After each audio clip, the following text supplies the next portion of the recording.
Steve Traxel on the mound for the Mets tonight, ready to make his 9th start of the year. And here's the Phillies lineup he'll face, brought to you by Rico. Bobby Abreu, who was cold when the Mets saw him in Philadelphia, red hot right now, kind of the opposite of his ball club. The Phillies have lost 5 out of 6 after winning 13 of 14. See Shane Victorino in center field for the injured Aaron Rowan. Well, Traxel this year, 2 tough starts. His team was shut out, but he was watching a DVD before the game. Hopefully he's watching his last game, because that was a blueprint for what he has to do. Be aggressive with that first pitch strike and then use that forkball to his advantage. Jimmy Rollins not off to a great start this year, hitting just .246 with a .311 on base percentage, and Traxel misses with his first pitch. Rollins, who finished last year so red hot.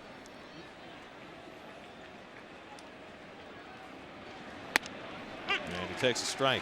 Well, he's always been a guy that doesn't walk a lot. He's got 15 walks so far this season, but his on-base percentage for a leadoff hitter at .311 is not good. And he's always struggled against left-hand pitching.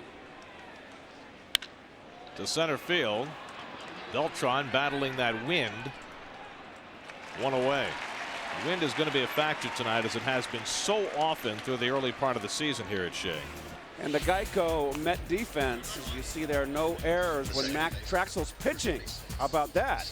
Delgado, Matsui, Reyes, Wright, Floyd, Beltran. Nady, a late scratch with a stiff lower back. Endy Chavez gets the start in right field.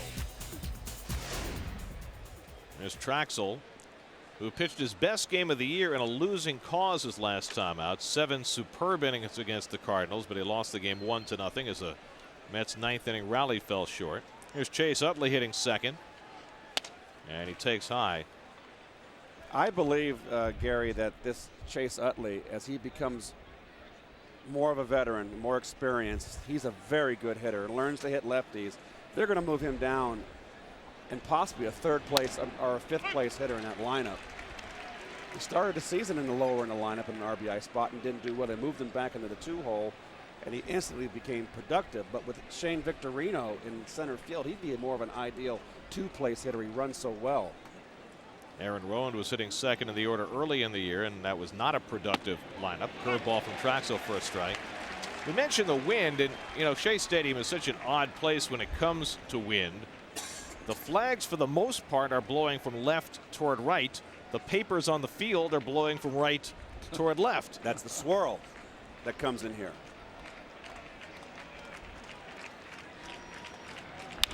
Curveball fouled. And it's got to just drive you crazy if you're playing in the field here. Well, that's why you go out and get fly balls, and that's why when you have grass out there, you pick up the grass and you let it go, throw it in the air, and see which way the wind's blowing. The flags up top are the true direction. Those flags right there, and they're blowing from left to right. The lower winds that come in swirl around the stadium and go the opposite direction. It's very bizarre, the wind here at Shea. Toward the left field line, long run for Floyd, and he won't get there. Utley heads to second, and he's in standing with a 1-out double. Well, Floyd just can't quite get to this.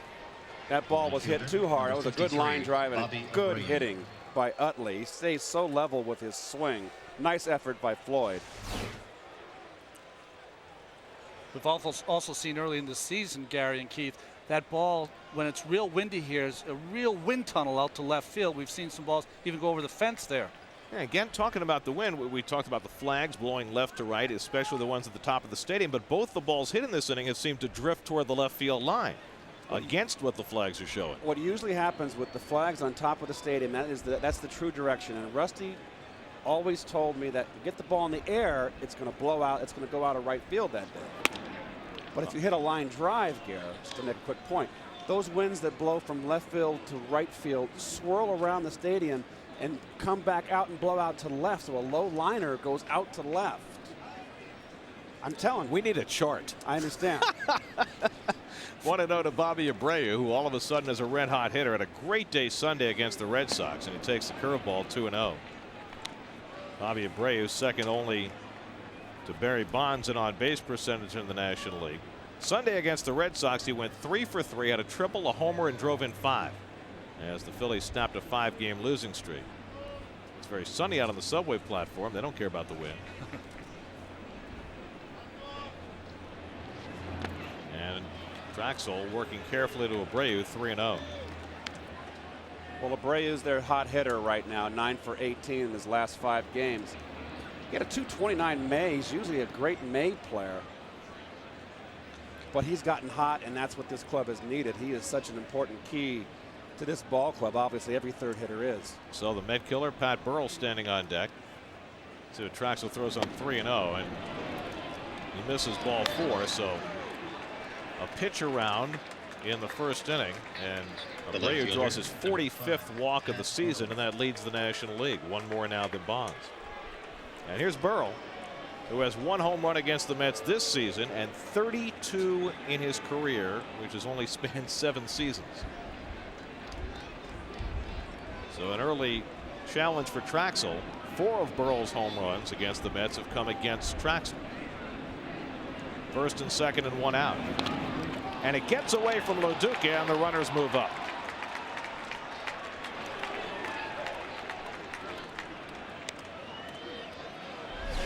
Well, first pitch curveball by Steve Traxel. We've been talking about the wind the entire time, as LaDuca can't keep this in front of him. Tough play, but the wind will affect a curveball more than any other pitch. Maybe not a knuckleball, but I mean traditional pitches, a curveball will be affected most. And with this wind the way it is, it'll make his breaking ball, which is big anyways, even bigger. Mets will play the infield back with second and third and 1 out. Concede a run on a ground ball. And Burrell lines a base hit the other way. Phillies take the early lead as Utley comes home. Stopping at third is Abreu. It's an RBI single for Pat Burrell, and the Phillies quickly in front 1-0. Burrell drives in his 32nd run of the year. The first baseman, number 6. Well, they're taking Ryan Howard. Traxel to the opposite field. Utley with the opposite field double, and Burrell going right with that pitch. Looked like it had a little bit of the plate. And Burrell's a low ball hitter, right, Ronnie? You got to pitch him upstairs. You do. Up and in especially. That ball down over the plate meets his swing perfectly. He's one of those guys that likes to swing kind of up, and you can see that he has that good swing to right field. And mixing a good breaking ball hitter, too. Well, the Phillies are going the other way, and Ryan Howard has excelled at doing that this year. He's got 14 home runs. 9 of them have been hit to left field. 2 to center and only 3 to right. And Traxel works him inside. So what does that tell you? It tells you he's a young hitter, his sophomore season. When he learns to pull and gets familiar with the pitchers and learns to look inside, he has unbelievable potential to be a tremendous power hitter. Well, he's so strong. Last year's National League Rookie of the Year. You're right. If I see someone that hits the ball to center field or left field, he's obviously vulnerable in. As soon as he starts looking in and he takes you deep on an inside pitch, then you're in trouble. Mets open to turn 2 for Traxel, but it's hit in the air to right center and fairly deep. The wind taking it. Chavez on the track, and Beltran takes over and makes the catch. Tagging and scoring is Abreu, and it's 2-0 Philadelphia. So Howard drives in his 35th run of the year. You talk about your adventures on every fly ball. Well, I love the way Carlos Beltran takes control in center field. The first out of the game, he called off Cliff Floyd. Andy got a little bit happy there in right field. He's playing a game for a change. He wanted to get a little action there, and Beltran called him right out. And the center fielder should. So 2 runs home against Traxel here in the first. Burrell remains at first with 2 away. And here's Shane Victorino filling in for the injured Aaron Rowan, who got hurt in the game that Traxel started against the Phillies in Philadelphia. Swings at the splitter, 0-1. Victorino's been doing very well in Rowan's absence. Tremendous speed. Switch hitting center fielder.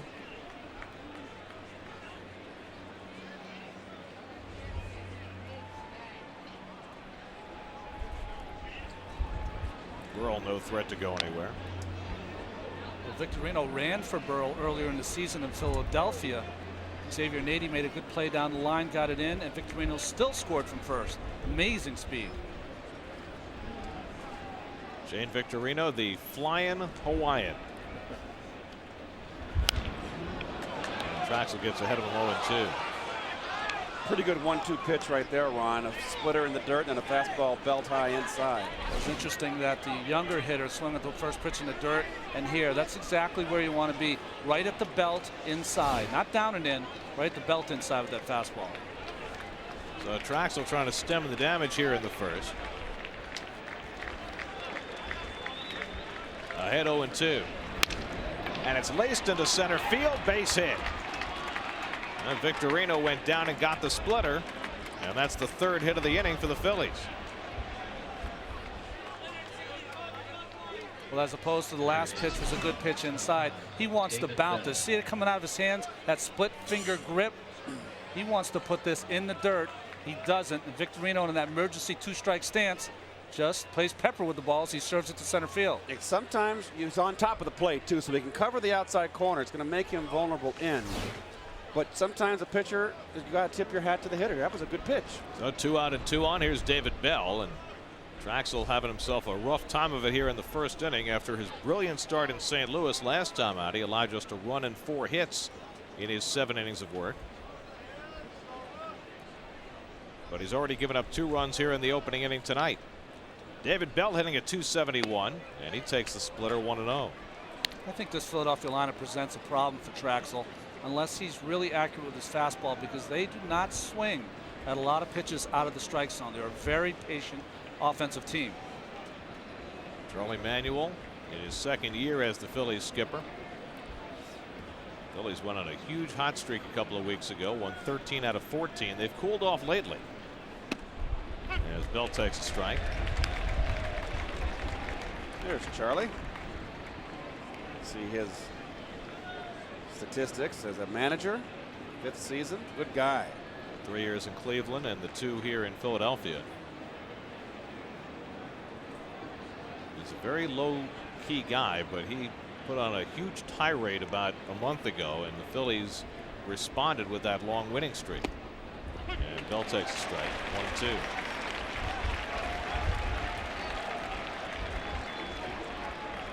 This is how you talk about a strike that you think was a ball that was down. You don't show the umpire up, right, Keith? Kind of just step out. You have a little conversation. It's a borderline strike, Ronnie, and that works the same way for a pitcher. A pitcher can't show up the umpire neither.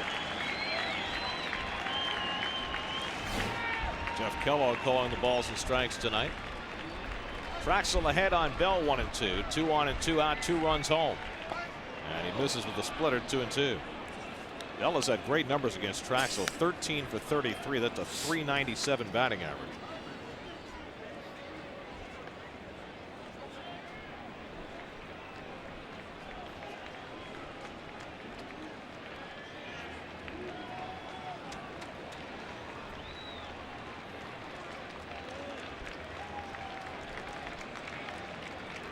Two and 2 to Bell. Keeps the at bat alive. Well, Traxel has an unusual motion. He really kind of has a windmill kind of action with his arm. He's not one of those guys that short arms it up there. Really throws it back straight over the top, and that is the key for him to get on top of his pitches. If he doesn't, they flatten out. Been a hard-working first inning for Traxel already. This will be his 25th pitch.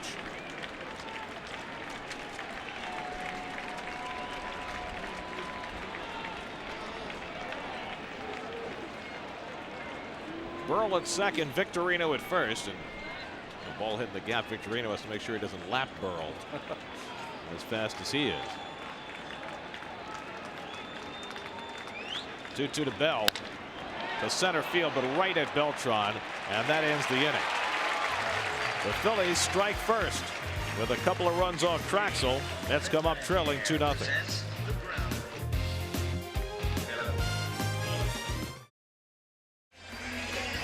Beautiful day in the city.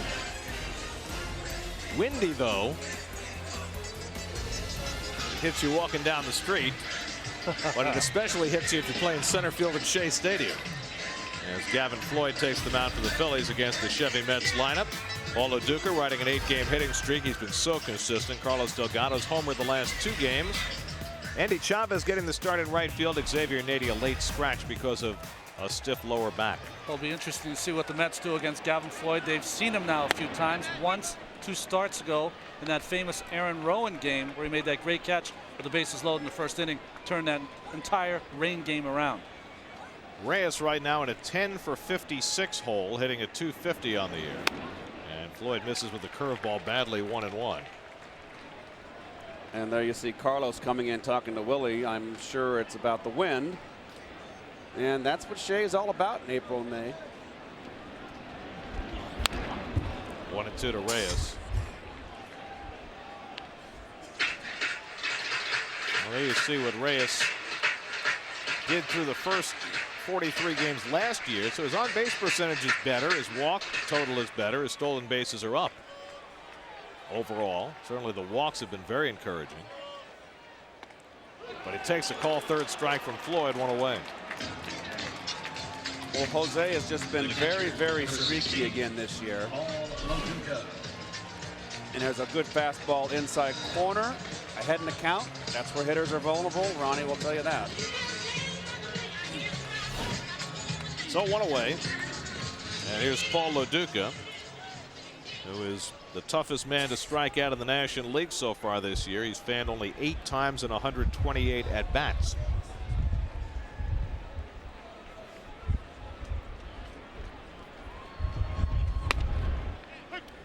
Takes a strike from Floyd. Well, Floyd's pretty much, for what we've seen of him, a 1-speed pitcher. He throws the fastball and got the hard curve. He's got 23 walks in 41 innings. You go deep in a count on him, he'll give you some pitches to hit. 1-1 to Loduca. He's been one of those guys that can give you 3 innings and all of a sudden blow up. And he did his last outing at Milwaukee. He was knocked out in the 6th. He had 5 scoreless, and then they just knocked him around in the 6th inning.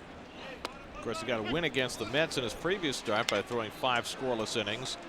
He walked 4 in the game against the Mets, and he was all over the place, but the Mets just were unable to take advantage of it.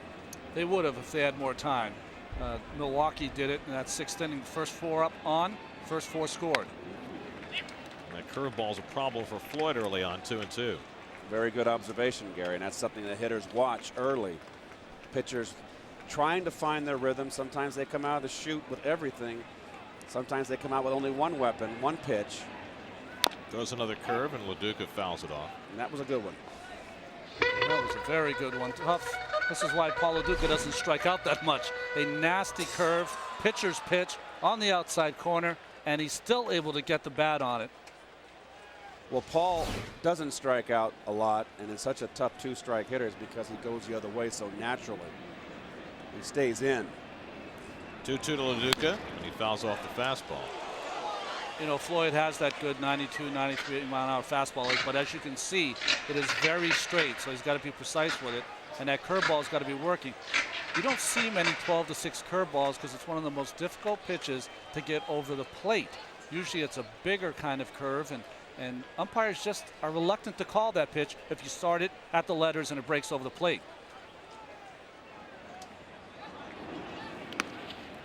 And Loduca takes the breaking ball to work it to 3-2. A nice pick by Fasano. My goodness, that wasn't an easy pick with a catcher's glove. Sal Fasano, always known as a defensive catcher. He's kicked around in his career. 23-year-old Gavin Floyd. And Loduca pulls it foul. Floyd was a first-round pick by the Phillies, the 4th overall pick in 2001, and they'll show off their other high draft pick tomorrow night. Cole Hamels, the 22-year-old lefty, will face the Mets for the first time. Well, that's what it takes to build your team and make them competitive. With your draft picks, your farm system. 3-2 to Loduca. Ball 4. A great turn at bat for Loduca. Kept it alive, fouled off a couple of tough pitches, and works a 9-pitch walk. And the Ford Philly defense has Fasano behind the plate. You can see Howard's having problems in the field at first base. Utley, Rollin, Bell round out the infield. Victorino is in center. Burrell's in left. And Abreu's in right. 1 out and 1 on. Here's Beltran. And he takes a strike. Carlos has driven in 6 runs in his last 4 games. 11 home runs for the year, only 5 shy of his total for all of last year. Got a little bit of a shift there. Just taking that hole between third and short away from him. I think that's a good idea. It's been going that way a little bit lately. When I played, I was always surprised that more teams did not defend me more like that and take that hole away from me, because I did go naturally that way, and that would have been a problem for me. Good fastball. And Beltran takes it 1-2. Well, Carlos has been hitting with power, but the average is back down to 252. It's been kind of a hot and cold for him, as well as Reyes. Very inconsistent. And he strikes out on the curveball for the 2nd out. So Floyd with his best curve fans Beltran 2 away. Well, Ronnie, talk about this curve. Well, it's kind of a catch-22 that if he can get ahead of you, Gavin Floyd, he's got this Uncle Charlie that just breaks off the planet, as Beltran has no chance, but that's the catch-22. He has trouble getting ahead of the hitters. He did to Beltran and put him away. That is as good a curveball as you're going to see in a location, and with bite and late bite. When Floyd was coming up through the minor leagues, they compared his curveball to Bert Blyleven's. That's high praise right there. Here's Delgado, who's homered in each of the last 2 games dramatically, and hits this one toward the middle with the shift on. It's grabbed by Utley, and Ryan Howard with the pick. Strange looking play, but Delgado's thrown out by Utley as Howard scoops one out of the dirt to save an error. 2-0 Phillies. Steve Traxel takes the mound for the top of the 2nd inning, trailing 2-0. Sal Fasano will lead off for the Phillies.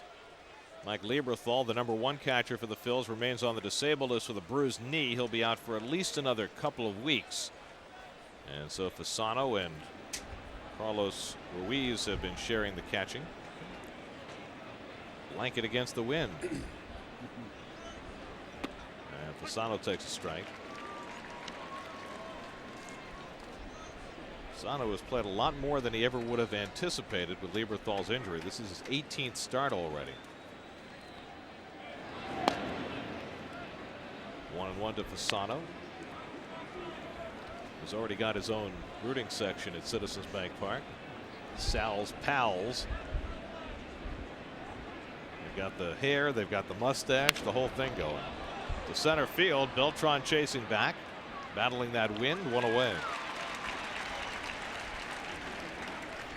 So 1 out and nobody on. The pitcher, number 34, and the pitcher Gavin Floyd, who's yet to find his range as a major league hitter. 2 for 37 in his career. But at least he's got 2. It's better than none. He better be able to bunt.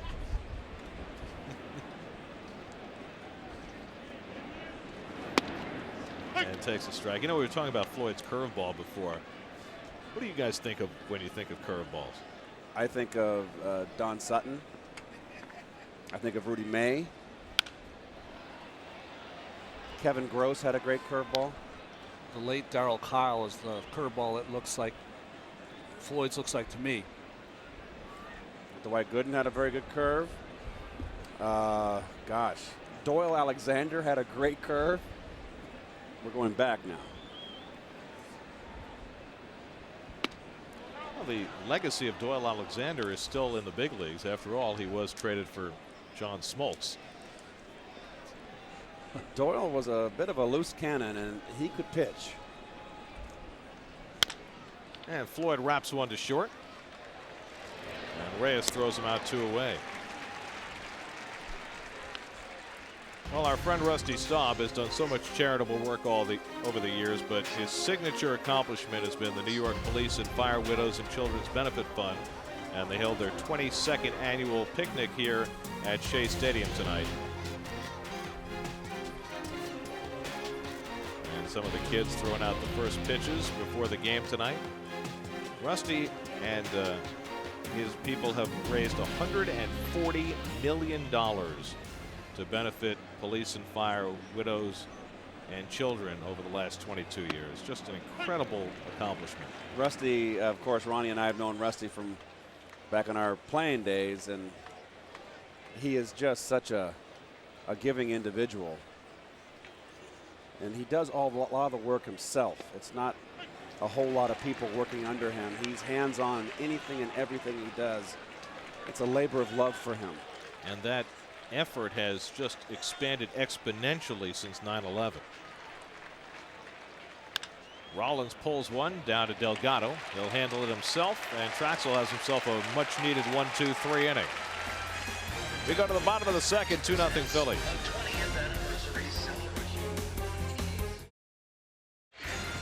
Mets games are available in high-definition quality across various cable providers, including Time Warner Cable and IO Digital Cable service by Cablevision. Get the Mets in HD.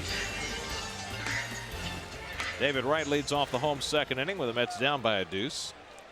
David had gone 78 at bats without a home run before he connected against Aaron Small in the fourth inning on Sunday night, and he made up for it. It should have counted for two. Oh man. And he hits another one to deep left center. Burrow going back near the wall, and it's out of here. David Wright with his 7th home run of the year. And that cuts the Phillies lead in half. It's 2-1.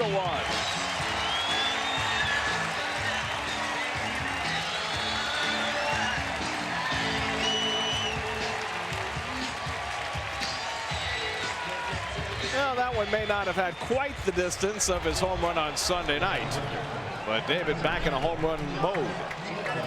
Well, he kind of little sneak attack. First pitch of the ball game off Floyd. Tried to get ahead with a fastball down the middle. I'm sure he didn't try to get it down the middle, and David just was all over it. Floyd versus Floyd. Strike one. Well, here it is. Right down the pipe fastball, and meant to be away, and he paid the price. Floyd paid the price.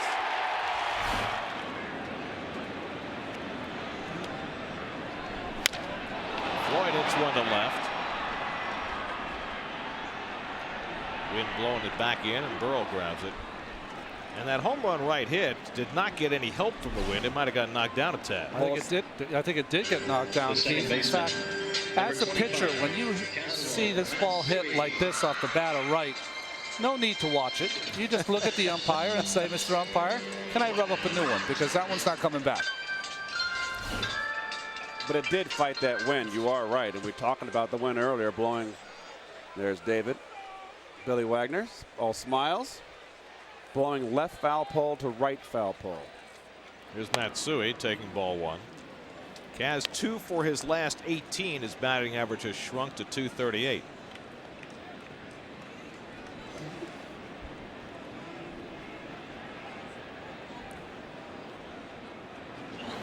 It's worth noting that Anderson Hernandez is now healthy, no longer on a rehab assignment, but has been optioned to Norfolk.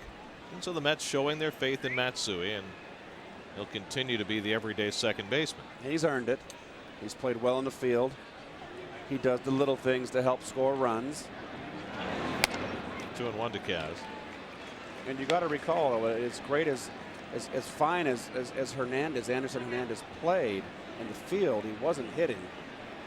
And he's a young player. He needs to get some playing time every day. Andy Chavez on deck.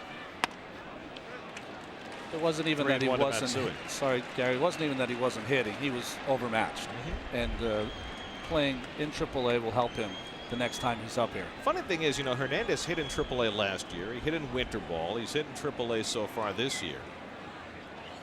And Matsui fouls one away. So how do you go from being a 300 hitter in AAA to being overmatched at the big league level? It's a big divide between AAA and the big leagues. Absolutely. Absolutely. It's huge. Guys here, you know, unless there's young pitchers, guys here know where to put the ball. And as soon as they smell a weakness, you're done, because they're going to go right after it. 3-2 to Matsui. Fouls it off.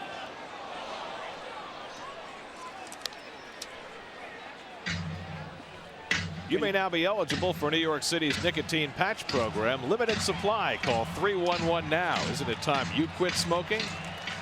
Very good, Gary. That print was minuscule. My arms aren't long enough. 3-2 to Kaz. And he fouls another one off. And the Mets have had some long times at bat early in this game against Gavin Floyd. You know, getting back to the divide between AAA and the big leagues, from a hitter's point of view, other pitching staffs, looking at the pitchers, you might have two good pitchers on a starting rotation of 5 in AAA. Pulled to first base, and Howard makes the play. 2 away. There's a little more depth in pitching, even though not as much today as it was because of the expansion of the 4 teams. And then you see the scouting reports. But there's more depth in the big leagues than AAA. There's no question about it. And looking at the scouting reports, do you think that word gets around on a hitter now faster than ever before?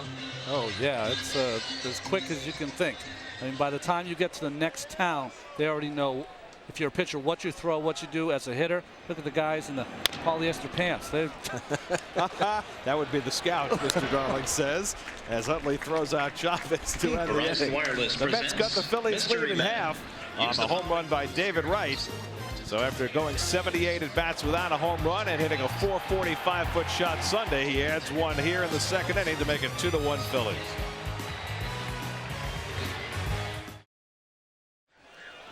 Third inning, Chase Utley leads off against Steve Traxel. Utley hit an opposite field double and scored the first Philly run. Traxel, after giving up 2 in the first inning, bounced back with a 1-2-3 second. And David Wright's home run cut in the Phillies' lead to 2-1. We've talked about this a number of times in Traxel starts this year. The fact that in the past, lefties couldn't hit him, or at least hit him far less often than right-hand hitters, and how that has turned around on Traxel this year.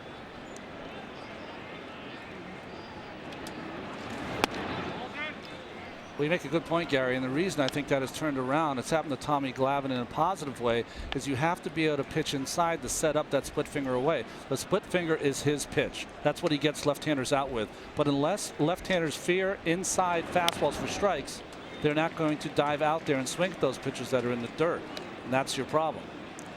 I know, because later in my career I had the same problem, and I could not get inside in lefties, and the split finger became a moot point out there. They just, well, as in baseball vernacular, they said they would just spit on it, just look at it and take it.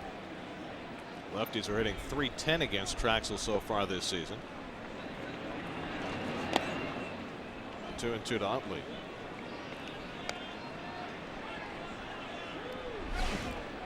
Well, as you see, the splitter coming right out of his fingers, and it went straight down. But because there hasn't been a strike with a fastball inside, Utley, look how relaxed he is taking that pitch, not even bothering to cover it over the outside part of the plate. Comes with a curve and he fouls it back. And Traxel's thrown a number of curveballs to left-hand hitters early in this game. He's thrown a lot of curves, period, more than he normally does. Rick Peterson, the pitching coach. You know what that tells me when you're throwing a lot of curveballs and split fingers? You don't like your gas today. You don't like, you can't spot it, and you don't like the speed of it. This is inside with the fastball, 3-2. You see the splits on Traxel, and that's pretty much opposite of what it generally has been for Steve.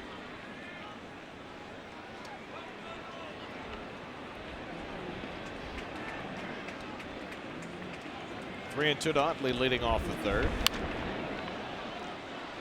Good pitch right there up and in. You can see just totally tied up Utley. I mean, this is a inside out emergency here.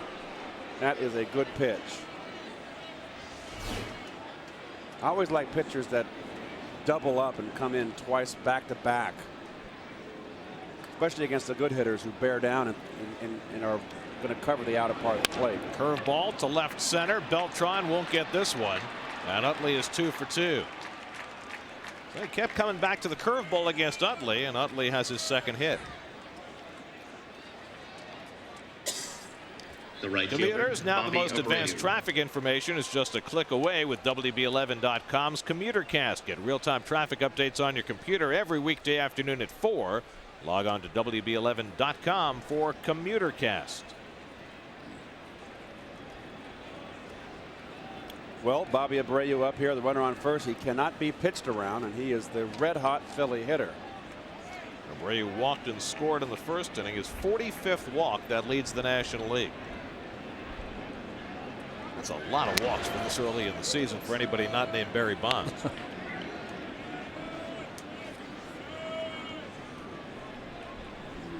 And there you see him on top of the heap right there. Adam Dunn third on that list. Of course, he's also struck out over 50 times.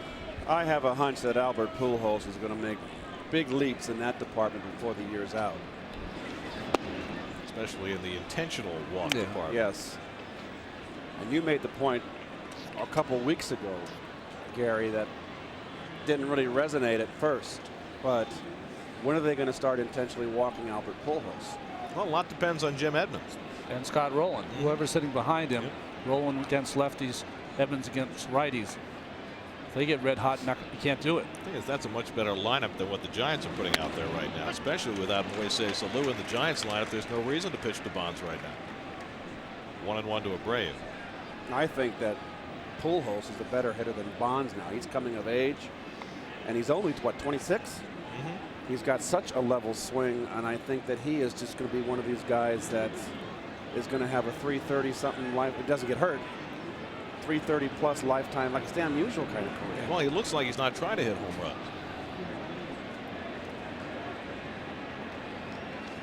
Abreu lofted one foul. You've had some other great players.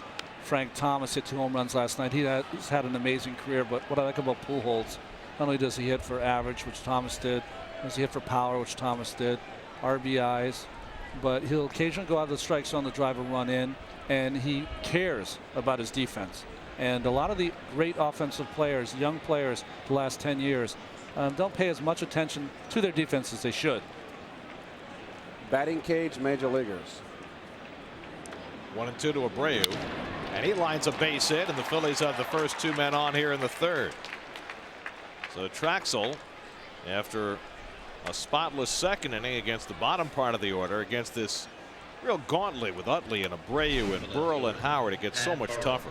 Well, again, another split finger that stays up in the strike zone. Traxel, you know, that ball's on the outer part. It's not a horrible pitch, but that's what Abreu is. He has the ability to hook that ball, stands right on the plate, so he can cover 2-3 inches off the outside corner. It was also very nice hitting by Abreu with 2 strikes, staying in. Oh, he's really hot right now, 10 for his last 19. And here's Burrell, who drove in a run his first time up. Phillies with a 2-1 lead, and they've got the first 2 on here in the third. Ball 1 to Burrell. And whereas Traxel was able to command his fastball beautifully in St. Louis that last start, it's just not happening for him right now.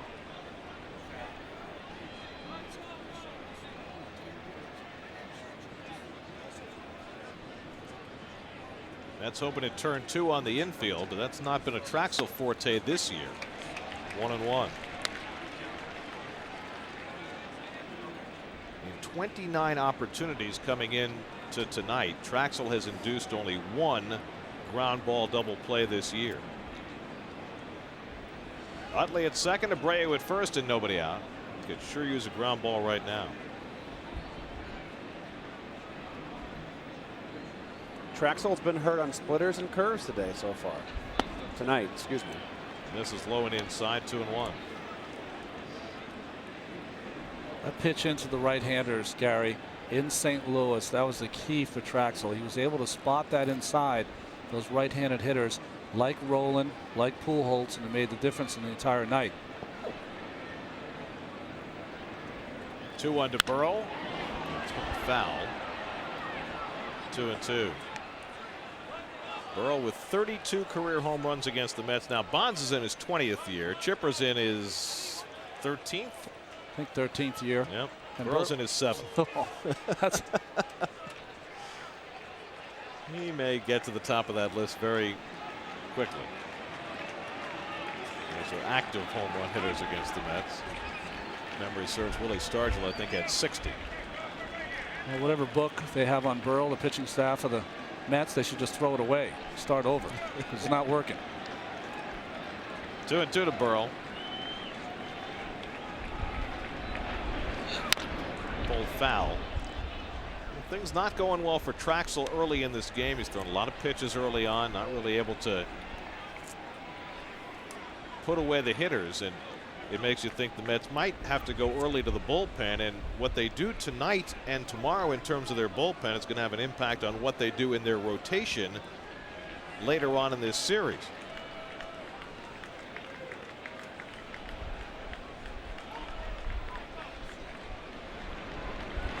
Two and two. Burrell takes Floyd inside.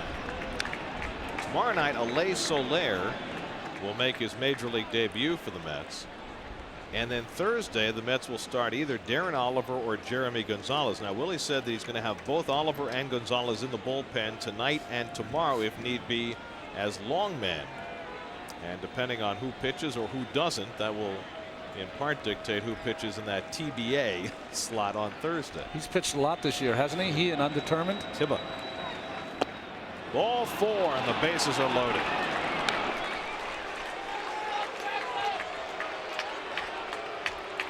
So Traxel's got himself a big-time mess. That's his second walk of the night. And Rick Peterson will spend a visit. Well, if you notice the way Burrell took that 3-2 splitter in the dirt, and much like Ronnie said about Utley, look how easy he takes this pitch. Very calm, relaxed, like he has not the least bit worried about a fastball in. And what that tells me, and there's the grip right there for the splitter, what that tells me is if a pitcher doesn't have his fastball, and Ronnie mentioned it earlier, to keep you a hard enough fastball, velocity-wise, to keep you as a hitter honest inside, if you feel you can turn on his inside fastball, then you're never going to be worried there, and you can cover the entire plate.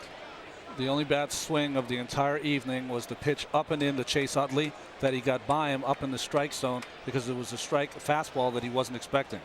I'm going to keep an eye on Traxel's fastballs, his velocity on his fastballs on the radar gun. It's been mostly 86 and 87 so far. That's not going to get it. Here's Howard, and he takes the splitter. 1-0.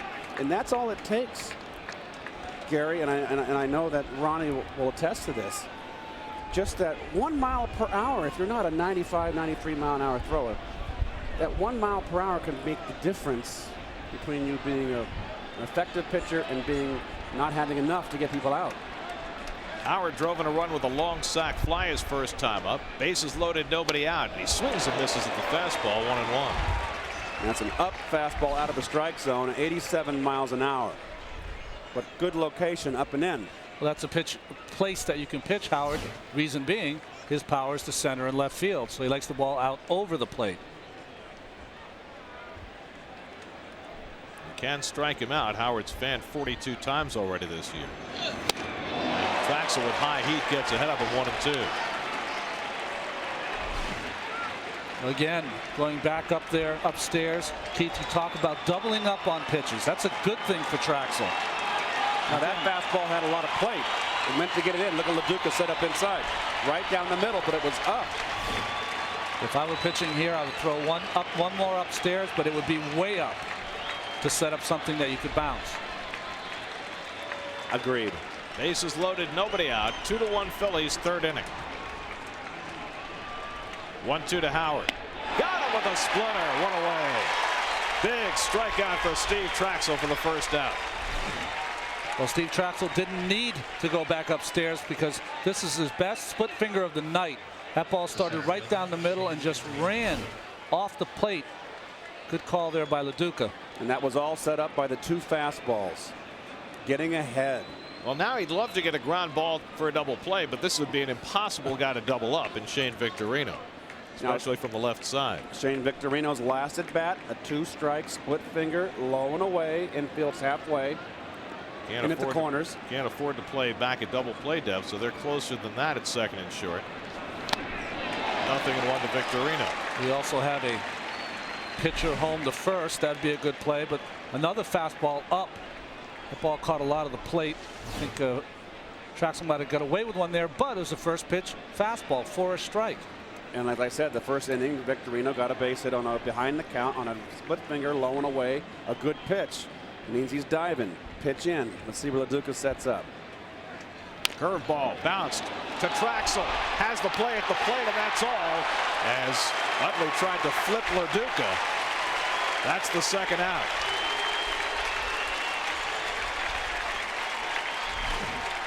Well, this curveball fools Victorino. Nice play here by Traxel. Getting to his left, making a good throw. And how about the agility of LaDuca? He's just getting out of the way there, and a very clean slide. He had the plate covered, and Traxel didn't panic and rush his throw to the plate. He knew he had time. Look, he sets himself nicely, makes sure of the out. Well, the Phillies had the bases loaded and nobody out, and now Traxel 2/3 of the way toward getting out of it as he takes on David Bell. Bell hit a hard line drive to center field his first time up, and he takes a strike.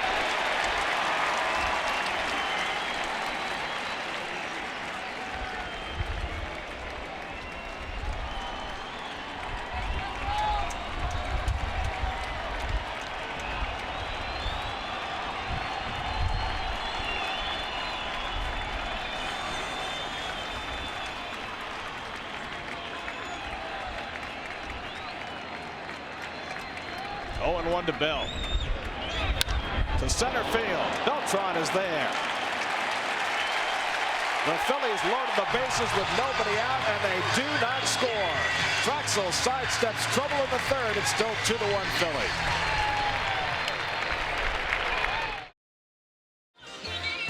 Now Steve Traxel with a Houdini-like performance in the top of the third inning, trusting his fastball. Well, just a great job by Traxel. He went to that fastball, started to challenge some of the hitters early in the count, and it worked out. And I think LaDuca has a lot to do with that aggressive game. We saw, when you mentioned in between innings, the Phillies series in Philly, how Pedro got hurt early with breaking balls and went to his fastball. Traxel 3 for 15, so he's hitting an even 200. And Gavin Floyd falls behind him 2-0. And you think of Traxel and Pedro as being two very different kinds of pitchers, but they have to be able to learn from each other facing a lineup like this. Absolutely. If you see that one of your Pedro earlier in the season faced Pittsburgh, a very young lineup, threw a lot of breaking balls, and they swung at him and missed out of the strike zone. That has to tell you as a pitcher that they're vulnerable to pitches that aren't strikes. They just want to swing the bat. And conversely, this Philly team all of a sudden vulnerable to high fastball. High fastballs, and they're vulnerable to fastballs because they are trying to be very patient early in the count. And now Floyd behind Traxel, 3-1.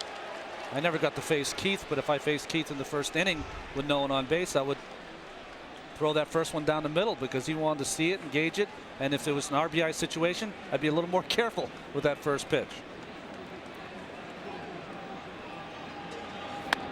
3-2 to Traxel. Gavin Floyd came into the night having walked more hitters than he has struck out. One of only 5 National League starting pitchers to have had that ugly combination. Traxel pops one foul.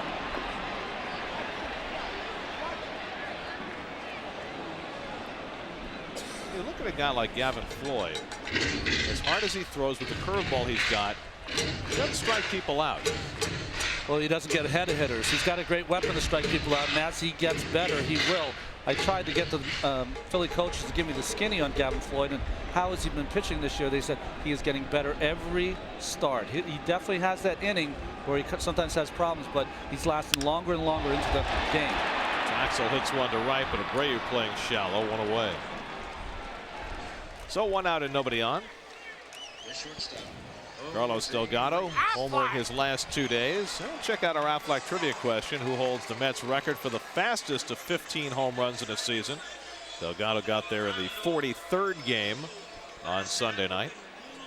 Well, the Mets haven't had too many power hitters in their history. Is it Darryl? I don't think so. I don't believe it is either. Here's Reyes. And he takes a curveball for a strike. That's a wicked curve right there.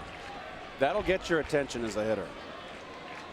Reyes went down looking his first time up.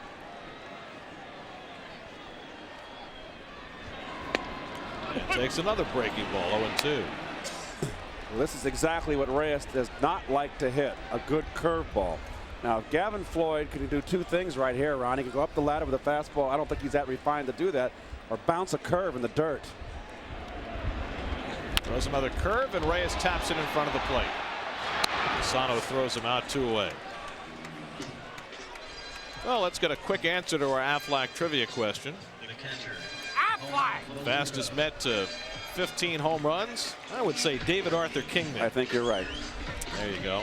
Kingman in '76 got off to an unbelievable home run start, but then he got hurt diving for a Phil Niekro looping fly ball in the outfield. Phil could hit. And Kong could get hurt in the field And he diving did. for ball.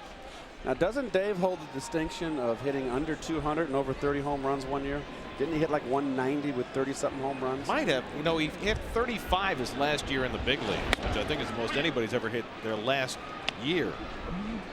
He had the one great year in Chicago where he put it all together. The Cubs made that when Herman Franks was managing. Hit 280 that year, 48 home runs. But as a Met, he would hit home runs and hit 210. I mean, Kingman had 442 home runs, and yet no one ever even, and in an era where that really meant something, 400 home runs was Yes, a huge amount. absolutely. Nobody ever mentioned Dave Kingman and Hall of Fame in the same breath. He hit an upper tank home run down the left field line off John Curtis in St. Louis, old Busch Stadium. That was, might still be going. Playing first base, I'll never forget it. It was just an unbelievable shot. And there's Tommy Agee, of course. Well, that's the only one that actually landed in the upper deck in fair territory. But Kingman hit some of the highest and longest home runs in the history of this stadium. St. Louis was a big ballpark. He hit it over the restaurant. Slowly to third. Bell has to charge. And he throws it away. Backed up nicely by Fasano. Now, that's a catcher doing his job. LaDuca did not make a turn, so he's safe at first. Well, Bell right here knows he has to hustle.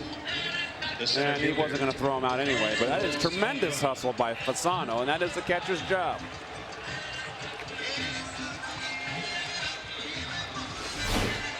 That's all part of the fundamentals of the game, and looks like a Spider-Man chest protector there. You don't see many young catchers doing that, but that's something that they have got to learn. Follow that play to first base for just that reason. Here's Beltran, tying run at first, and he takes ball one. Well, here it is again. Now watch.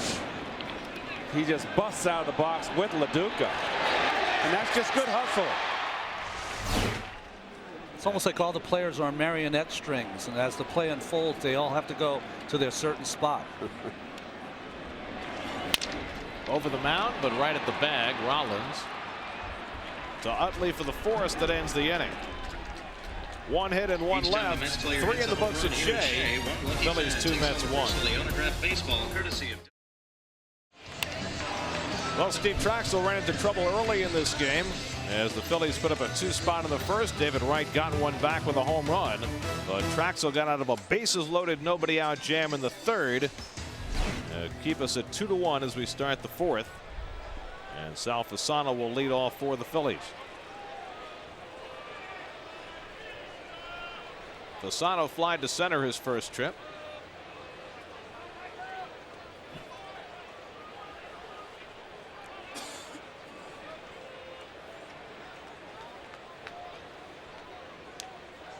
Fasano picked up by the Phillies as a free agent after playing a bit for the Orioles last year. 34 years old. He has never played a whole lot in the big leagues. But they keep him around because, well, you saw why in the last inning. He knows what he's doing behind the plate. The easiest way to the big leagues is to be a backup, a catcher and a shortstop.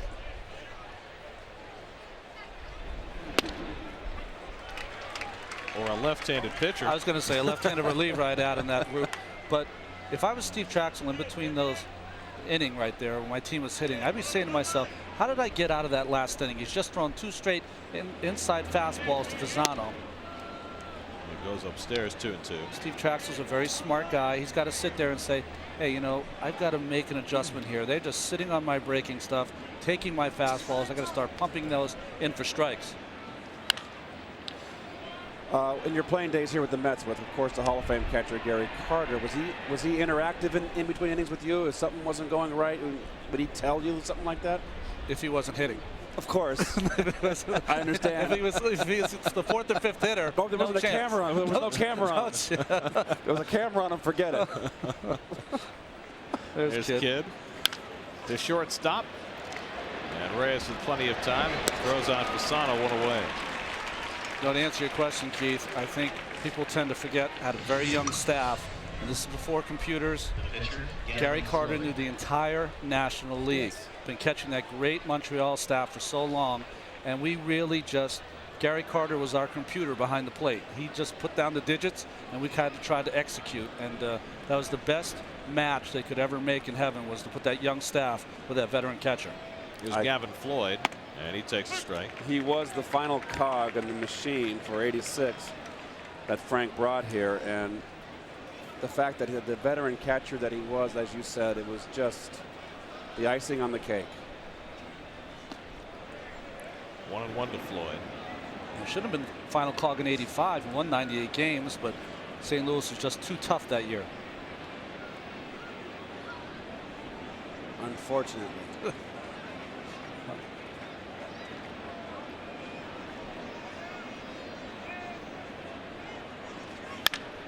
To shortstop.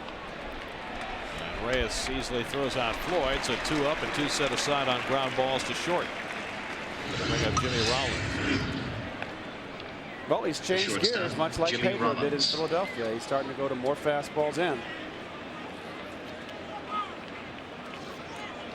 Got out of that jam in the third. Bases loaded, nobody out.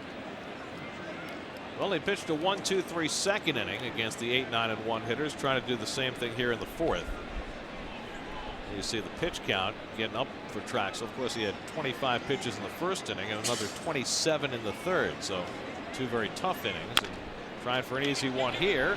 Loduca pops out, throws out Rollins, and it is an easy inning for Traxel on 3 ground balls. 1-2-3 go the Phillies. 2-1 Phillies as we go to the bottom of the fourth. And you think that mass transit's a good idea now. Wait till they start building that new stadium out in the parking lot here. Absolutely. It's always the nicest way to get here anyways. You just get right off the train, 100-yard walk, and you're in the stadium.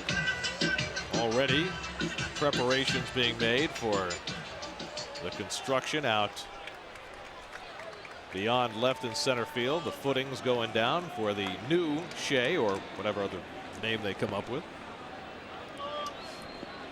You see, construction activity is going to get fierce as this year goes along. Very exciting. Delgado rips one into the shift, and Utley's there. Utley perfectly positioned out to the rover. 1 away. Third baseman. Well, he's lost a lot of base hits here due to the shift. But he has just had a tremendous season so far. So clutch. You know, everybody, not taking anything away from David Wright, his home run the other night against the Yankees. But it was Delgado's blast that got him back in the ballgame that was ultra clutch. Not only that, it rocked Aaron Small's world as he was coasting so far in that game. Delgado shook him up enough for Wright to do some damage also. And Wright homered his first time up tonight, his 7th of the year. And this time thinks about a bunt with Bell playing deep. Don't see much of that from David.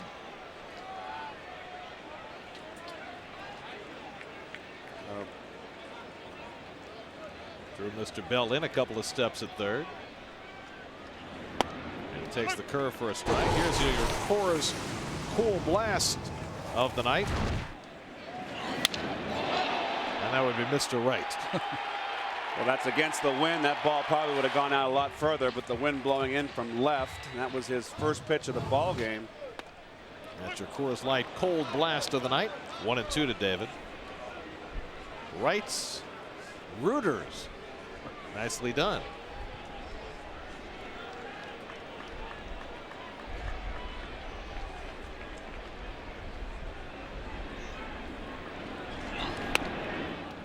Floyd misses inside, 2-2. Well, David on Sunday had his 1,000th major league at bat. He had 304 hits in his first 1,000 at bats. It's a nice way to start a career. 3-2 to David. And of all the Mets who began their career as Mets and reached 1,000 at bats. David had the most hits. The only players who had more in their first 1,000 at bat with the Mets were all imports, including Mr. Hernandez. Veterans.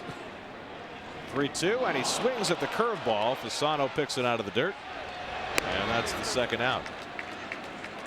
Third strikeout for Gavin Floyd, 2 away. The left fielder. And that bemused expression on David's face, he was had with that curveball. Well, here's Floyd. Cliff hit a home run here on Saturday afternoon off Mike Messina. And you just look for signs that Cliff can get some kind of consistency going as he takes ball 1.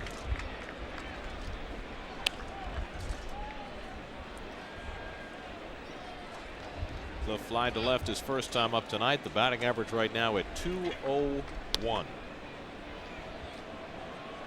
And it'll be interesting to see with Cole Hamels, a lefty, going tomorrow for the Phillies, whether Cliff is in the lineup. Well, Valentine all of a sudden has gotten hot, and Willie has been trying to get him some playing time, some at bats. At the same time, Willie says it's not a platoon. Cliff's my everyday left fielder, but 3 of the last 4 times a lefty has started against the Mets, Floyd has not been in the lineup. And the home run that Floyd hit off Messina was incredibly a changeup, which Floyd's been late all year, not getting the head of the bat out. And Messina threw him a high change, and that's the ball he hit out of the ballpark. See Fasano there, motion just missing. He just missed by a little bit with that pitch. So let's go back outside with a fastball. 2-0. Floyd rips one to deep right field, right down the line, and it's out of here.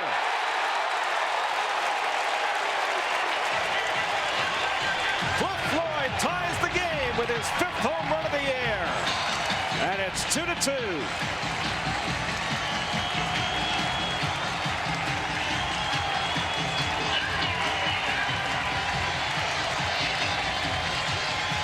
A 2-0 fastball, and Cliff turns it around.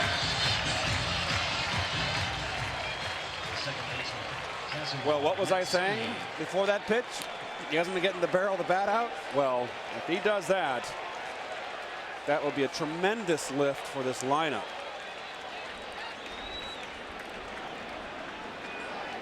So the Mets with solo home runs by Wright and Floyd tonight. Here's Matsui. Like a pretty good no down there. That came out a little over the middle. Right down the middle. But Keith, you make a point, and that is that when it's 2-0, 2-1, you can sometimes cheat. And Cliff has not got in the hitter's count very much in this young season. Matsui takes 2-0. Well, what happens if you look at the swing here? That's a fastball in. Oh, actually, the catcher was set up. It was set up in. It came back over the middle. But Cliff has been missing those pitches. He's been tardy. Well, as we said, we look for signs that he's ready to start hitting consistently. That's 2 home runs in the last 3 games. 3-0 to Matsui. You keep missing the fat pitches like that, not getting it there, then you're allowing the pitcher to make his pitch. Because a major league pitcher is not going to make 6, 3, 4 bad pitches in a row. 3-0 to Matsui. Takes a strike. Well, each of the last 4 games before today, the Mets hit 2 home runs and the opposition hit none. That actually ties a National League record for consecutive games hitting multiple home runs and holding the opposition without any. Matsui fouls it off, and now the Mets have 2 home runs today and have not given up any. If they hold the Phillies without a home run today, they'll tie a major league record. 5 straight games hitting multiple home runs without giving up any. The 2001 Oakland A's did that. It's an interesting record. 3-2 to Matsui, dribbled to second. And Utley throws out Kaz Matsui, side retired. Our thanks to the Elias Sports Bureau for that information. And thanks to Cliff Floyd. Floyd versus Floyd. And he gave Gavin a shave. 2-2. Well, the Mets get Steve Traxel back even. Chase Utley, who has 2 hits tonight, will lead off and takes a strike from Traxel. Now, this has been the troublesome part of the batting order for Traxel. Really has. with Utley, Abreu, Burrell, and so far tonight. And this will be a real test for Traxel. Again, though, first pitch fastball for a strike. He attacked Utley with curveballs his first 2 at-bats. And he gets ahead 0-2. Utley doubled to left and scored in the first, single to left center in the third. Chase Utley emerging as a real star with the Phillies. Now hitting at .317. And Traxel comes to the inside corner. Strike 3 call. Oh, the changing game plan is paying off for Steve Traxel. Well, Chase Utley, when he's at the plate, he's very, very patient. And he has already said to himself, we've seen it before, Steve Traxel cannot throw a fastball inside for a strike. And that's the reason he took that pitch. Strike 3. Traxel doing a great job of turning it around and keeping the Mets in this game. Traxel's now retired 7 in a row. Here's Abreu, who's walked and singled to right. He hits one to left. Floyd toward the corner. 2 away.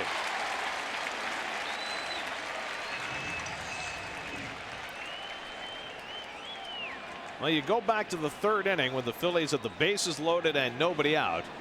Steve Traxel attacked the next hitter, Ryan Howard, with fastballs, and since then he's retired 8 Phillies in a row. And I like to see that he got that first pitch out. If you throw strikes on the first pitch, there's only 3 things can happen if you're aggressive. You either have strike 1, they can get a hit, which means they haven't seen a lot of pitches, or you can get a first pitch out. 2 out of 3 things are good. First pitch curve to Burrell, 1-0. Well, Tom Seaver always said the most important pitch for a pitcher is the first pitch strike on every at bat. Burrell has singled in a run and walked. And Traxel falls behind 2-0. There's Tom. He looks great. We saw Tom here on Friday night talking pitching for a half an inning. Well, this is where Gavin Floyd was against Cliff Floyd. 2 out, 2-0. And Burrell takes a strike, 2-1.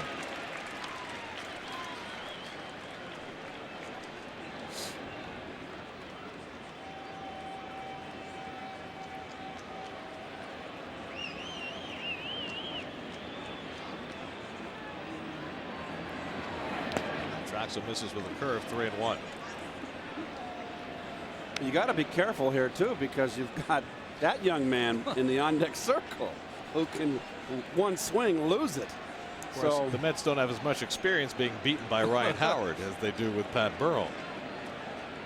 Burrell was hitting early BP, and he was just launching some moonshots out of Shea Stadium. 3-1 pitch, way inside.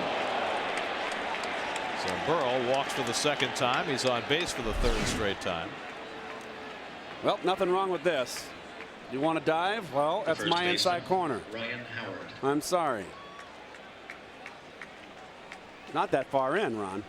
Well, that's what Burrell does. He does dive, and he has the ability to hit that ball out over the outside part of the plate and pull it. Got to keep him honest, but maybe 3-1 pitch is an automatic walk. Well, let's watch how he pitches Ryan Howard. He struck him out last time with 2 high fastballs up in the strike zone and then the splitter in the dirt.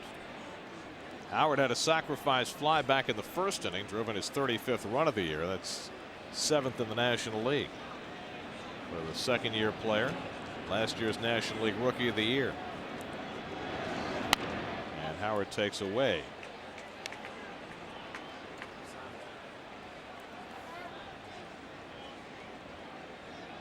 Let him off with a splitter there. We're going to peek in on LaDuca and see what he opts to do here. 1-0 count.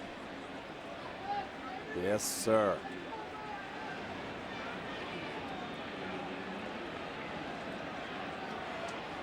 Get it in and up. 1-0 to Ryan Howard. And Traxel misses 2-0. So for the 2nd straight hitter, he's gone behind 2-0 against guys who are home run hitters. Burrell and now Howard. You've got a hot but lighter hitter in Shane Victorino on deck.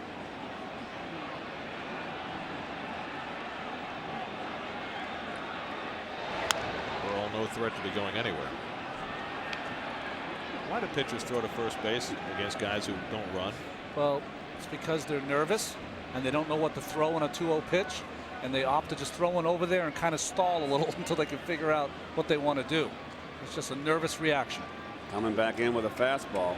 2-0, and he misses in 3-0. Traxel wanted that call. Let's see how much this missed.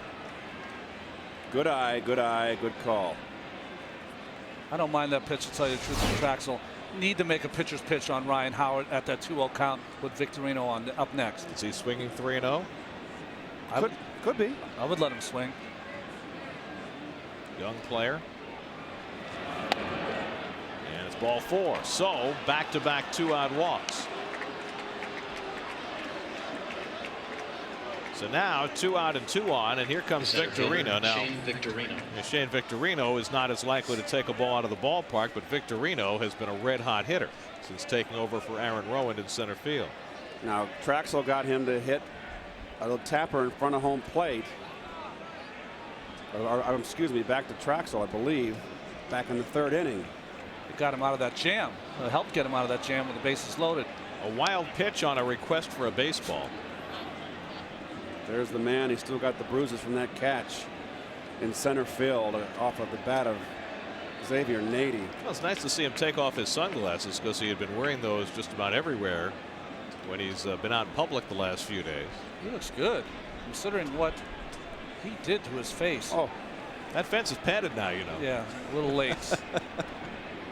Here's Victorino, and he takes the curveball for a strike. Victorino 1 for 2.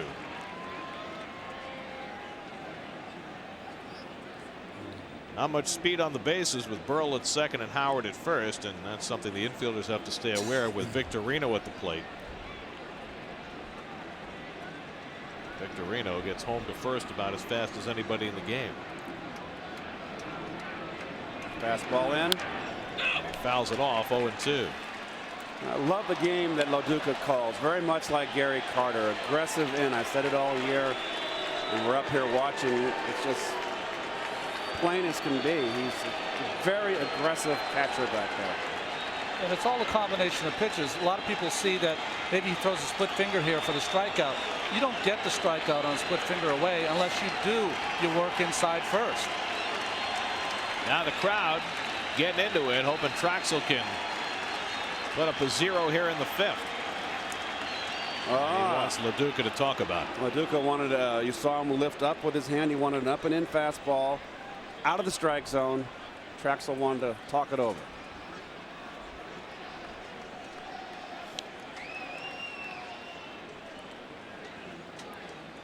Windy night. Tom Glavine was talking about trouble with the grip on a windy night on Sunday. Because it's hard. It makes the ball really, it's like a pool cue. That's what it feels like out there, and just trying to find a place to grip it properly.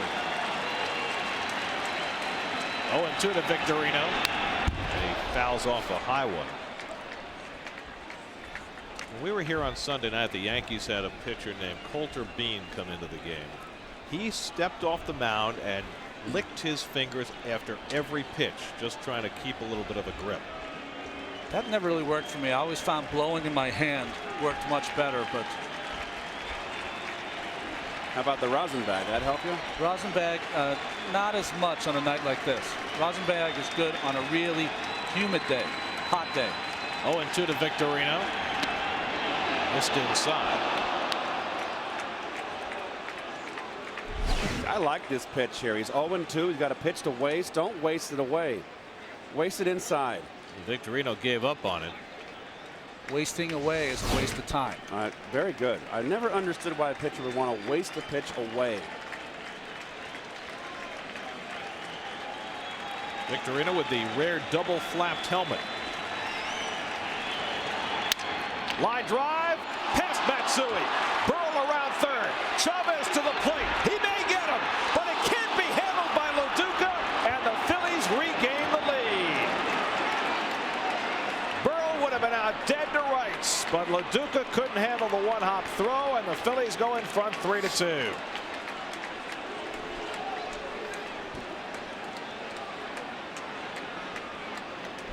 Third baseman, David Bell. Well, it's a good throw by Chavez. One hop, a little in between hop.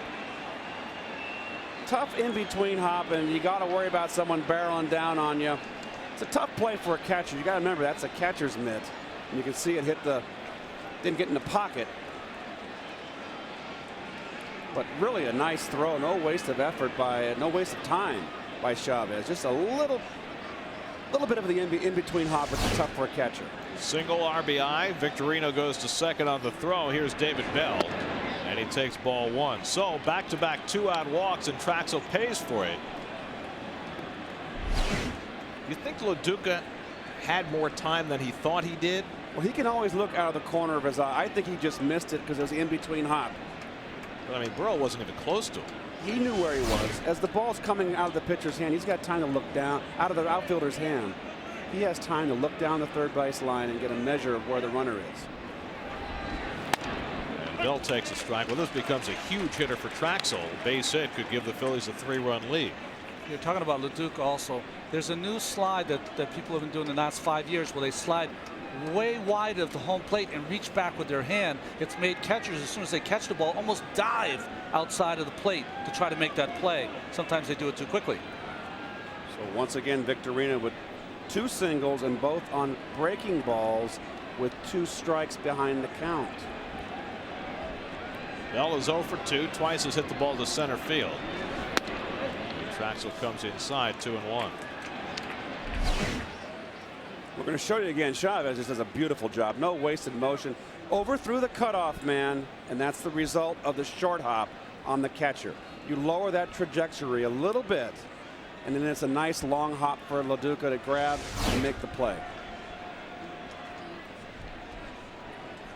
2-1 to Bell, and that came over the plate. 2-2. And Keith, you tell me, at this time of night also, doesn't the infield get a little dewy and that ball will start to skip on that grass sometimes from the outfield? It can do that more so on when it's humid. Chavez, a late addition to the lineup tonight. He's played great defense, whether in center or right this year. Yes, he has. 2-2 to David Bell. Dig out for Traxel here. Foul.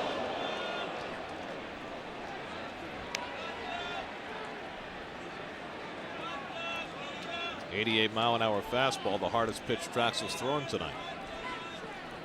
There's Xavier Nady, a late scratch because of a tight lower back. He hurt himself in the 9th inning on Sunday, diving for a line drive hit by Bernie Williams that went for a hit against Billy Wagner.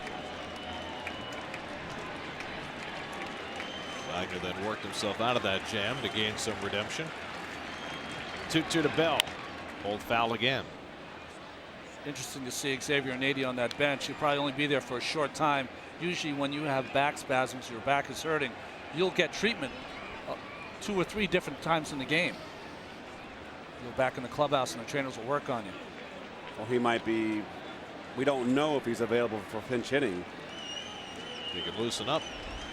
But you definitely need to get that, stay loose for late inning pinch hitting duties. 2nd and 3rd and 2 out. Traxel misses high. 3-2 to Bell. You got Sal Fasano, a light hitting catcher on deck. First base open. So what do you do here on 3-2? Make a pitcher's pitch, the pitch that you think you're going to make. You know, most of the time on a 3-2 pitch. David Bell, a notorious triple hitter, notorious fastball hitter. I think you have to throw some kind of breaking ball here. If you don't throw breaking ball, it's got to be a pitcher's pitch on the inside corner. I'll take the inside corner. I think he's been diving. He fought off 2 pretty good fastballs in. They're going to go away.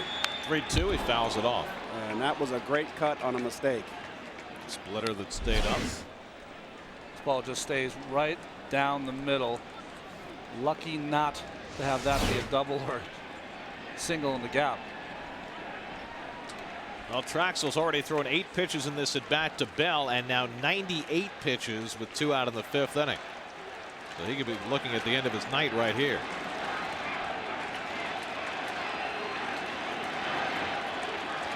Phillies have regained the lead here in the 5th. Traxel trying to keep it right there. 3-2. Hit in the air to deep left field. Floyd going back at the track, looking up, and it's out of here. a 3-run homer.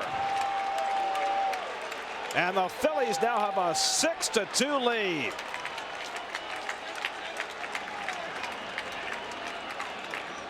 Well, Bell failed to connect on a mistake on the previous pitch. No failure there. 4th home run of the year. A 4-run 5th inning has the Phillies in front 6-2. Well, a fastball that was meant to go inside and it came down and over the middle or inner half, and just a really, really terrific at bat for David Bell. A crushing home run against Steve Traxel. Now Sal Fasano the batter, and he fouls one off. Well, Steve Traxel threw everything he could at Bell. Decided to come in with this fastball, but did not get it in. And David Bell is that kind of hitter that if you get him in a fastball kind of situation, 2-0, 2-1, as you see, beautiful contact, head on the ball, power swing, no doubt about that. But you come back to the situation at hand. It's a 1-run game. You've got 2nd and 3rd and 2 out, and you've got a very light hitter in Sal Fasano coming up next. How are you anywhere near the plate? You want to make a pitcher's pitch, but that's the problem with pitching, problem with hitting.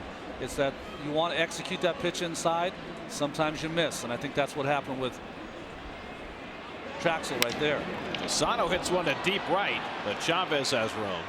And that ends the inning, but a damaging one for Traxel. He had 2 out and nobody on. A couple of walks hurt him. And David Bell's 3-run homer crushed him. 4th home run Traxel's given up this year. And the Phillies with a 4-run 5th take a 6-2 lead halfway through. All right, Yankees beginning the day 2.5 behind the Red Sox. Meanwhile, the Mets beginning the day 3 up on the Phillies. Steve Traxel was down 2-0. Mets fought back to tie it, but 2 out and nobody on in the 5th, and the roof caved in on Steve Traxel. And a rarity, giving up a home run to a right-handed batter, is David Bell's 3-run shot has given the Phillies a 6-2 lead. Well, Keith and I were talking about it in between innings. Is that's one of the problems of being very careful to the big power hitters, is that you put yourself in a position where if you don't get that out, it's going to be a huge inning. Pedro Feliciano up in the Mets bullpen. Traxel due to bat 2nd here in the bottom of the 5th, and Andy Chavez takes a curveball from Gavin Floyd for a strike. Chavez bounced out to 2nd his first time up. Jose Valentin waiting on deck.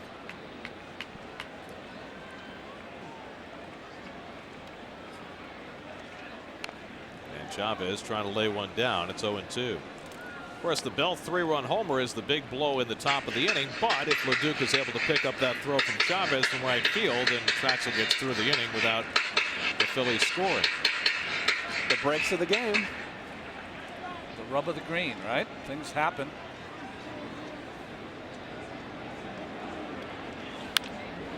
Still 0-2 to Chavez.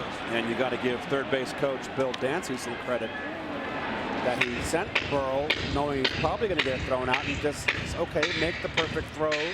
If you don't, he's going to be safe. If you do, he's out. And the throw was there, but it was a short hop, in between hop, and that was the difference. Chavez rips one to right, and that's a base hit. So Andy Chavez gets a high fastball and leads off the 5th inning with a solid single. Check out the Hyundai in-game box score. David Wright and Cliff Floyd with home runs helped the Mets tie this game. Now they got themselves an uphill climb again, down 6-2.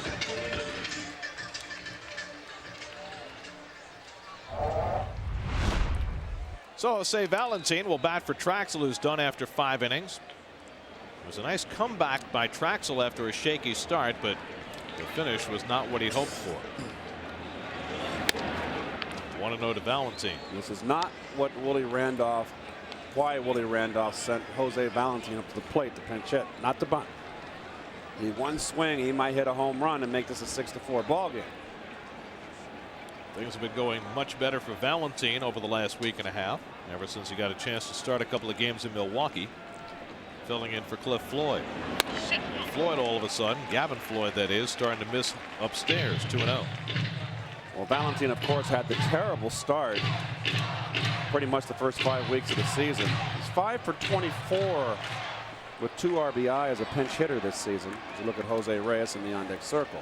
Pinch hitting is a relatively new pursuit for Valentine as Floyd misses badly again. And I found it interesting today to read about Alex Gonzalez, who was with the Phillies, who had been a starter throughout his career with Toronto and with the Cubs. And he was signed by the Phillies to be a backup infielder and found he just couldn't handle the role. And on Sunday, he announced his retirement. Well, it's not for everyone. I think it's a special player that can go and sit on the bench for 6-7 innings and have to come out cold and be ready to hit and hit against a talented pitcher like Gavin Floyd. 3-0 to Valentine, and he takes a strike. And that's something that Valentine is really learning now. I mean, he was supposed to fill that role with the Dodgers last year, but he got hurt and was out for most of the season. He's learning it on the job, right, as we speak.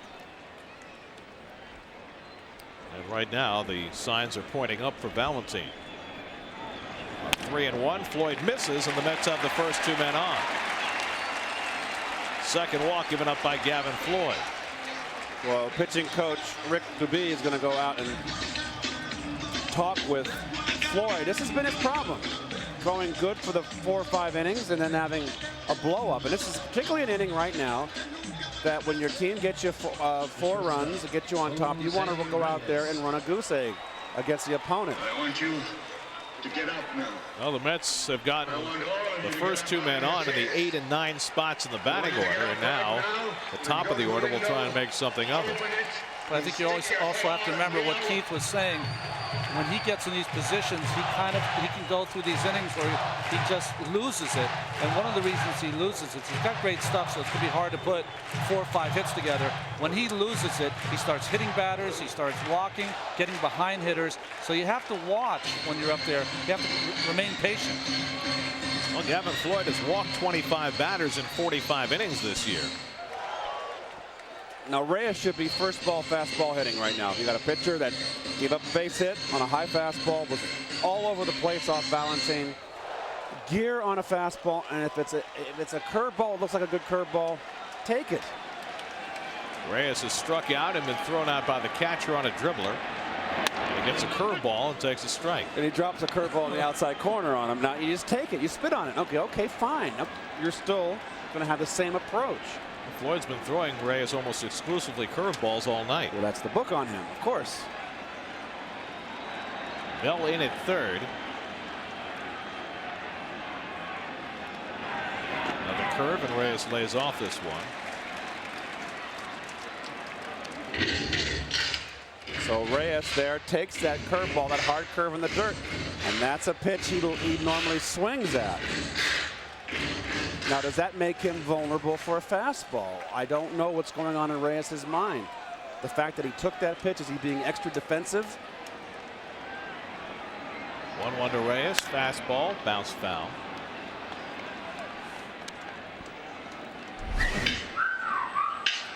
Well, you see, he gets the fastball and he's ready to hit it. He's out in front.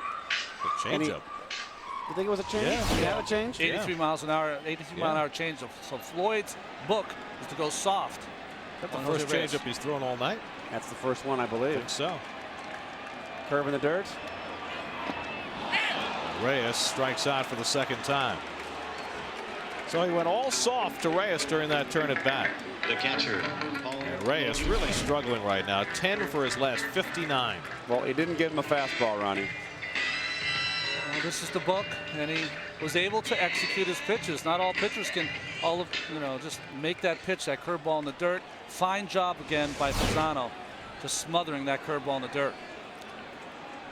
So first and second and 1 out, and here's Loduca, who has a walk and an infield single, pushing the batting average up over 300. There goes Chavez for third, and Fasano won't make a throw. Running on his own, Valentine holding at first base. Chavez is first of the year. Well, a smart move by Indy here. No one even attempting to hold him close, and you saw him get that walking lead. Now, Valentine doesn't know he's stealing. He's stealing on his own, and that's a tough play. You're not looking for that, so. And you're vilified if you try to steal that base at second, get thrown out by Fasano. And that's what Fasano was looking at. He was looking at second or even throwing behind Valentine at first, not to third. And Loduca hits one foul. Well, Gavin Floyd's been known to take a long time to the plate. That's 14 of 16 for base runners so far this year and stolen bases. Of course, he's also been working with a succession of catchers this year.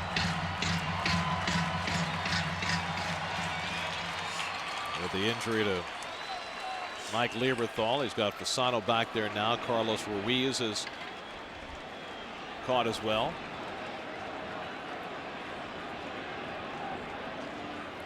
Curveball strike to LaDuca, 1-2.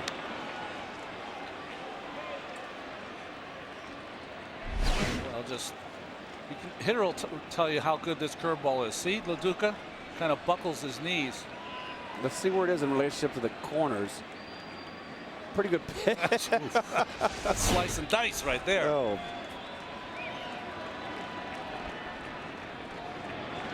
Another curve, bounced foul. Gavin Floyd really leaning on his curveball tonight.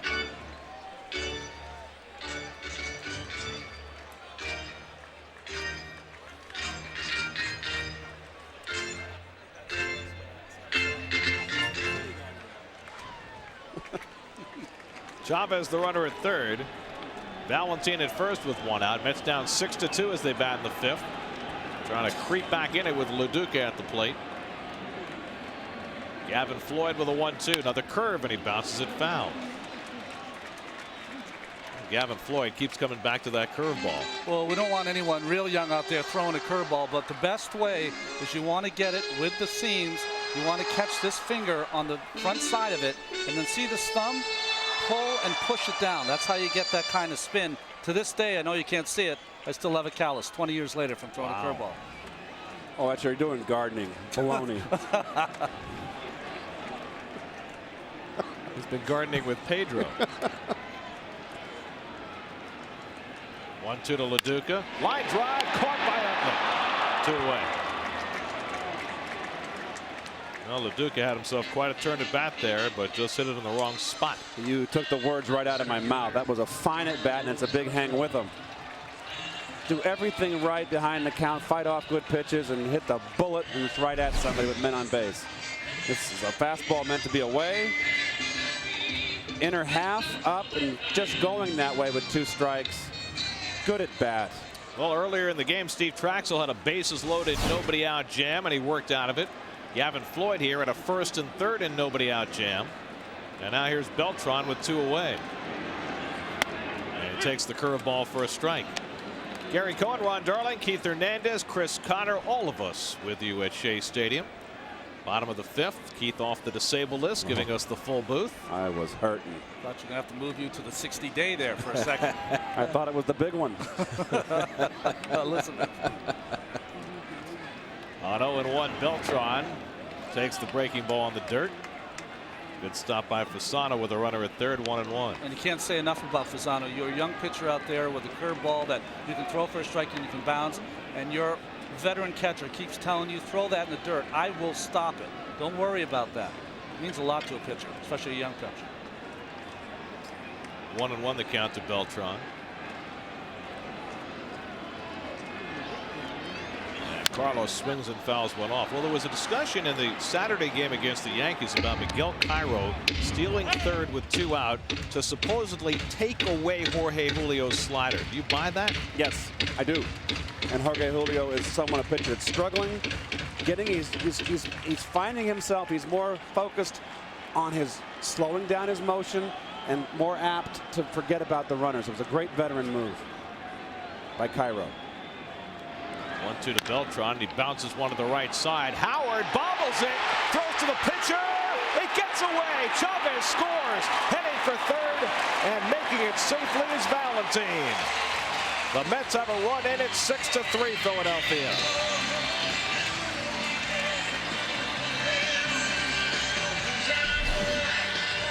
Well, he's made now he's the lowest fielding percentage of first baseman. He's made a ton of errors so far this early season. The throw's on time, and it's a good throw, but the error is going to be charged to him because of the bobble. I can't for the life of me understand why Beltran has to do that. And good hustle here and good heads up by Valentin. Well, they call it a single for Beltran and then an error on the pitcher for not handling the throw, which allowed Valentin to go to third. But that's such a bad play diving into first. A, you can get hurt, and B, it slows you down. But the hurt part is, I hate to see someone step, especially a pitcher covering first. They're going to be all over the place anyways. Good chance for them to step on your hand. I don't have a problem. I'm sorry, Gary. Go ahead. Delgado tying run at the plate, and he takes the curve for a strike. I don't have a problem with the call of the error on the pitcher, because but if you're going to give it an error on the pitcher, then Beltran was going to be out at first. Yep. Yeah, so you can't give him a single.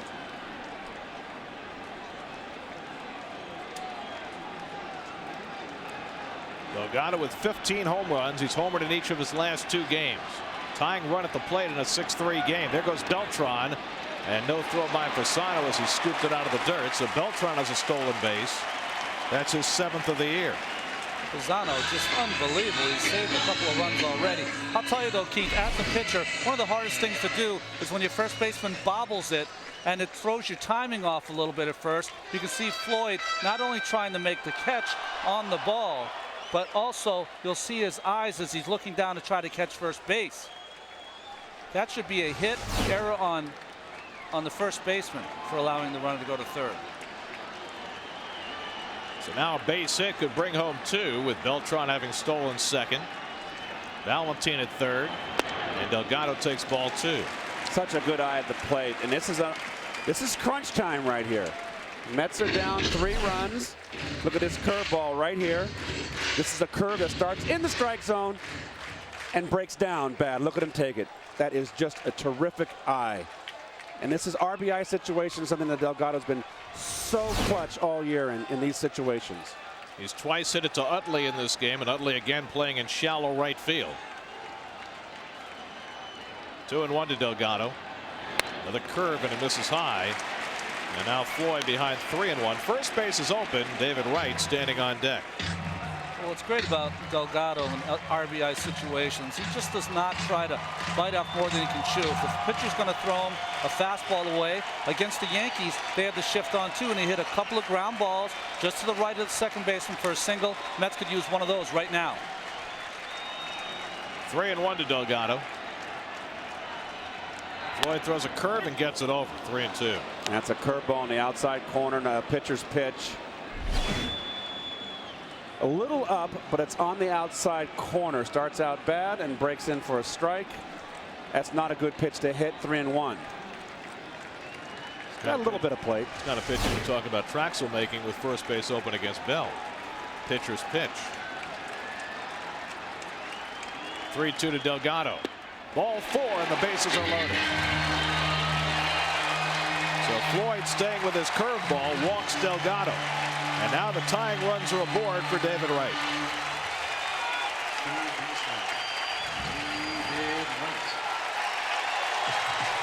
In the second inning, Floyd got the Mets offense started. His 7th home run of the year, his 2nd in 2 games. Now he bats with the bases loaded with the Mets down 6-3 in the 5th. Well, that home run was the first pitch of the first at bat for David Wright. He struck out the next at bat on breaking stuff. Let's see if David's approach is the opposite field. Floyd starts him out with a fastball strike, 0-1.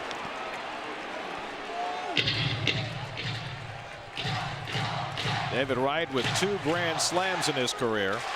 One of those came in Philadelphia last year on a record-setting night for the Mets against the Phillies.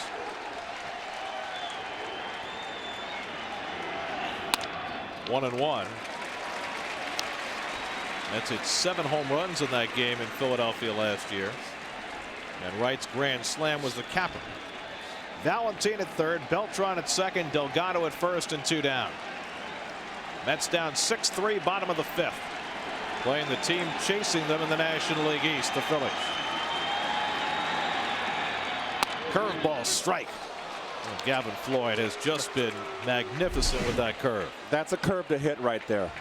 I don't think this got out enough, and it's up. That's a pitch to hit right there. he's frozen. Has all the plate in the world. After 2 fastballs away, though, maybe Wright looking for another fastball. Now it's 1-2 to David. Struck him out with a breaking ball.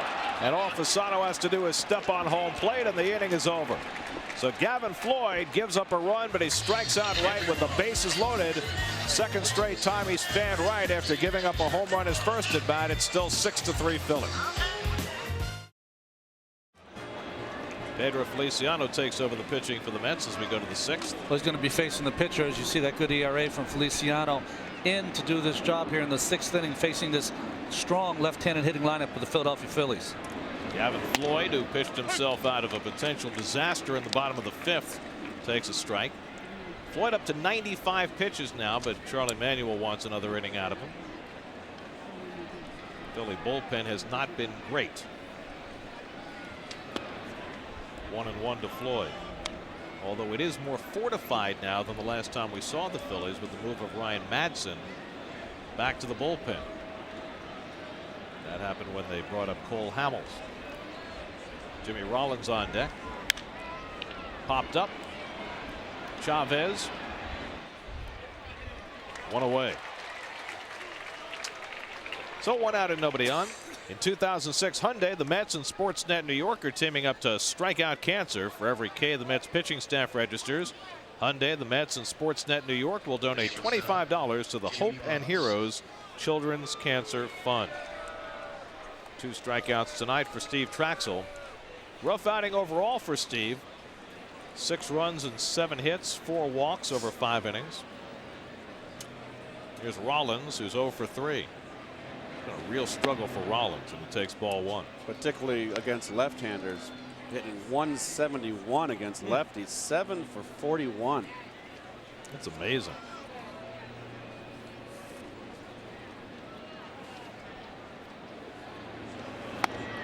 And Feliciano throws a strike. He's probably the biggest reason their season has been so up and down and different, the Phillies, because when he is getting on base, he makes this team so much more difficult to get out. That's one of the reasons the Phillies had such a good stretch drive last year, was that Rollins closed the season so strong. No, he's not really a leadoff hitter. You can't, when you have an on-base percentage in the low 300s, that's not the ideal leadoff hitter. And Rollins hits one to left, hit well. Floyd back, and he runs it down.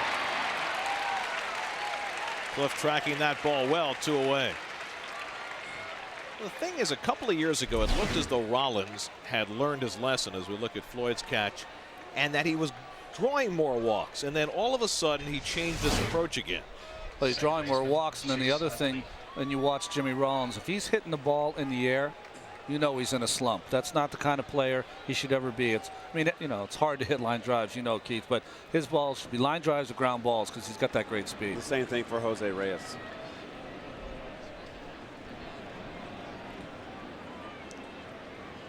So here's Chase Utley with 2 out and nobody on. Utley a single and a double. He's also struck out 2 for 3. And he takes ball 1. You know, we're talking about hitting on top of the ball, and it's just a matter of too many hitters today drop his shoulder and swing up. When you swing up at a high ball, you're not going to hit the ball on the ground or line drive. It's got to stay level with your shoulders.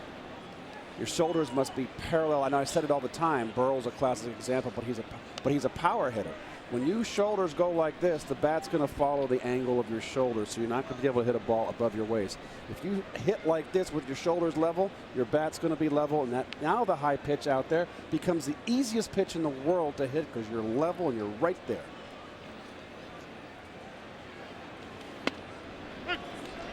Two and 1 to Utley. And you're saying that Burrow can get away with it because he's a power hitter. He's allowed to strike out 140, 150 times a year. And you're talking about an average hitter. You want to hit for average. That's how you got to hit. A leadoff guy, second hitter in this 2-hole. LaDuca does it well, stays level on a high ball. Breaking ball by Feliciano, 3 and 1. I mean, you would not want to change Burrow. You might want him to try to get a little more on top of the high ball, but you wouldn't want him to lose that power swing. And he's strong enough for he might get that pitch upstairs and hit it out the opposite way. Utley stays level on a high pitch, left-handed. He's a left-hand hitter, but he struggles against lefties right now. He hasn't quite learned how to hit lefties. He's struggled against them a little bit, but he does stay level. He's a line drive hitter. That's why he's going to be a good ball player. He's only going to get better. What did you do against lefties? Did you change your approach against left-handed pitchers? I basically had the same swing level, but I crowded the plate on lefties and looked area. 3-2 to Utley, and it's low, ball 4. Feliciano issues a 2-out walk. Well, the 2-out walks killed Traxel in the last inning. And now Feliciano walks Utley in front of The Abreu. right fielder, Bobby Abreu. This Philly team draws a lot of walks, and Abreu more than anybody. They've drawn 5 tonight from Mets pitching. I find it very interesting. The hitting instructor for the Philadelphia Phillies is Milt Thompson. And when Milt was playing, he was a free swinger. Yes. So it's funny how the things he couldn't do all the time in his career, he's able to teach so well to his Philadelphia hitters.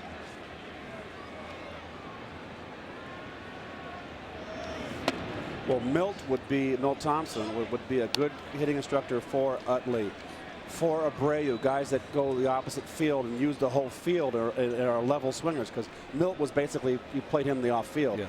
But he didn't walk. He was a free swinger in that regard, but he stayed level. He was a line drive hitter. He's a good hitter. Abreu 1 for 2 and a walk, and Feliciano checks in on Utley. Phillies don't do a whole lot of running. Just 23 steals in their first 43 games.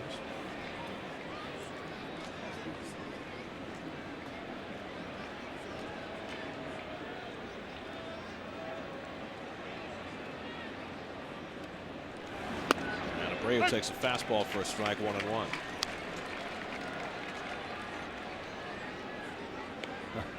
Well, there's probably the greatest Philadelphia Philly of all time, Mike Schmidt, offensive player. Maybe the greatest third baseman of all time.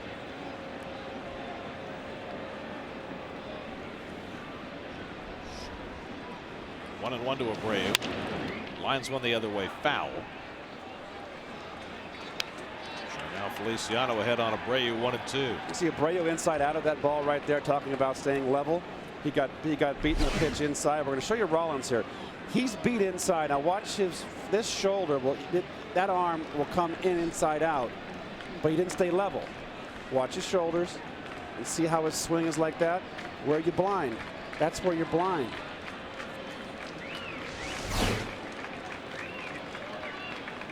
One-two to Abreu. Struck him out. Pedro Feliciano strikes out Bobby Abreu, and the inning is over. A walk in, one left, middle of the 6th, 6-3 Phillies. We go to the bottom of the 6th inning. We check out our Toyota National League scoreboard. Michael Barrett and Matt Merton with home runs for the Cubs as they lead the Marlins in the 7th. Washington has beaten Houston 4-1. The Reds on a Ken Griffey Jr. home run leading Milwaukee in the 6th. It was Cliff Floyd leading off the home 6th, and Gavin Floyd starts him off with a curveball. Floyd hit his 5th home run of the year on a 2-0 fastball in the 4th inning. At the time it tied the score at 2-2 as you look at Aaron Foltz getting ready in the Philadelphia bullpen. This will be Gavin Floyd's 97th pitch. 1-1 to Cliff Floyd. Late games in the National League include the Giants and Cardinals. Jason Marquis trying to keep Barry Bonds from hitting .715 tonight. Good fastball. 1-2 to Cliff. This is in the 4th. And that's the kind of swing that Cliff Floyd needs to get back. A short stroke. He's so strong. His swing has been long all year, and that's why he's been missing pitches. He's just been a split second behind pitches that he normally kills, and right there was no wasted motion. 1-2 pitch, ties him up, and Cliff stopped the swing. Mike Riley with the call at third, 2-2. Pretty good curve here, tough to lay off, and Cliff lays off. Normally they ring you up today. Very surprised he wasn't rung up. Jeff Geary, the right-hander, now joins Aaron Foltz in the Philadelphia bullpen. 2-2 to Cliff. Goes the other way. Burrell toward the line. Can't get it. Floyd to second. And Cliff's in standing with a leadoff double. Well, I tell you what, these are good signs for Cliff Floyd right here. Look at the pitch. Good pitch. Went out and got it. Look at the short swing and the downswing. And that's why he hit a blind drive. Now, Burrell misplays this ball, but Floyd has had so many line drives hit at people. This is maybe the worm has turned. That Burrell, not a particularly good outfielder. And so Floyd with a home run and a double tonight, and here's Matsui. And we'll see how far the Phillies go with Gavin Floyd. Remember, his 6th inning against Milwaukee in his last start was his downfall. He's now at 100 pitches for the night. Kaz is 0 for 2, but he rockets one to right. Back goes Abreu, and it's off the wall. Floyd was tagging up. He goes to 30. He's going to be waved around. The throw goes to second, and Floyd scores on the double by Matsui. It's 6-4.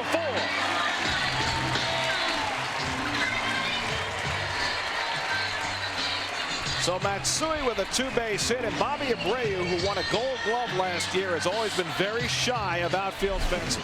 And you are absolutely right. Once in a while, Kaz turns on the ball. That ball came back over the middle. And he got gun shy. Well, and Gavin Floyd, as you see Cliff Floyd tagging up, he thought that ball was going to be caught. Good job by Maniacta of sending Floyd here, because Philadelphia Phillies were conceding that run. So back-to-back doubles by Floyd and Matsui, and that's going to be all for Gavin Floyd, as Charlie Manuel wants the left-hander to face Endy Chavez. So Aaron Foltz will come into the game. Cliff Floyd with a home run and a double tonight. Gavin Floyd chased at 6-4 Philly. Left-hander Aaron Foltz on to try and pick up for the Phillies. Aaron Foltz's last appearance against the Boston Red Sox in Philly. 1 inning, 2 earned runs and a home run. Has not ever taken a loss as a Philly. His last loss was in 04 as a member of the Twins. Mets going to try to change that. Endy Chavez tying run at the plate. He pops up the bunt attempt. Fasano back. Did he get it? Oh, that's a great play by Sal Fasano. Fasano has gotten a workout in a lot of areas behind the plate tonight, and that was a tremendous play.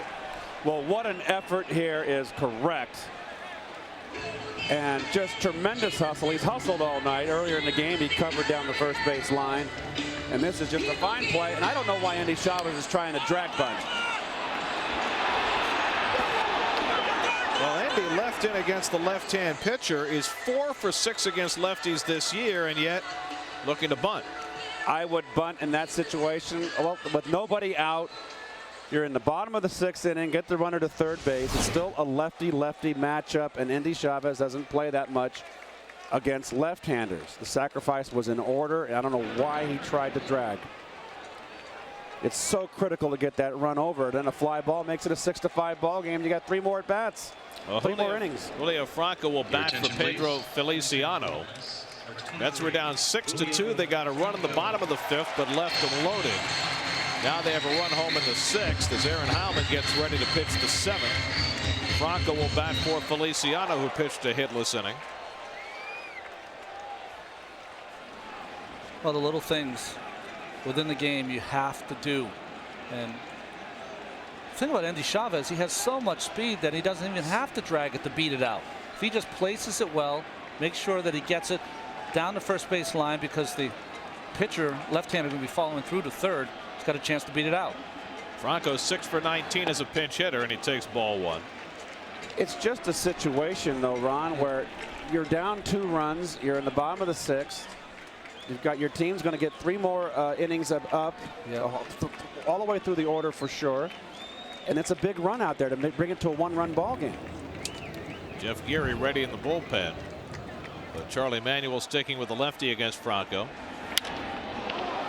Fouled away, 1-1. Which is a little bit unusual, because Reyes is a better right-hand hitter. Hits left-handers much better than right-handers.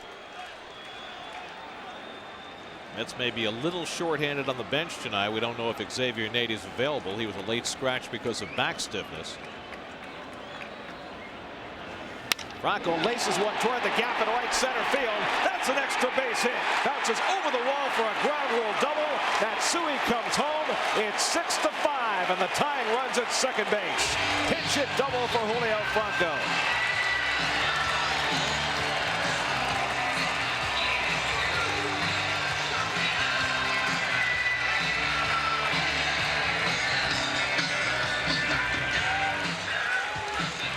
So Charlie Manuel stayed with the lefty against Franco, and Franco hits a two-base hit. Well, you cannot throw a fastball out over the plate to Franco. That is his strength now here later in his career. Well, that's what he does so well, goes the other way his whole career. And that is just how you drive the ball to the opposite field. That's with 3 doubles in the inning to play 2 runs, and Reyes takes a strike. Reyes turning around about right-handed, which has been his better side. A little bit baffled why Charlie Manuel left the left-hander in to face Franco with Reyes Loduca coming up.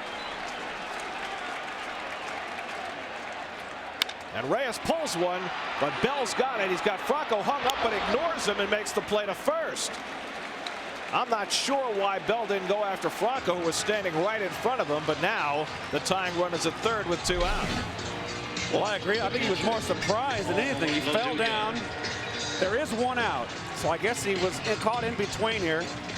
I think he's caught by surprise. I guess so. I mean, you'd much rather have runner at first rather than a runner at third. I agree. I agree. To the Phillies.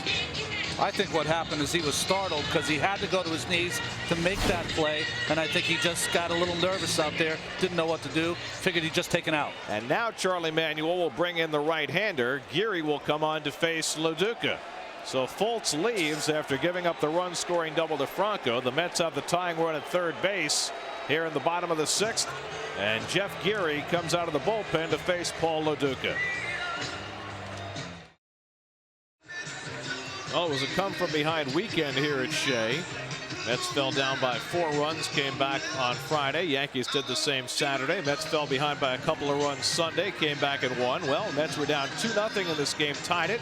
They were down 6-2, and now they've gotten it to 6-5, and Jeff Geary comes on to pitch for the Phils.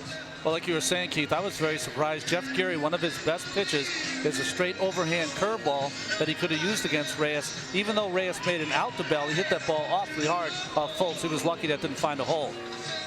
Well, I think he's two batters late on bringing in a right-hander.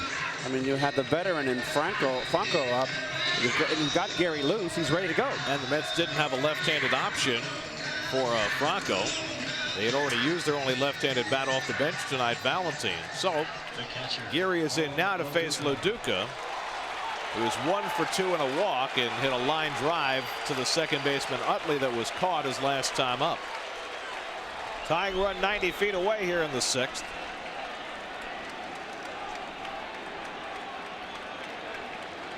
Jeff Geary making his 21st appearance of the year. And he misses with a fastball to Loduca. Paul is 0 for 3 in his career against Geary. Carlos Beltran waiting on deck. Mets have 2 home here in the 6th and trail 6-5. 1-1 to Loduca. Here's what Loduca has done with 2 outs and runners in scoring position. 5 for 14. That's a .357 average. And those are the toughest RBIs. The 2-out RBI is always the toughest RBI. Well, one thing you know about Loduca, he's going to put the ball in play.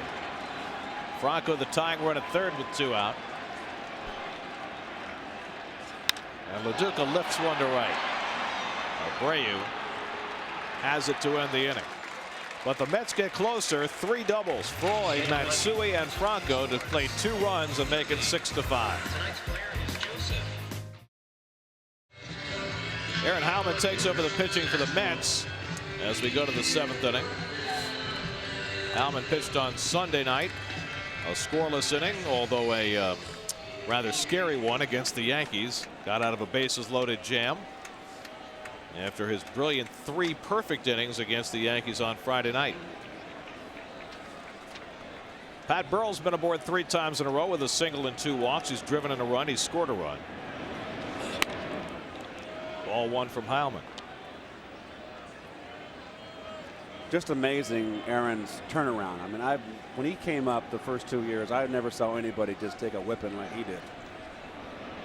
Boy, he just persevered.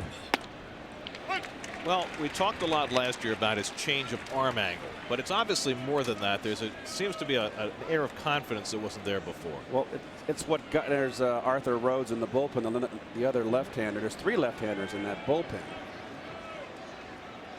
1-1 to Burrell. Fastball strike. Well, it's the old saying. Well, what got you here? Why change? Unless everything just goes completely so bad.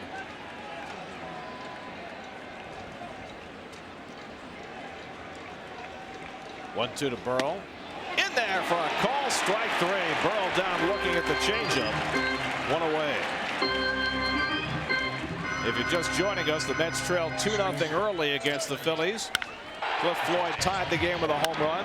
The Phillies got a 3-run bomb from David Bell to go up 6-2, but the Mets fighting back. Matsui and Franco with RBI doubles to bring us where we are now, which is 6-5 Philadelphia as we play the top of the 7th. 1 out and nobody on. Here's Ryan Howard. Howard with a sac fly and a walk, otherwise 0 for 1. He's driven in a run. He's scored a run.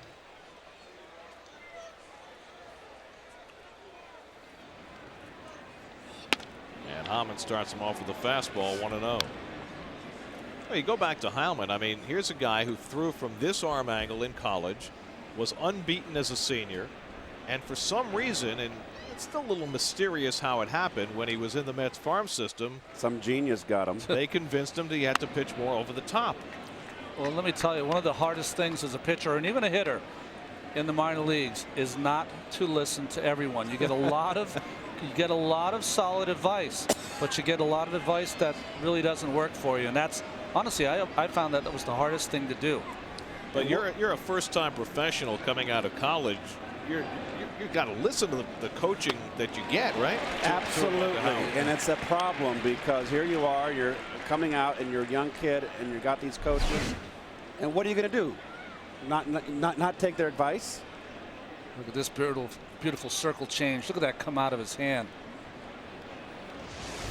Same motion as his fastball. That's what makes it so effective.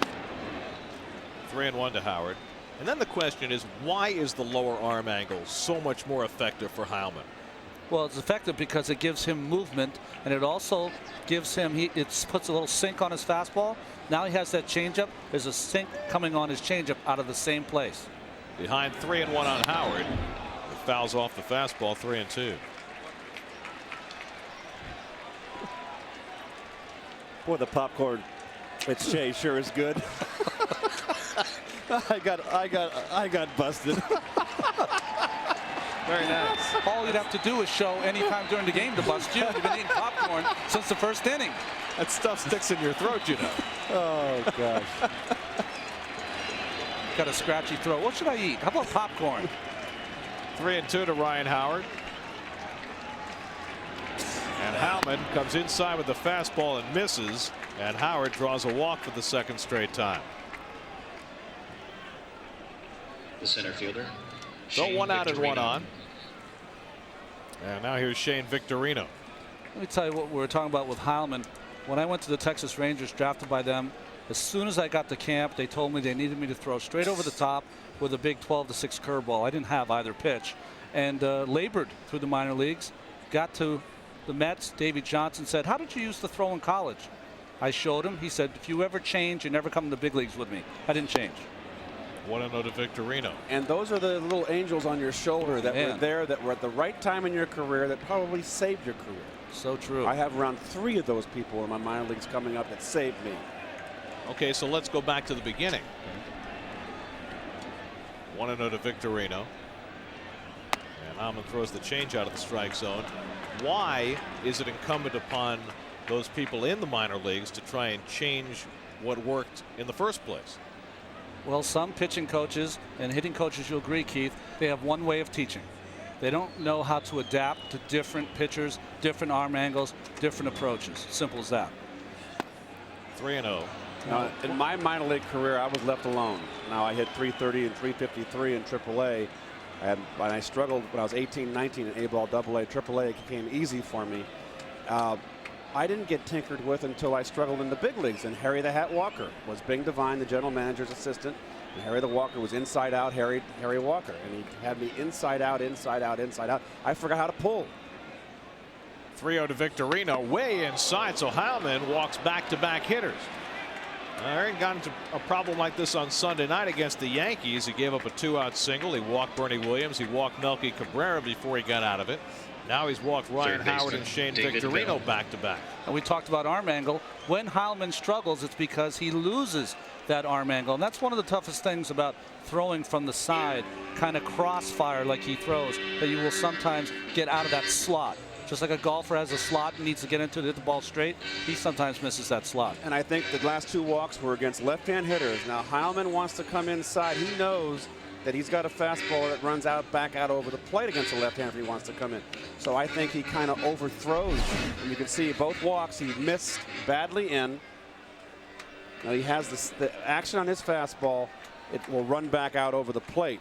So he's got to make doubly sure that he starts at 3-4 inches off the plate inside to be an inside corner strike. And occasionally he doesn't get any movement, which he didn't get there. It becomes a straight, almost cutting fastball into the left-hander. I think it's overthrowing maybe. Yep, definitely. Well, here's David Bell, who had a 3-run homer his last time up.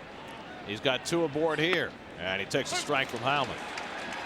All sinker ball pitcher, and this is their zone right here. If you're a right-hand sinker baller, that's the side of the plate that you perfected as well as possible. The sinker down and away to a left-hand hitter, down and into a right-hand hitter. 0-1 to Bell. Drive toward left center field. Floyd racing over. Can't get it.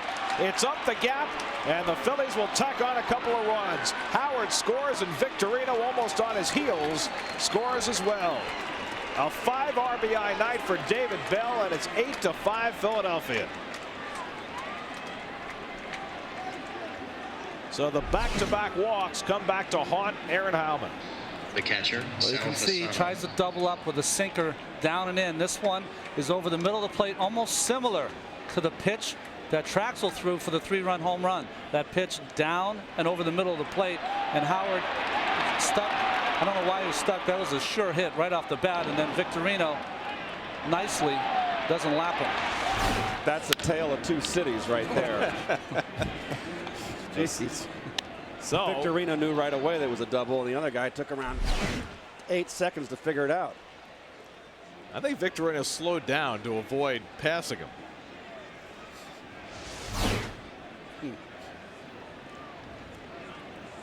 So a rough go for Heilmann, and a big night for David Bell. Fasano grounds one foul, 0-2. Well, the Mets were down 2-0. They came back to tie. Down 6-2. They got it back to 6-5. But the Phillies, taking advantage of Heilmann's wildness, to tack on a couple here in the 7th to make it 8-5. Well, it's Met pitchers have walked 7 batters, and you can't do that and win in the big leagues.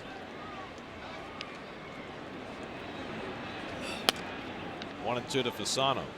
And because of their 14 straight division titles, you always have to assume the Braves going to be around. Well, watching this Philadelphia team after taking a big lead, the Mets coming back, and them coming back again, as you see Dave DeLucci in the on-deck circle, they're going to be there too. Fasano fouls one off his leg. This is going to go. This race here for the National League East is going to go deep into the summer. Well, the Phillies began the night 3 games behind the Mets, and the Braves, who were, of course, left for dead by everybody early in the season, as they usually are. At one time, 9 games out, now just 4 back. And Fasano strikes out on the changeup. That's the 2nd out. So 2 away. Well, good changeup. He starts out on the outside port. That's down the middle. What hurt Fasano there is he's a dead red fastball hitter, and the change of pace there is what got him. And I think, Ronnie, too, correct me if I'm wrong, I think Heilmann has such a great changeup that he can get away with it down the middle because he takes the perfect amount off. Perfect amount off and the perfect arm angle and release. It looks like it's exactly like his fastball. Andy Messersmith was the same way. Had the greatest changeup I ever faced. David DeLucci pinch hitting, takes a strike.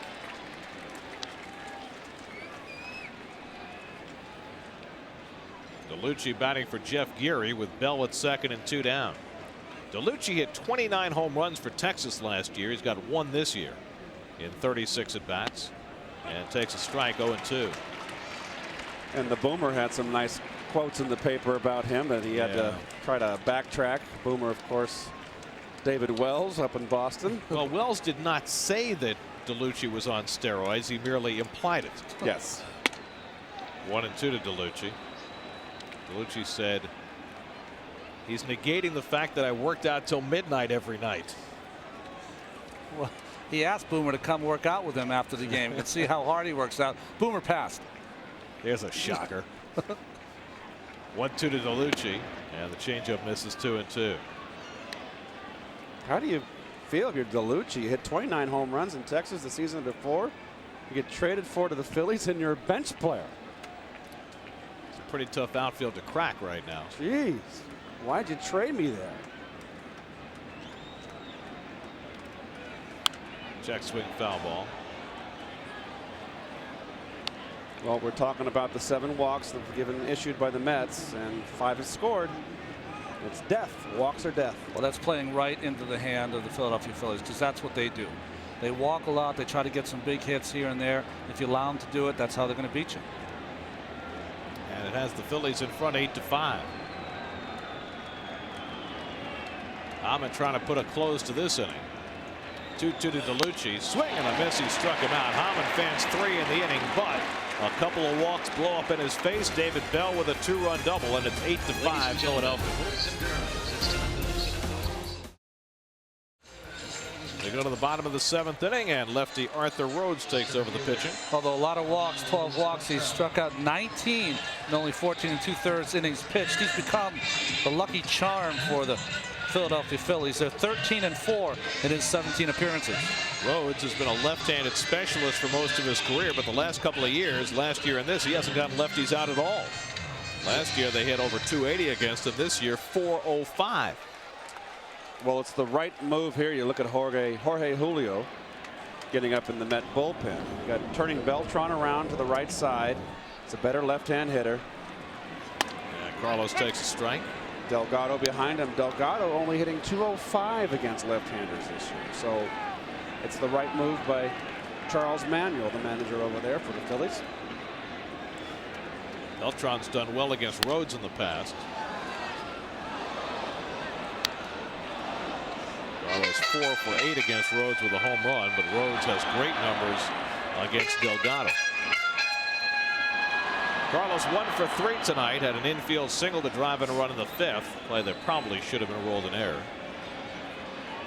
Mets have 8 hits, but trail 8-5. Fastball, strike 3 call. Rhodes gets Beltran looking one away. Arthur Rhodes now 36 years old. He still throws very hard. Yes, he does. Straight gas, inside corner, Ronnie. Well, good morning, good afternoon, and good night as Rhodes disposes of Beltran on 3 pitches. So here's Delgado, who's 0 for 2 and a walk tonight. We mentioned his numbers against Rhodes, not good. 4 for 24. Arthur Rhodes, the 4th Philadelphia pitcher of the night. Right into the shift. And Utley, who's been handling Delgado all night, does again. 2 down. So 2 up and 2 quickly set aside by Arthur Rhodes at the bottom of the 7th. And here's David Wright. Third baseman. Well, David hit a home run back in the 2nd inning. His 2nd in 2 games and his 7th of the year. But he had a chance with the bases loaded and 2 out of the 5th, and Gavin Floyd got his biggest out of the night when he struck Wright out. He learned his lesson. That home run was on a fastball first pitch, and he decided after that to go with the curveball against Wright, and it worked. Struck him out twice with curveballs in the 4th and again in the 5th in that big spot. Wright has feasted on lefties all year, and he takes ball 1 from Rhodes.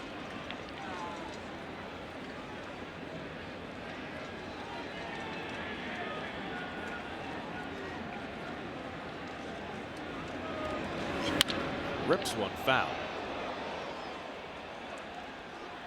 Right among the top hitters in the league with that .382 average against lefties.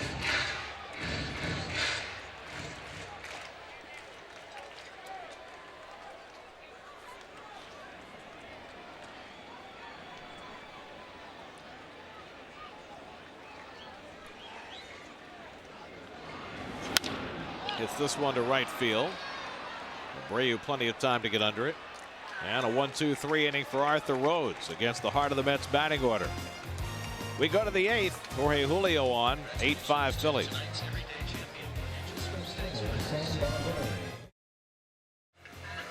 On to the 8th inning here at Shea. The Phillies with an 8-5 lead as we check out the Jeep upcoming schedule. 2 more with the Phillies tomorrow night and Thursday afternoon, and then it's down to Florida. They'll play the Marlins Friday night, Saturday afternoon, and Sunday afternoon. Just a brief road trip. Mets are right back here on Monday to play the Arizona Diamondbacks. And there's Jorge Julio taking over the pitching for the 8th. Jorge Julio with that amazing strikeouts to innings pitched. It's really been a 2 steps forward, 1 step back so far in this season for Julio, but he's trying to make sure that he kind of tones back. We've talked about it before. He's trying to throw 90% instead of 100%, and as he gets better at that, his results will be better. I think his steps forward have been a lot bigger than his steps back. Yes, absolutely. Julio was the losing pitcher to the Yankees on Saturday afternoon, giving up the 11th inning hit to Andy Phillips. Rollins bounces one foul, but another rough night for Rollins. Has gone 0 for 4. His batting average has shrunk to .240. It's been David Bell's night so far. Jeez, what a night he's had. 3-run homer, 2-run double for Bell. Julio ahead on Rollins 0-2.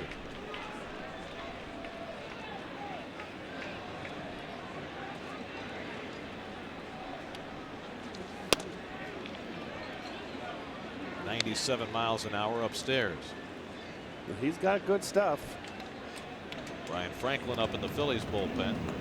He is their setup man for Flash Gordon. And it's been a struggle lately for Franklin. And that has been the problem with that Philly 5-game losing streak that they broke yesterday. It's been a breakdown in that bullpen, the late bullpen, the guys that are coming in that are setting it up for Gordon.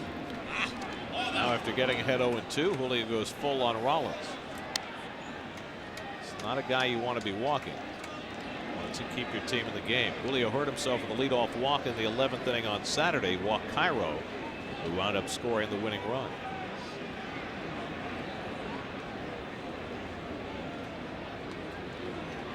(3-2) to Rollins, struck him out. So Julio strikes out Rollins to start the 8th inning. 1 out and nobody on. A bit of an overmatch here, Ronnie. My goodness, look at this. He is so beat. That's some gas. Chase Utley. Especially when you know it's coming and you still can't catch up to it. You see him inside out trying to adjust to it. He just couldn't. He just was totally overmatched with that fastball.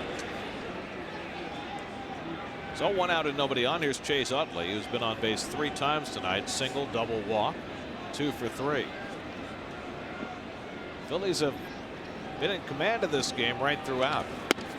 They scored 2 runs off Traxel in the first inning. The Mets tied it on solo homers by Wright in the 2nd and Floyd in the 4th, but the Phillies came right back in the top of the 5th, put up a 4 spot against Traxel to regain command. Mets fought back again with a run in the 5th and 2 in the 6th, but again the Phillies responded immediately. Bell's 2-run double in the 7th made it 8-5. Bell has answered the bell. No pun intended. No, not at all. No one laughed. Guys are tough. Phillies were saved by the Bell. 1-2 to Utley. Those 4 runs in the 5th after 2 out also broke Traxel's back. The walks have really killed the Mets tonight. Both Traxel and Heilman. 2-2 to Utley.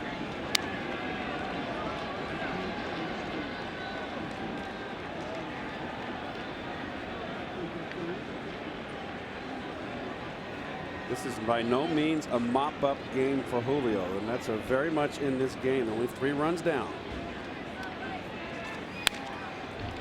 Utley fouls off the slider, still 2-2. Bobby Abreu waiting on deck.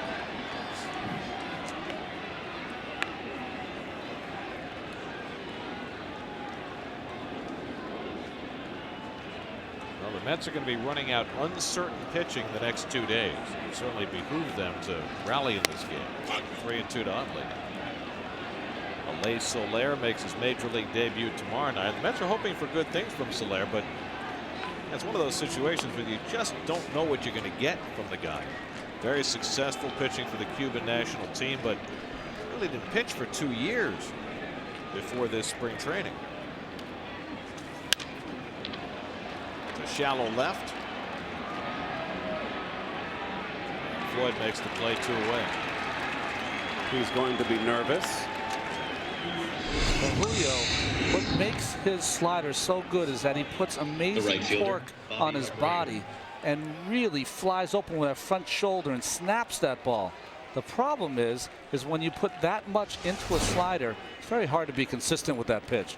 It's a lot of times you're going to throw one that's unhittable, and other times you're going to throw a little helicopter up there. Or you're going to throw it in the dirt. Abreu takes ball 1.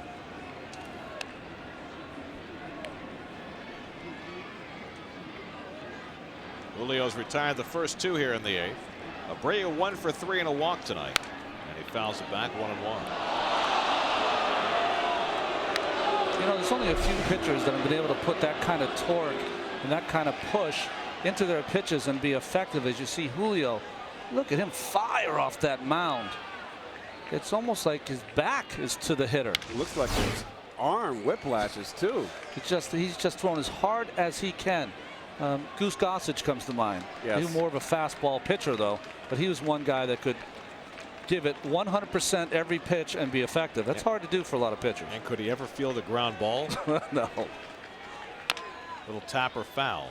Nolan Ryan was that way. Nolan Ryan had the big motion and he grunted when he threw, and he's one of those guys that can throw everything into it, and he had a great curveball and a great fastball, obviously, but he would always get hurt with his curveball, probably from overthrowing. Julio ahead 1-2 on Abreu. Just misses outside, 2-2. Nolan late in his career run, you remember he developed a changeup. Oh. And that made him oh my goodness, he had a changeup now. It was like, oh no.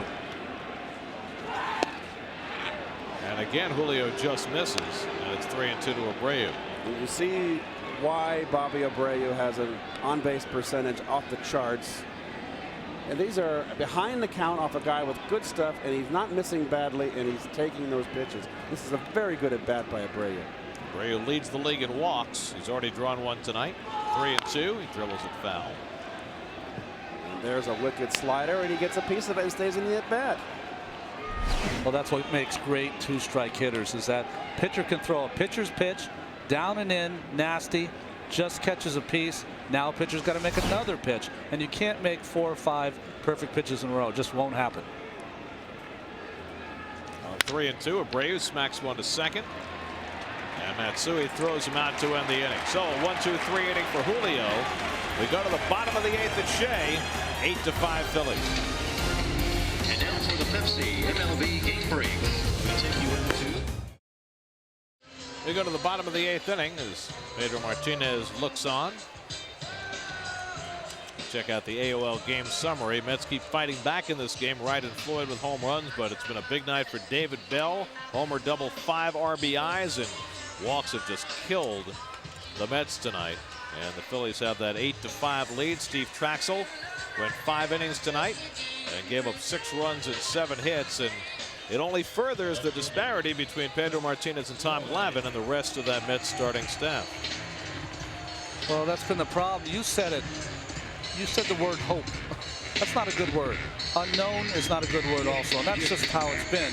You know, they're trying to reach, the Mets are trying to reach into their system, trying to get someone, hey, this is an audition, trying to get someone to take hold and say, yeah, I belong in the major leagues. I'm going to give you an Aaron Small kind of year that Small had last year. Not 10-0, of course, but come up and get the job done. Nothing wrong with 10-0. Look what Terry Leach did. There you go. Someone to grab a hold of this and say, listen, you're giving me a chance, I want it. I'm going to take it. Terry Leach, what year was that? He was like 10-1. 87. Yeah. Boy, oh boy, was he a lifesaver. Chad Bradford up in the Mets bullpen. Ryan Franklin is pitching now for the Phils. Their 5th pitcher of the night. Cliff Floyd has a home run and a double tonight as he looks to get his act going, and he hits one deep to left. Burrow back near the wall, and he reels it in. Now Floyd continues to hit the ball well, and this time Burrow was equal to it, one away. Very positive night for Cliff Floyd. Look at no wasted motion. Ball away, not trying to pull it, going right with the pitch. And that's what Cliff needs to do.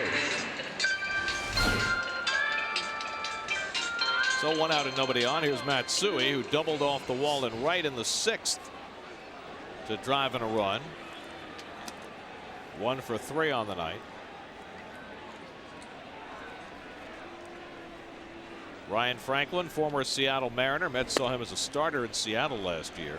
This was before Franklin got busted for steroids. Wound up in Philly this year as a reliever, a setup man for Tom Gordon.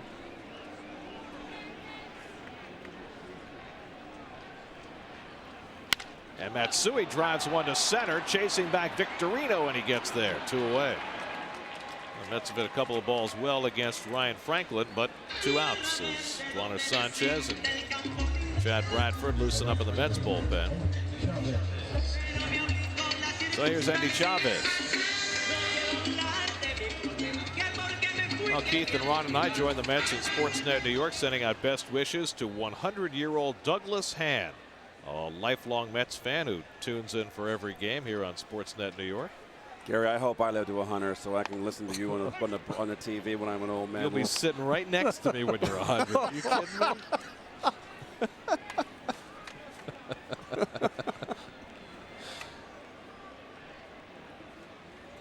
Chavez is 1 for 3 on the night. Another couple of nights like Milwaukee. And yeah, imagine what your voice is going to sound like at 100 years old. 60 might be out of the question. How about listening to you two guys? I'll be hard of hearing too. 1-1 to Chavez. And Eddie takes a ball, 2-1. Chris Woodward out on deck to pinch hit.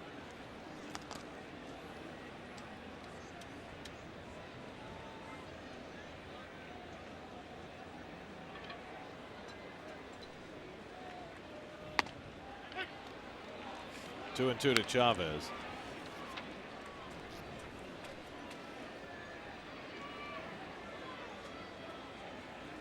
Just seeing that double, a two RBI double by Bell kind of took the steam out of the fans as well as the Mets. Slow bouncer. Howard handles this one. Backhand flip. God, drop. He had him, but the ball was dropped. First base umpire Jerry Meals was all set to punch out Chavez. Well, you can see off balance right there, Howard, and the toss is good. Takes his eye off the ball, and that should be a home book hit right there. Even though he was going to be out, give it a home book hit. We already did it once tonight. They'll be twice. Yep. Beltran got a hit on a similar kind of a play. Ryan, that's a tough play for a pitcher. To the late throw to you, where you got to look at the ball, then find the bag. The ball got stuck in the glove too. That's why whenever I covered first, I tried to get over there as quick as I could, because sometimes you could be waiting for the ball at the bag instead of having to run through the bag. Chris Woodward pinch hitting, and he takes ball 1. Woodward at 257 on the year. You know, you're taught as a pitcher, especially in college and when you get in the minor leagues, to run to that line about 10 feet short of first base and then run up the line, unless you got to know your runners. Some guys you got to get over there a little quicker because they're that fast. Chavez would be one of those. Slider by Franklin, 1-1. Like that Cardinal lineup with Vince Coleman, Ozzie Smith, and Van Slyke, and Terry Pendleton. If Vince Coleman hit a ground ball to you, I was going straight for the bag. No going to the line and up, because that's too late then. And I was catching that ball and throwing it quickly. It's like a hot potato. Woodward 0 for 4 as a pinch hitter this year, and he takes a strike. So Franklin gets ahead on Woodward, 1-2. There's a lot of things you did differently as a pitcher. When you're growing up, you're taught a certain way. Guy on second, he has speed. You run him back to the base and get rid of it. Not in the big leagues, you don't. You just give it to your fielders. Give it to the guys who know how to handle the ball. Yes. Reyes on deck. Woodward just gets a piece of the slider. Franklin's got a pretty good little curveball, Ron. Well, he's got good stuff, and I think this is a better role for him. He's been a starter the last 3 years in Seattle, and the same thing would happen to him. He's kind of a two-pitch pitcher. He doesn't have anything that is going to wow you, But when he can come in and just pitch an inning and throw hard and throw that good breaking ball, that's enough. This is a better role for him than him trying to go out there and get 18 or 21 outs. Chavez at first and 2 down. 1-2 to Woodward. Fastball hit hard, base hit.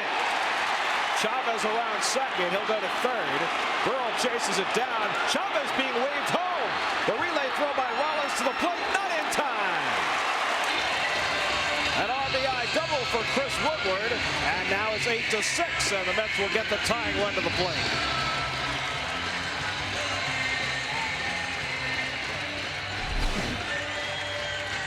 Fastball running in.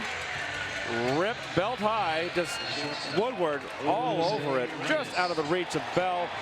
And I tell you what, Manny Acta here, very aggressive, a nice call. Chavez hustling all the way. And Manny Acta at third base did not hesitate and sent him. Well, if you wave him home there, he better score down 3 runs in the bottom of the 8th. Here's Reyes tying run at the plate, and he takes a curveball for a strike. But he's not allowed to send him if Chavez did not do his job, and that's he did not assume he was not going to score because of the score. So he busted around second, cut those bags, and Acta was allowed to send him home. So Manny made the right call, and the Mets are to within 2 runs. And Chavez is out of breath. Reyes, the tying run at the plate, 0 for 4 tonight. And he takes the curveball for a strike, 0-2. And a steady diet of curveballs the entire night to Jose Reyes. He's going to get him the rest of the season until he proves he can hit him.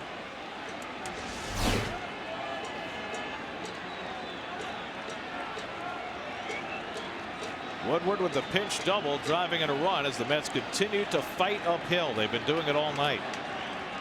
0-2 to Reyes. Drives it to deep right field. Back goes Abreu. Near the wall. And it's out of here!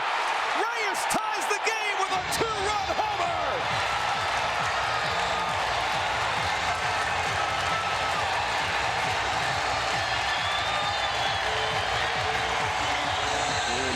One more curveball and Reyes hit it out to tie the game.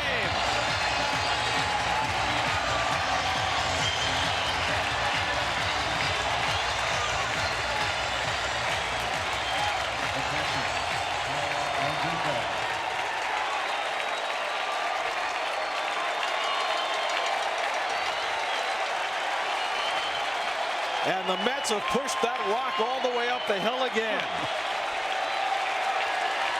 What a night. Well, Franklin there, as you see Reyes get the curtain call. What they've been doing when they got ahead of Reyes is they're trying to bounce that curveball. Fasano's done a great job all night of blocking that pitch. That one Franklin didn't bounce. 4th home run of the year for Reyes. We start even, and LaDuca takes outside. Here's Franklin ahead in the count. They want to bounce it. It's been doing all night. And what a job by Reyes. This stays. This is a good pitch. Almost on the ground. Fasano would have had to block it. And this is what makes this kid so dangerous. The talent that he has to hit that pitch over the wall and right to tie this game up. LaDuca takes a strike. And I think that Franklin wanted to get that ball away on the outside corner. Reyes would not have been able to do that. He got it more over the middle. Reyes, give him credit, took that ball off the ground like Mookie would do. So the Phillies bullpen woes continue. That's the 4th home run Franklin's given up in 22 innings. LaDuca bounces it foul. Traxel's off the hook now. As the Mets have gotten even 8-8. They were down 2-0. They tied it. They were down 6-2. They got within 6-5. They were down 8-5 coming into the bottom of the 8th.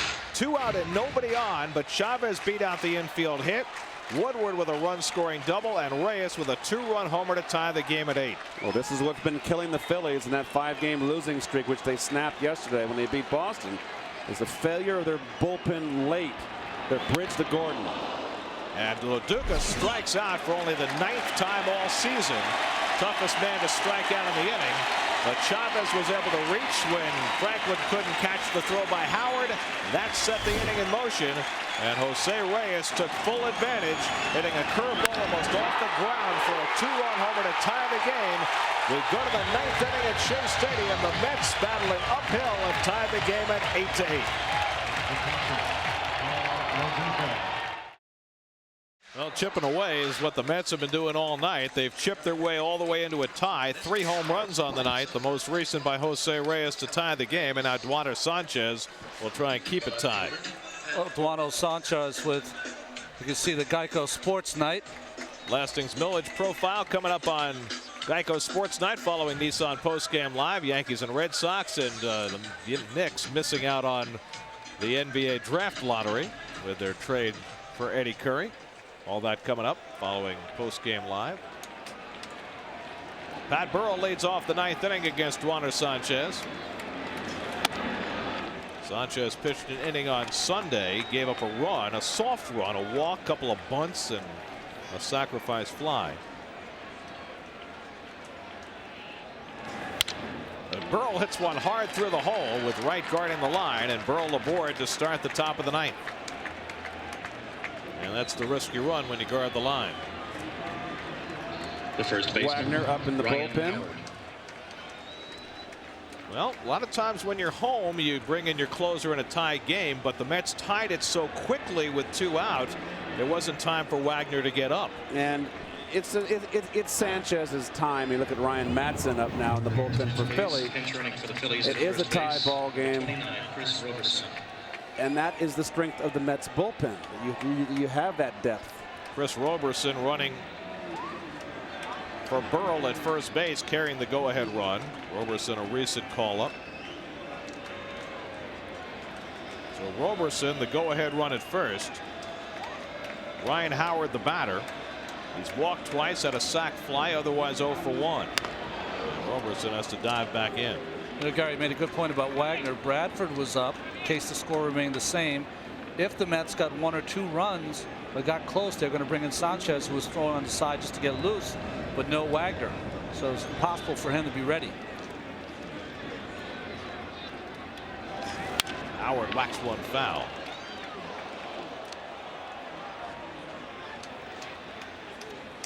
Roberson is a base stealing threat in his minor league career. 132 stolen bases in 5 seasons. Stole 59 bases in 2003 at Lakewood, wherever that is. It's probably A-ball. It's in New Jersey. 1-1. Where the Hindenburg blew up. I should have known that. Is he likely to steal, though, with Howard up? I think he'll leave the base open right here. I mean, I'm sorry, stay there to leave the hole open. But Howard goes the other way. And the fact that he's there too now, the threat that he might steal a base might give a fastball, pitcher be more inclined to throw a fastball to Howard. And he can gear on it. 1-1 to Howard. And really keeping an eye on Roberson.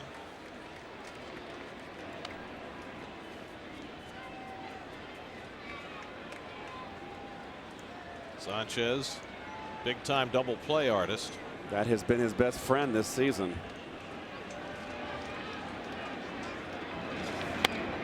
He misses inside to Howard. 2-1. Well, good pitch to hit here. Did he come back with another changeup on 2-1? Sanchez has shown all year that when he's behind in the count to left-hander, that changeup is his best pitch. But you got to be so careful with Howard, who has such power to the opposite field. Threw him a change and he fouled it off. 2-2.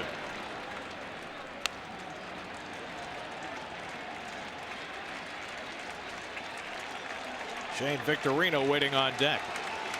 Mets 8, Phillies 8, top of the 9th.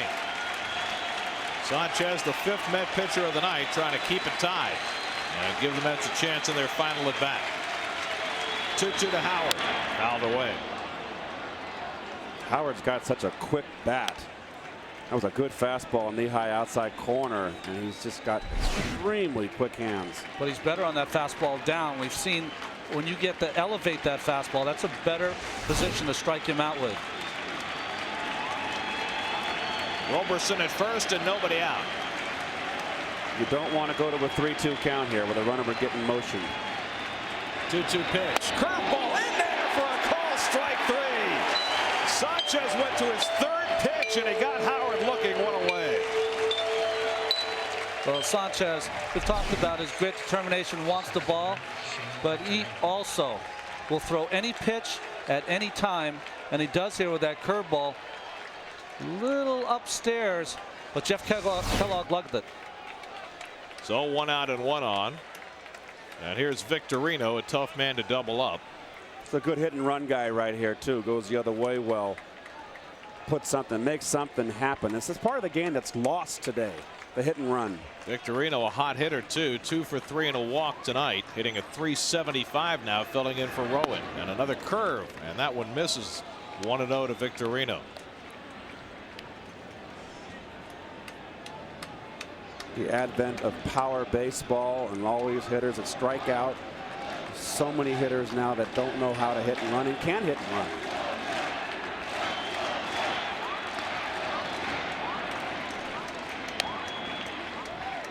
Robertson pinch running for Burrell, who led off the inning with a base hit. There's Victorino with that Little League helmet. He's been taking all sorts of abuse from his teammates for this. Nobody wears a double flap helmet. Willie McGee did. That's a long time ago. He can play a little bit. 2-0 to Victorino. Well, most switch hitters have 2 different helmets, one for batting lefty, one for batting righty, but not Victorino. He likes it this way. Feels unbalanced with a 1 flap helmet. 2-0 pitch on the inside corner, 2-1. Well, you've got your count now in the favor of a hit and run here at 2-1. Good pitch inside corner. See Victorino way on top of the plate. Robertson leads, not going, fouled away, 2-2. I think you're right, Keith. He is so on the plate. You're doing him a favor anytime you throw anything away. He can cover 2, 3, 4 inches outside. 28,958 at Shea. There he is. Sanchez can get it done. Right on top of that dish. Fly ball center field. Beltran has it lined up. 2 away. Robertson draws the throw, but goes back to first.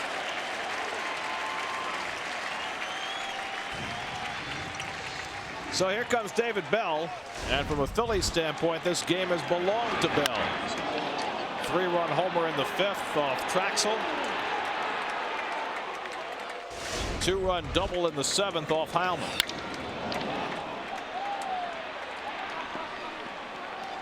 Now Bell bats with the lead run at first and 2 down in the 9th against Sanchez. Robertson back. Well, one thing Sanchez is doing, and that is keeping Robertson close. He has thrown over there several times, and he has to. That's the go-ahead run. Phillies led 8-5 after 7 tonight. It's 8-8 though in the 9th.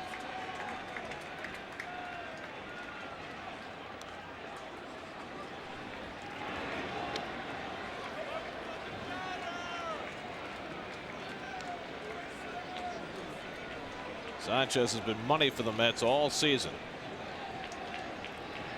Guy was traded for. Jay So pitched a great game for the Dodgers last night. To second base.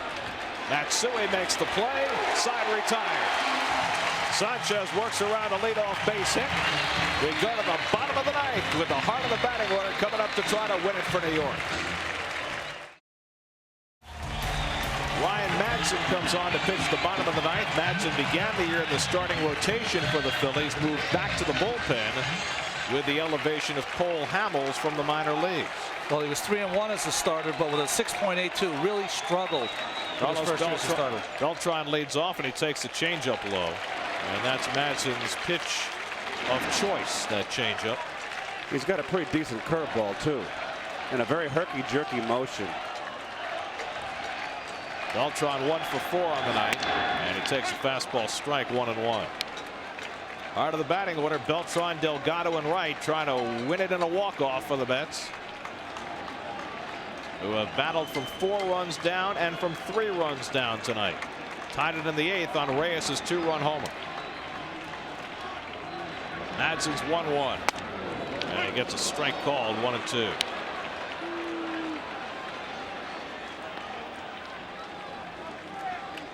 Darren Oliver is up in the Mets bullpen, listed as a possible starter on Thursday. Beltran pops it up foul. Howard near the stands for a look, but it's in the crowd and it's out of play.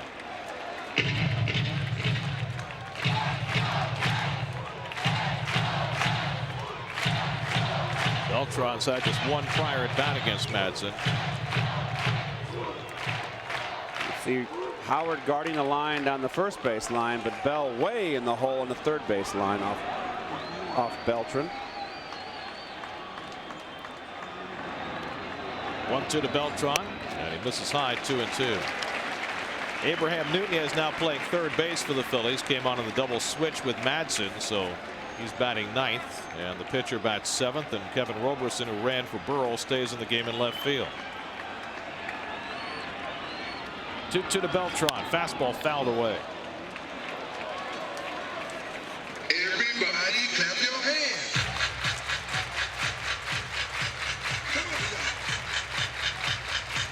check it out, y'all. How do you get your hat, Gary?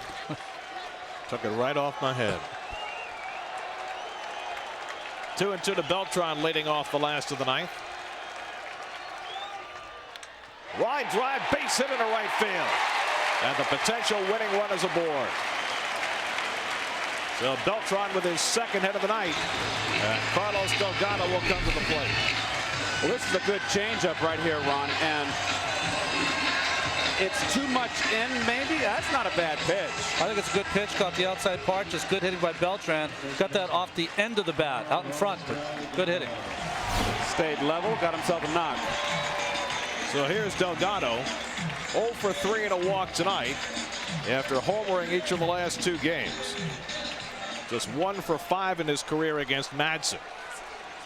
Rollins, the shortstop, right behind the bag at second, and Utley this time not playing in the outfield but playing on the infield dirt. Delgado fouls one away. This is the guy you can steal off of too. Madsen's very, very slow to the plate. Beltran has a stolen base tonight, 7 for 7 on the year. Fasano out to talk to Madsen. Now the Mets have been coming from behind with great regularity. Tonight they were down 2-0. They tied it. They were down 6-2. They got within a run. They were down 8-5 and they tied it up in the 8th. The Mets have never led. Trying to take their first lead in walk-off fashion.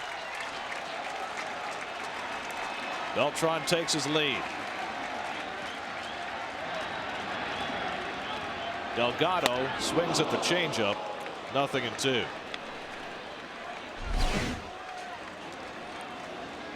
Again, another good changeup. This one's up in the strike zone, but just like Heilman, he takes just the right temperature off of those fastballs, those changeups, and that's what fools you too. David Wright on deck. Beltran at first and nobody out.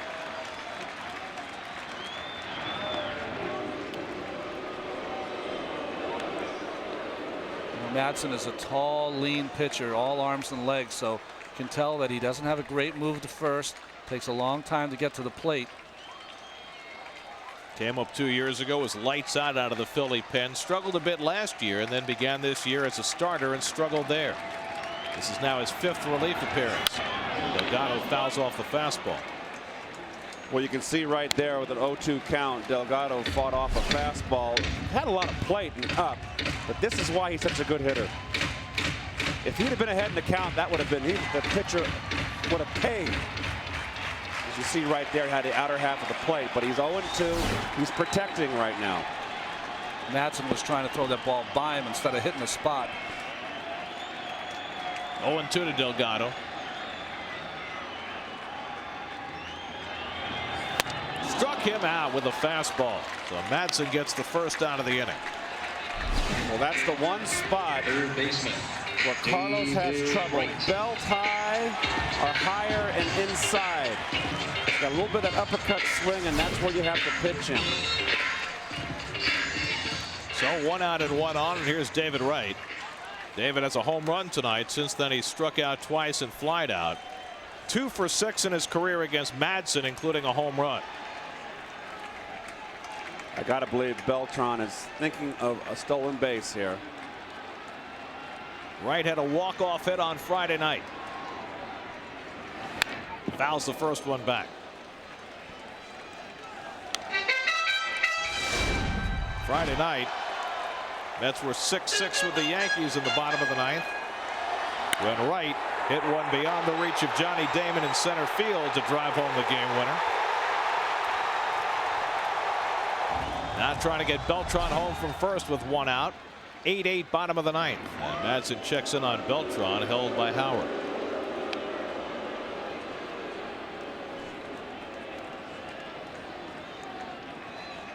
Straight away in the outfield against Wright, and Nunez near the line at third. Extra base hit could win the game.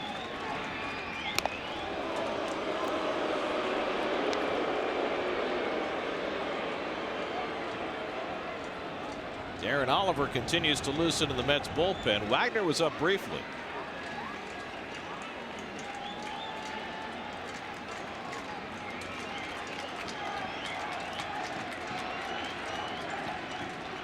Oh, 1 to Wright. Curveball strike. And Madsen ahead 0-2.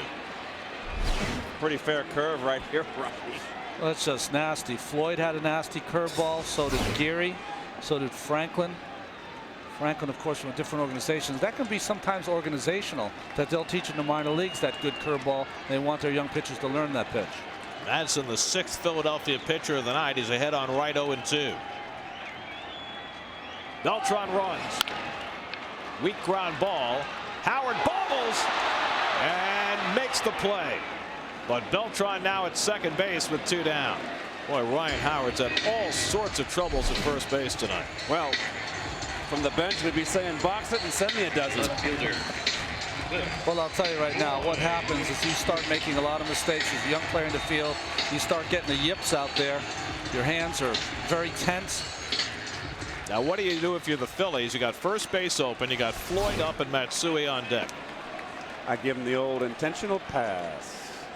Especially the way that Cliff is on the bat tonight. You forget that 211 average on this night tonight. And I think that makes the difference, because Floyd has been struggling so mightily on other nights earlier this season. You might go after him, try and get him to chase something bad. But not tonight. And so Matsui will get the opportunity to drive home the winning run.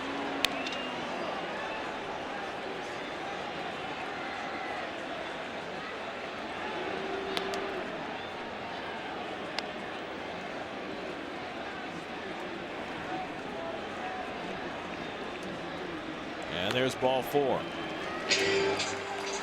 Well, Reyes tied the game with his 8th inning home run.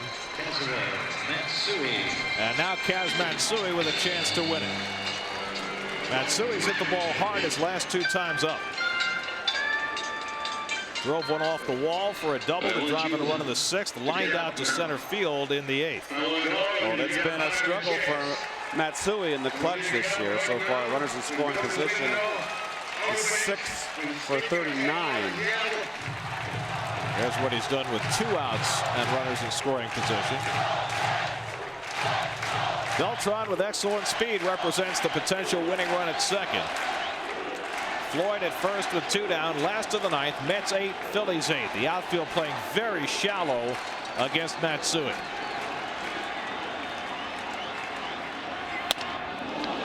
Madsen throws a fastball by him. Well, you see Kaz likes to pull off, much like Reyes. And once you fly that front shoulder out, you can't hit that pitch away.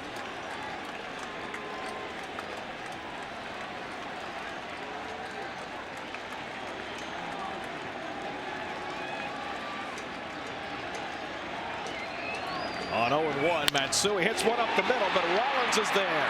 And we're going to extra innings. So Madsen works out of 9th inning trouble.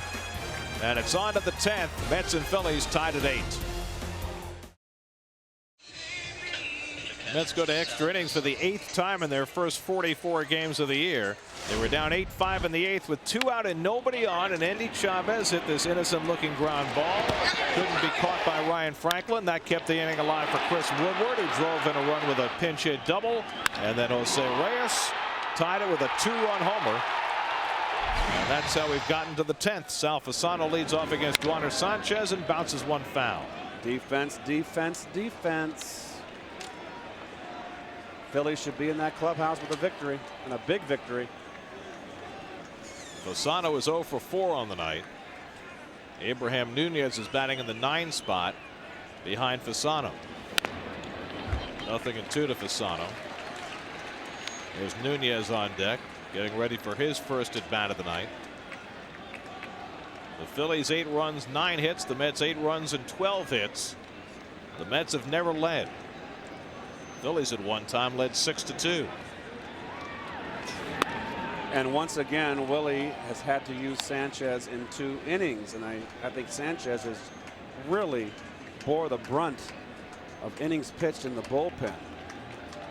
I know he likes to work, he likes to throw. Struck him out with a changeup. Fasano down, second strikeout for Sanchez, 1 away. A great changeup from Sanchez. Look at that come out of his hand, the spin. That spin that got the seams are going from left to right. That's why that brings that ball down. Choking it makes it so you can't throw it hard. Choking it meaning putting it back in your hand. Well, here's Nunez, who did a great job for the Cardinals last year, filling in for Scott Rowland. Has not gotten to play much for the Phillies and hitting just 184. And he takes ball 1. Nunez, who began his career with the Pittsburgh Pirates, as a very young prospect shortstop. Sanchez throws him a fastball, 1-1. Nunez came in to play third base in a double switch as Charlie Manuel took David Bell, who was at the biggest bat tonight, out of the game. Change up, hit to short. Sanchez fortunately left it alone, and Reyes throws out Nunez 2 away. That temptation for a pitcher to knock that ball down with his pitching hand is ever present. Yeah, most of the guys that fall towards the first base side are always tempted to reach back and try to barehand that ball. It's not a good thing because you can really tear your fingers up, but good job by Sanchez letting it go because Reyes was perfectly placed. Jimmy Rollins 0 for 5 on the night, and he takes ball 1 from Sanchez. Rollins' batting average down to 239.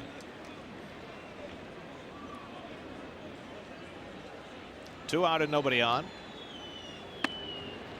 And Sanchez falls behind 2-0.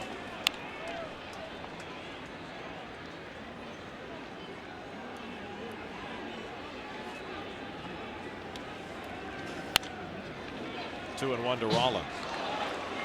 In the bottom of the 10th, the Mets will have 8, 9, and 1 in the order coming up. As you look at Chase Utley on deck.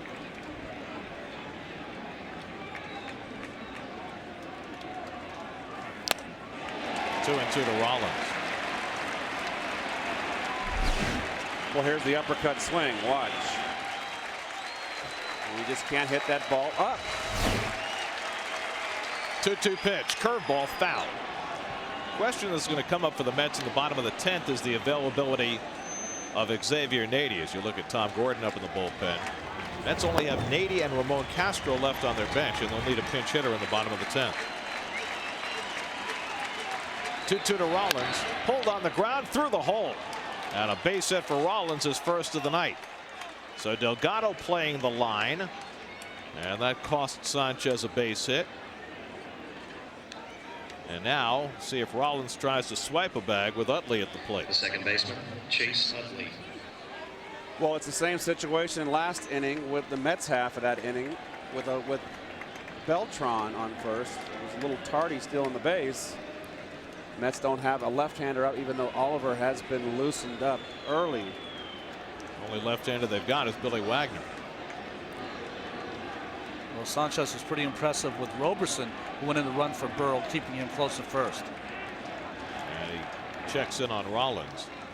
Meanwhile, Utley is just 1 for 7 in his career against Sanchez. You see what Rollins has done on the bases.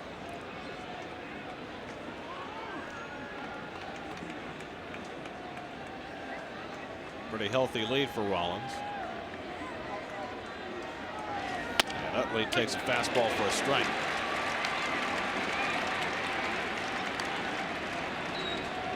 What is that?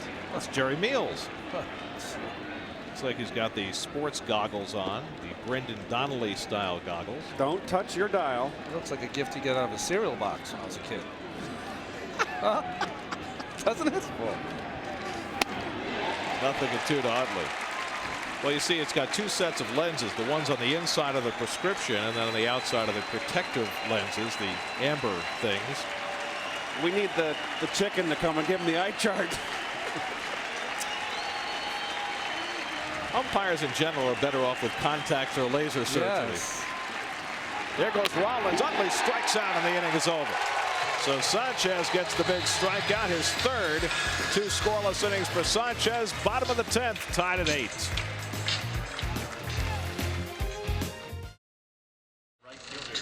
We go to the bottom of the 10th inning. Mets and Phillies tied at 8.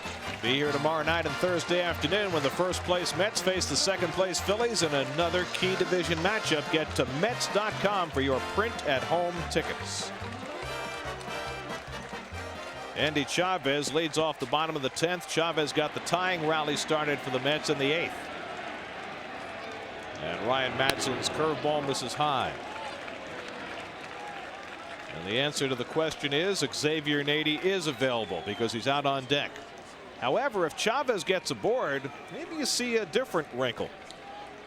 Well, I think you can send up a pitcher to bunt Chavez to second base, and if you had to choose anyone on the bench, of course you go with the guy with the most sacrifice bunts of all time, Tom Glavine. You would think Glavine probably has his spikes on somewhere in that dugout.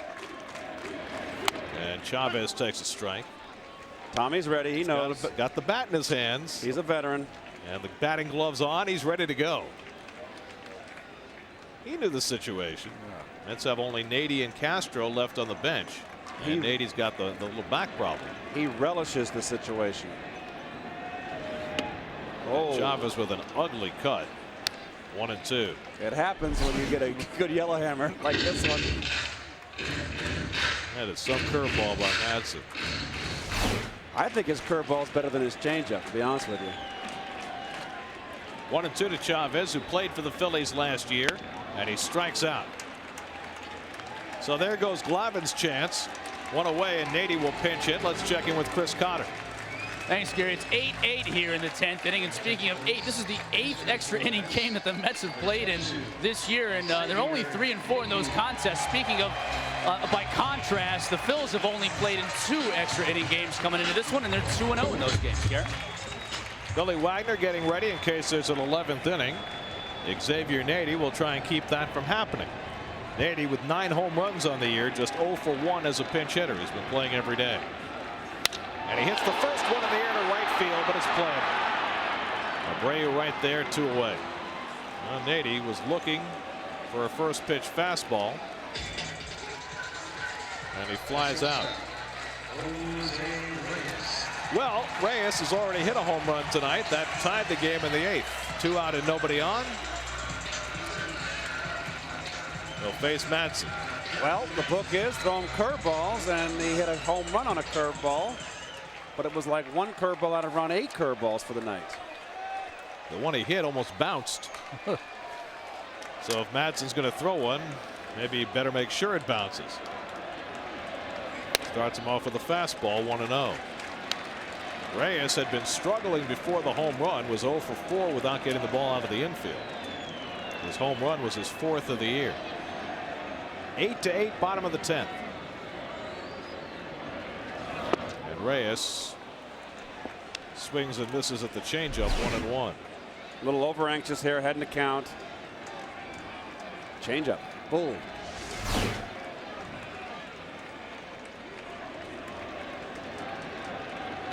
On 1-1, Reyes ignores the fastball, 2-1. Paulo Duca, who has been a great late inning hitter for the Mets this year, waiting on deck.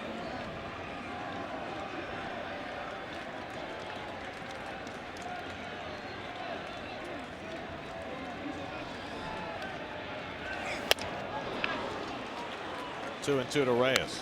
Matson's got good stuff, Ronnie. He throws hard, and he's got a good curve and a good change.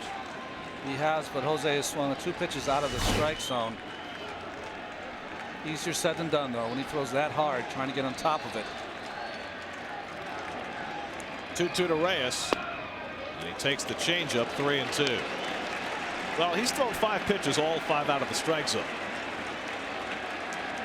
And the Mets would be happy with a 2-out walk to Reyes. With Madsen on the mound, could easily steal second.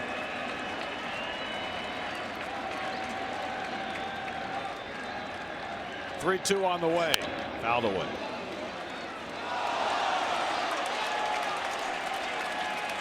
Julio Franco has already contributed tonight with an RBI double as a pinch hitter. That was back in the 6th.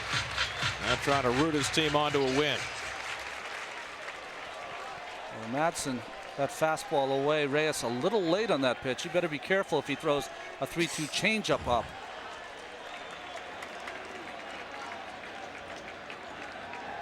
On 3-2, Reyes takes it high. And the Mets have Reyes aboard in the 10th inning. That is the 19th walk that Reyes has drawn this year after drawing only 27 all of last season. That's a headline. Well, it's automatic that Reyes is going to try and swipe one now. The question is when. The sooner the better. You got to watch out of a pitch out. But Madsen is very slow to the plate. So Reyes has got to make sure that he throws to the plate. Well, one of the things you have to remember as a runner also, young pitchers, when they get the pitch out sign, they get kind of nervous out there, and they'll go quick to the plate. You have to watch as a runner. If he changes, goes quick, it might be a pitch out. Reyes leads the league with 17 steals. He's been caught 5 times. The Mets are an amazing 42 for 48 as a team. Tops in the league. Loduca very adept at taking a pitch for Reyes to run.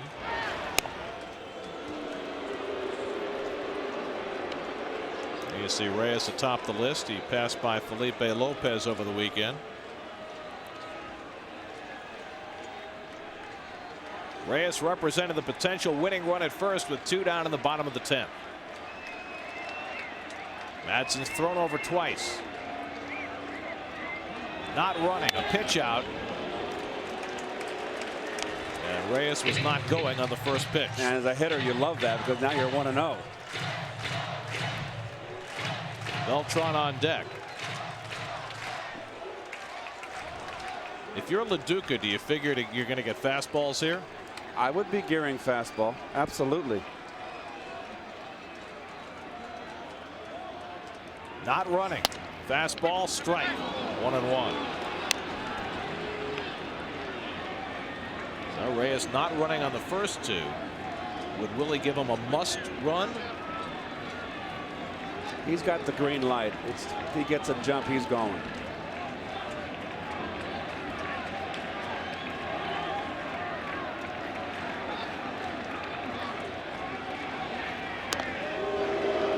Madsen has not shown any kind of good move to first.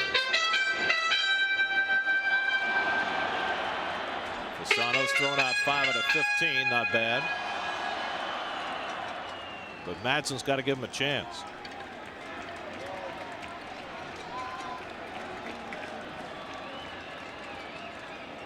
Big lead for Reyes. He's running, but then he stops.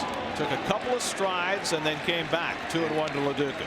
He got caught a little bit in between there. He had a good jump. Well, I guess he was. No, he just bluffed. He's so explosive. Now it's 2-1 to Loduca. Loduca's been taking fastballs, trying to give Reyes a chance to go. Not running. It foul. 2-2. Well, he got his fastball just a little bit late.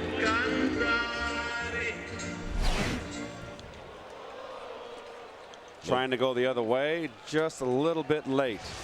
Loduca struck out his last time up in the 8th inning against Ryan Franklin. Only the 9th time he struck out all year. He's been the toughest man to fan in the league. 2-2 to LaDuca. Reyes runs. Ball 3 and no throw. And now the Mets are a base hit away from winning the game. 18th steal of the year for Reyes.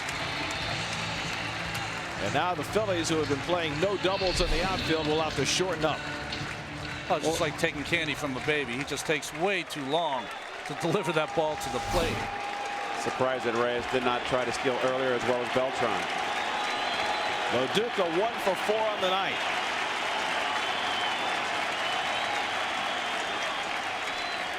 Three-2 to LaDuca. Reaches for it, bloops it, and in comes Victorino. Side retired. So Madsen works around the 2-out walk and stolen base to Reyes, and will move to the 11th, still tied at 8. Well, the emotions ran high for Wagner all weekend, now even more tonight against his ex-mates. And he misses to Abreu 1-0. Well, doesn't it always work this way? Wagner wasn't getting any work at all, and now all of a sudden he's pitching in his 4th straight game, albeit with a day off yesterday. And Abreu takes a strike, 1-1. That's some cheddar. Serious cheddar. That'll get your attention. All you have to do is listen to LaDuca's glove. Bang. Abreu 1 for 4 and a walk tonight. 8-8 as we start the 11th. Abreu lifts one to left, well hit. Floyd back, and he has it lined up, 1 away. Abreu making a bid to the opposite field. 1 out in the 11th. And now Chris Roberson will bat for the first time. The left fielder, Chris Roberson. Roberson ran for Burrell in the 9th and stayed in the game and left. And you know that Wagner wanted a shot at Burrell. And conversely, Burrell probably wanted a shot at Wagner. It was Burrell who allegedly, although Wagner never confirmed this, called Wagner a rat in their team meeting last year after Wagner called out his Philly teammates. But it's Roberson here instead, and he takes 2-0.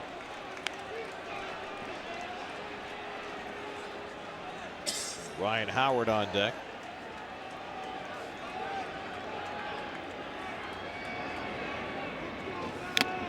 Roberson foul tips 1, 2-1. Well, nice easy motion, and foul tipped it. Good cut. 2-2 now to Roberson. Doesn't it look like Wagner has more of a free motion? It's like effortless right now, and he's got much more velocity. Well, he was all over the place on Saturday. Recovered last night. He was throwing 99 miles an hour Sunday night against the Yankees. Slider, and he just got a piece. How he got a piece of that slider, I have no idea. You see this motion. The reason he can throw so fast. See how the arm goes? He reaches back and then uses those big, strong legs. Watch his arm go back. It's a full extension of that left arm. 2-2 to Roberson. Another slider, and he fouls it off again. 2-2.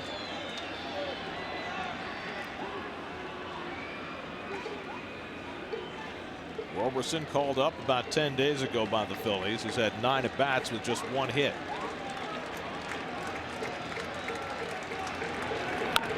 He throws his bat at this one. It fouls off another slider. 3 in a row.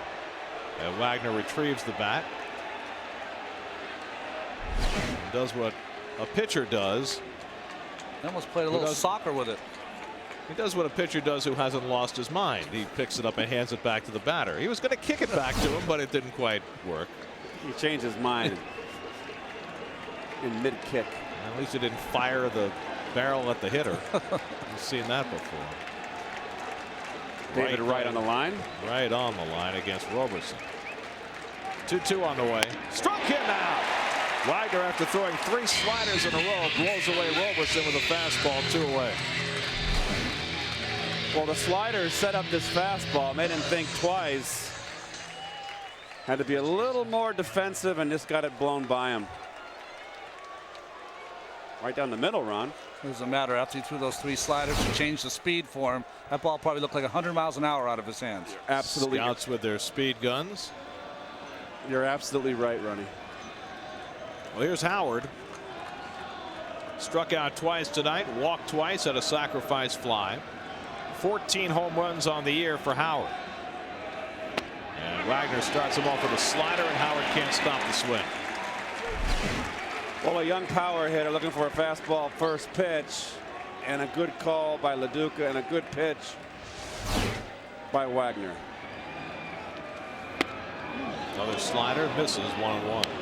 Well, LaDuca calls an intelligent game back there. He really, he puts his catching first. Not all catchers do that, and also is able to contribute so well offensively. 1-1 to Howard. Misses with the fastball, 2-1. 97 miles an hour on that last one. Shane Victorino on deck. Remember, behind Victorino was the pitcher spot. David Bell came out in a double switch. Bell after a 5 RBI night. And Howard swings through the fastball, 2-2. Well, a little tardy. Beat. Nearly 4 hours into it, the crowd all still here. 3-2.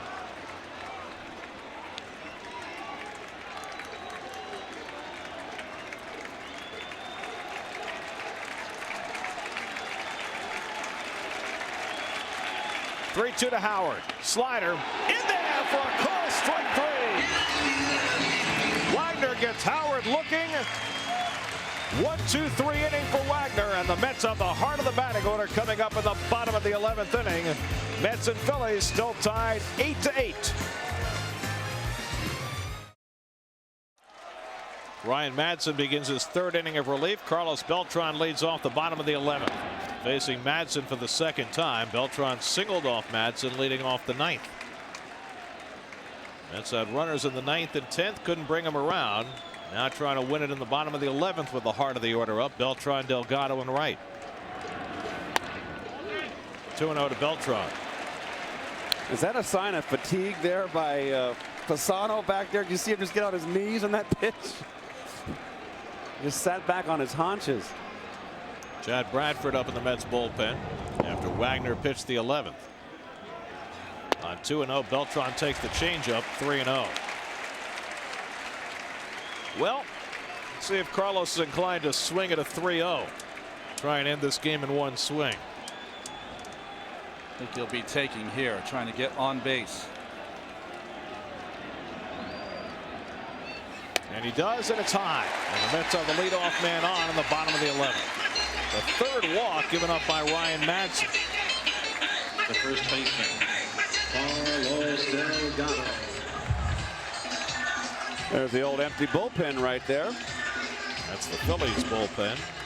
Tom Gordon was up briefly, but only when it looked like they might be able to get a save situation. And Charlie Manuel doing the by the book routine with the bullpen, which is you don't bring in your closer in a tie game on the road. Well, Madson for the Phillies is sort of like Heilman for the Mets. They can go 3-4 innings if they have to. Of course, he was starting earlier in the year. Here's Delgado with Beltran at first and nobody out, and Carlos back to the bag. Well, once again, we talked about Matson's slow delivery home. The Mets have stolen bases, but late in the inning when there's already 2 outs. Get after it. Delgado 0 for 4 and a walk tonight.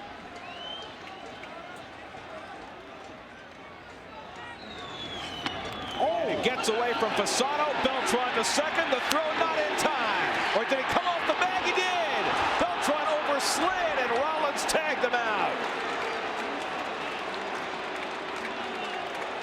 Fasano crossed up by Madson, recovered. Beltran beat the throw, but then overslid the bag. Oh, he's off. And the umpire's out of position there to really kind of get a look here. He's blind right there. Beltran thought he got the hand back in, and he might have. He got back in. Now Rollins is blocking the umpire.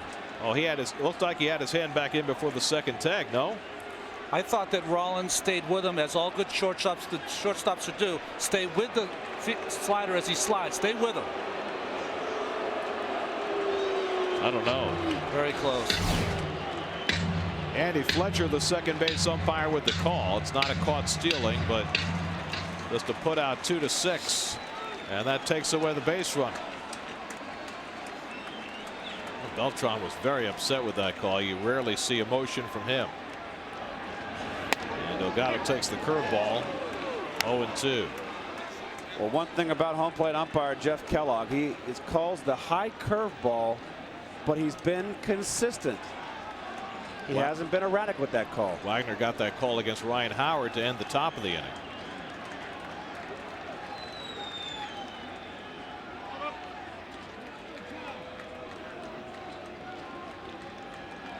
Delgado has homered each of the last 2 games. He's already hit a walk-off home run this year. Hits it to center field, playable for Victorino. 2 away. So 2 out and nobody on. And here comes David Wright. Third baseman. David homered his first at bat tonight back in the 2nd inning. Since then, he's struck out twice, flied out, and grounded out. Boy, guys, how many times do you see a mistake, a cross-up of the catcher, turn into an out?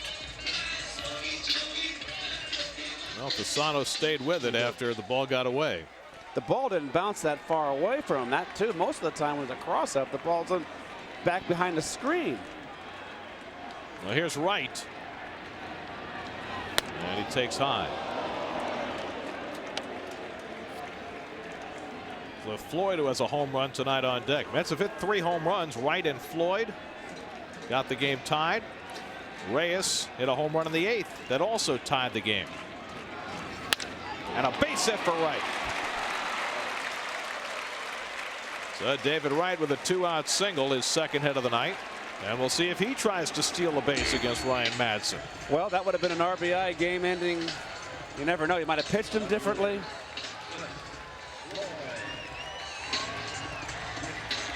Well, if David steals here, they're going to pitch there. They're going to walk Floyd.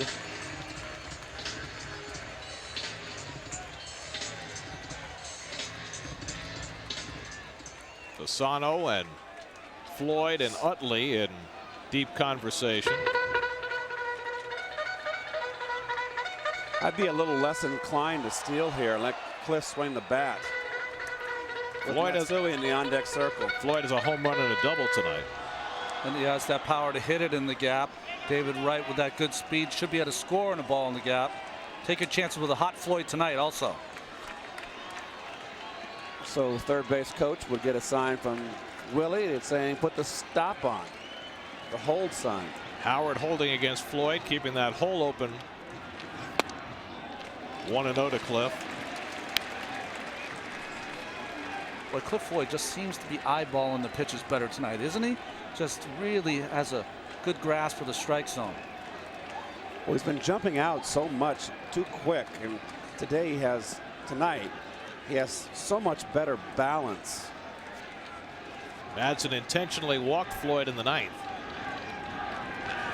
And Cliff swings at the changeup, 1-1. And that's a good changeup, and that's a good swing by Floyd. It's not that he's not jumping here. He's right up at the plate. It just got pulled on a very good change.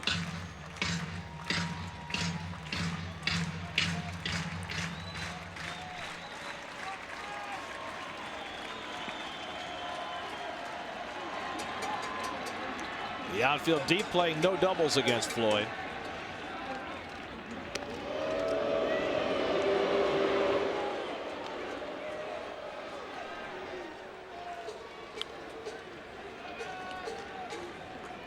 Billy Wagner pitched a 1-2-3 top of the 11th, hoping the Mets can get him a win here in the bottom of the 11th.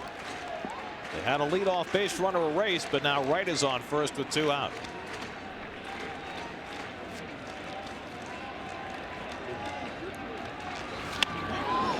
Two and 1 to Floyd. Well, here comes a very critical pitch here. This is a curveball that misses in. Now Madsen's shown he can throw a changeup, or particularly his changeup at any time in the count. If he misses and goes 3-1 on Floyd, it changes the whole complexion. Go to first, but I don't think he'd be heartbroken to walk Floyd in this one. I don't think so neither, but it also puts 3-1, puts David Wright in motion, and then a double for sure scores him. Kaz Matsui waiting on deck. Kaz has hit a couple of balls hard tonight, including an RBI double.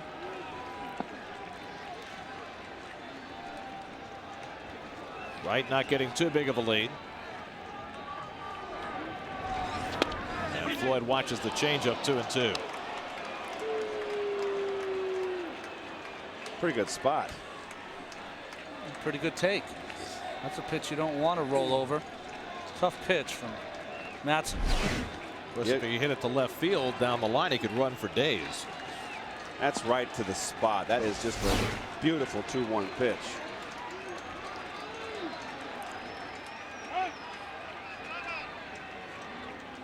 Likes to strike out left-handed hitters with his curveball, though. Try to throw one earlier in the count. Let's see if he goes back to it. 2-2 to Floyd. There goes Wright in the dirt. Fasano with the throw, not in time. 8th stolen base of the year for Wright, and the Mets again are a base hit away from a win. Now I must ask you, Ronnie, if you're pitching. Nice play by Fasano. He's clearly had a fine defensive game. Well, it's 3-2 to Floyd. Would you walk him on 3-2? What would you do here, Ron?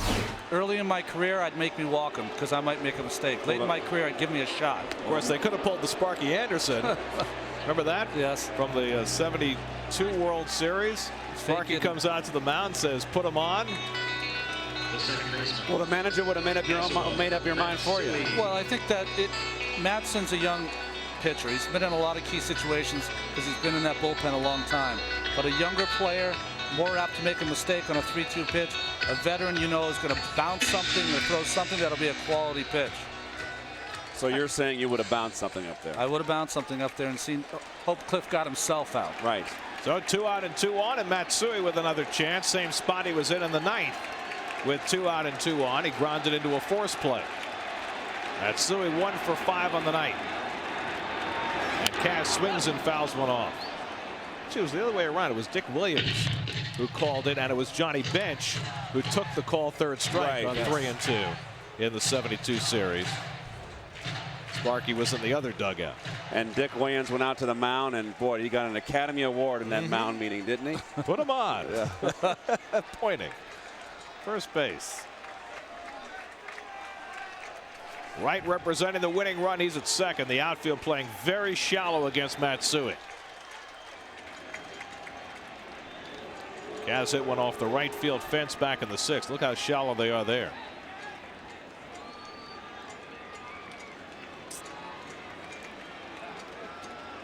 Eight to 8, bottom of the 11th. Madsen working his 3rd inning. 1-1 to Matsui. Andy Chavez waiting on deck. Mets only have one position player left in their dugout, and that's Ramon Castro. Charlie Manuel's run through 6 pitchers tonight. So is Willie Randolph.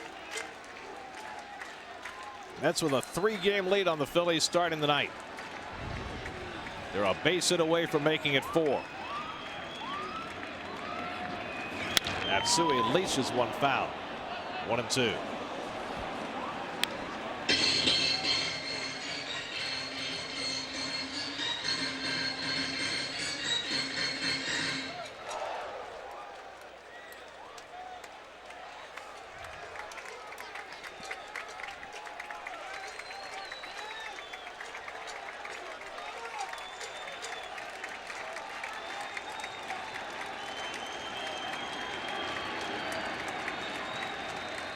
And Madsen and Fasano having trouble getting together. Well, after that last fastball that Matsui was so late on, one of his best pitches is a changeup, but it's hard to throw it after a fastball the hitter's so late because that might be his hitting speed. That is a very good point. The batter's in an emergency stance. He's up there protecting the plate. He's most vulnerable in. Might make you more apt to throw a breaking ball. Madsen's thrown 57 pitches in relief, but remember he was a starter earlier in the year. 1-2 to Kaz. Little tapper. Madsen got him. Now we go to the 12th. So Madsen handles the comebacker. On to the 12th, tied at 8. Chad Bradford on to pitch for the Mets as we go to the 12th inning. Geico Sports Night coming up following Nissan Postgame Live. A profile on Mets prospect Lastings Millage. Yankees and Red Sox meeting at Fenway tonight, and the Knicks missing out on the party, the NBA draft lottery, as Chad Bradford becomes the 7th Met pitcher of the night. The poor team, the Knicks, has missed out on just about everything this year. Chad Bradford, the submariner for the Mets. The longest outing he's had this year so far is 2 innings. Here to face Shane Victorino, who needs to keep off the bases with that great speed. And Willie Randolph choosing to limit Billy Wagner to 1 inning. Wagner got the side in order in the 11th. Took him 17 pitches to do it, though, striking out a couple. As Victorino leads off and takes a strike from Bradford. Well, Steve Traxel went the first 5, allowed 6 runs, 7 hits. Mets finally got him off the hook. Pedro Feliciano, a hitless inning. Aaron Howman gave up a couple of runs, but Jorge Julio was spotless. Duaner Sanchez pitched 2 scoreless innings, and Billy Wagner 1.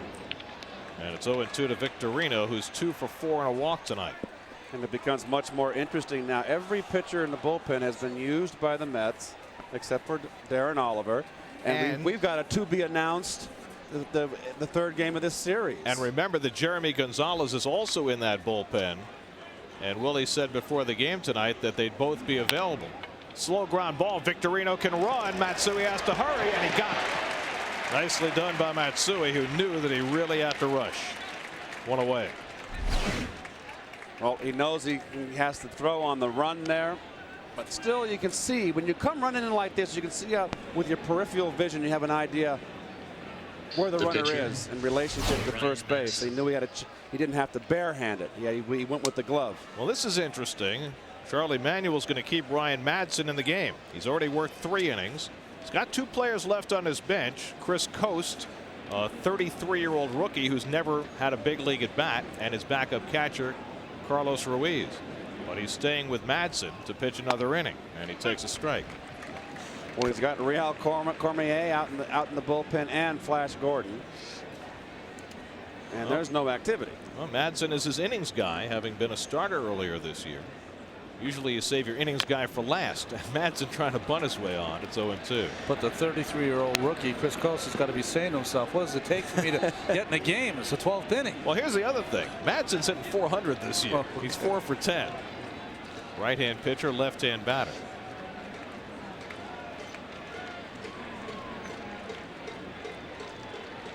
And maybe Charlie figures Madsen has a better chance against Bradford than one of his right-hand hitters.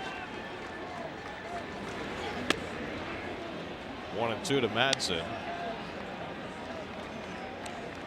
What is that he got? It looks like the Bionic Man. I know that makes you happy. The pitchers are even wearing armor now. I mean, we borrowed that from Bonds.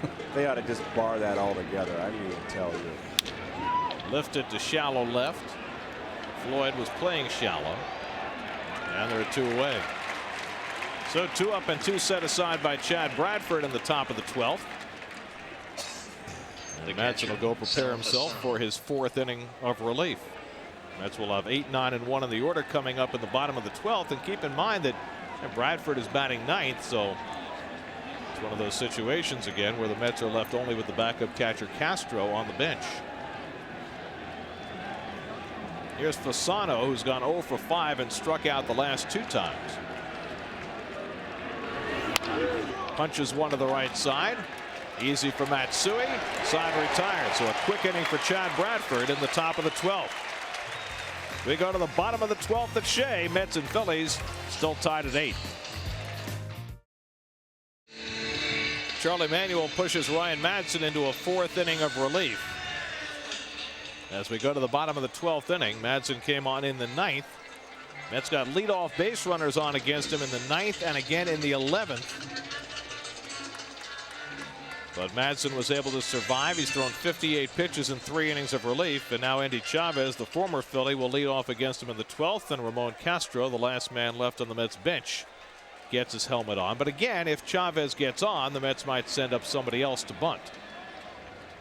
And Chavez fouls the first one back. And Abraham Nunez at third base as you look at Castro in the on-deck circle. But you also see Glavine hiding in the corner of the dugout with his batting gloves on. He knows if Endy gets on, it's probably his call. Well, Nunez is playing very in tight against the bunt here at third base. To shortstop. Comes up for Rollins, and he gets Chavez by a stride, 1 away. So Glavine could take the batting gloves off until the 15th. Well, then they won't have a choice because Castro is the last position player available to Willie Randolph tonight. Then it'll have to be Glavine whether it's a bunting situation or not. Well, you talked about Madsen being a good hitter. Glavine's certainly been the best hitter for the pitchers this year. Well, the biggest game the Mets won last year was on August the 30th when they beat the Phillies, and it was Ramon Castro who won that game with a home run in the bottom of the 8th inning. Got the Mets within a half game of the wild card lead. They would have taken the lead the next day, but Pedro Martinez couldn't hold a 4-0 lead. But it was Castro who had that big home run against the Phillies last season. And a chance to be a hero here in the bottom of the 12th.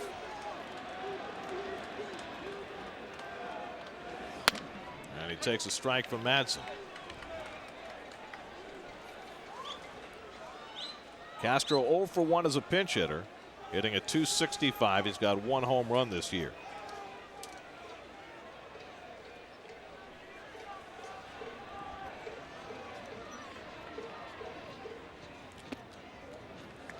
One and one to Ramon.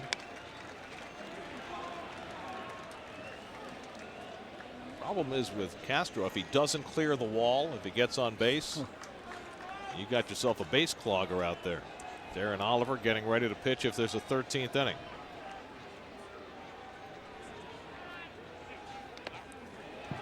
Two and one. Paid crowd of 28,958 tonight, and 4.5 hours in on a weeknight. A surprising number of people still here.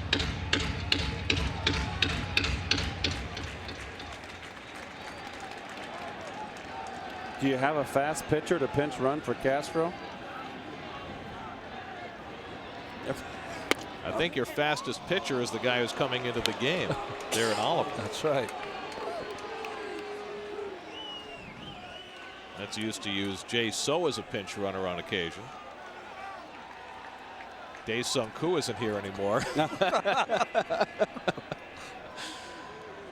2-2 to Castro. And he keeps the at bat alive.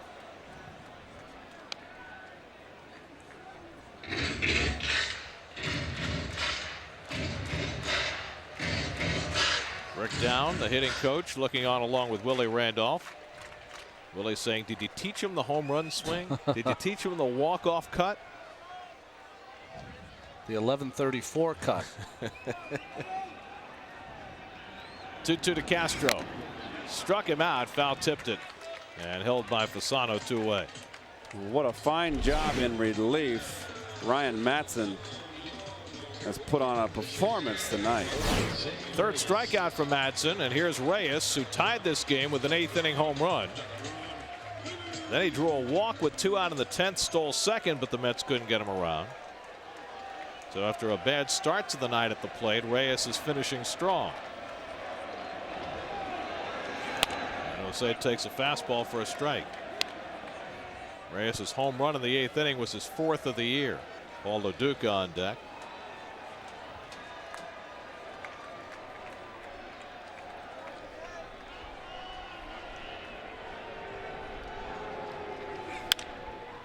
Nothing in 2 to Reyes. This was in the 8th with the Mets down 8-6 off his shoe tops.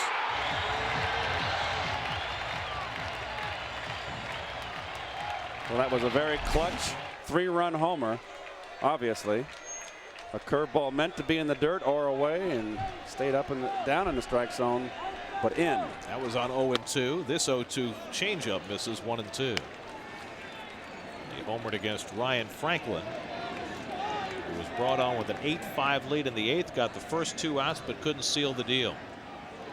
Why are we focusing on the 20th inning, Webby? We're still a few away from that. Madsen ahead 1-2. And Reyes swings and drives one to deep right field. Back goes Abreu near the wall, jumps and makes the grab. The ballpark was just big enough to keep the game alive. Madsen sighs, Reyes smiles. Abreu this time near the wall. And Reyes came that close to winning it. Late night in New York. Meanwhile, the ball game nearly 4.5 hours in and still pumping as we go to the 13th inning. Darren Oliver will be the 8th Mets pitcher of the night as he takes over in the top half of the 13th. Well, Darren Oliver, one of those pitchers that used to be a starter, so you know that you can lengthen him out a little bit, and his pitching on Thursday is now over. Well, also Oliver is the Mets' best hitting pitcher, with apologies to Tom Glavine. So if you need to go 4 or 5 innings with him and use him in the batting order, now that your bench is empty, you can do that. Abraham Nunez leads off the 13th for the Phillies and takes ball 1 from Oliver. Well, before the game tonight, Willie Randolph said that Thursday the Mets would either start Darren Oliver or Jeremy Gonzalez. He said in a perfect world he wouldn't need either one of them out of the bullpen today or tomorrow. Well, that perfect world is gone by the boards. And Nunez takes the cutter inside, and Oliver quickly behind 3-0. And he thought he had that strike, but Jeff Kellogg said no. Jimmy Rollins on deck.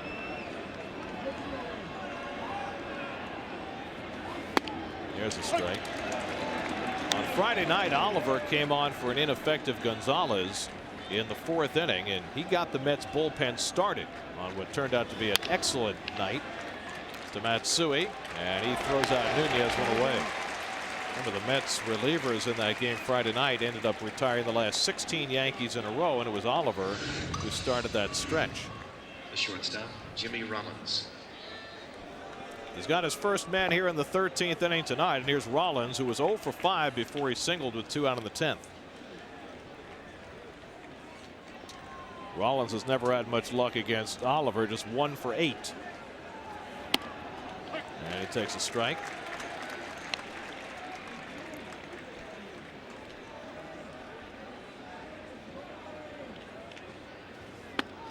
Strike 2.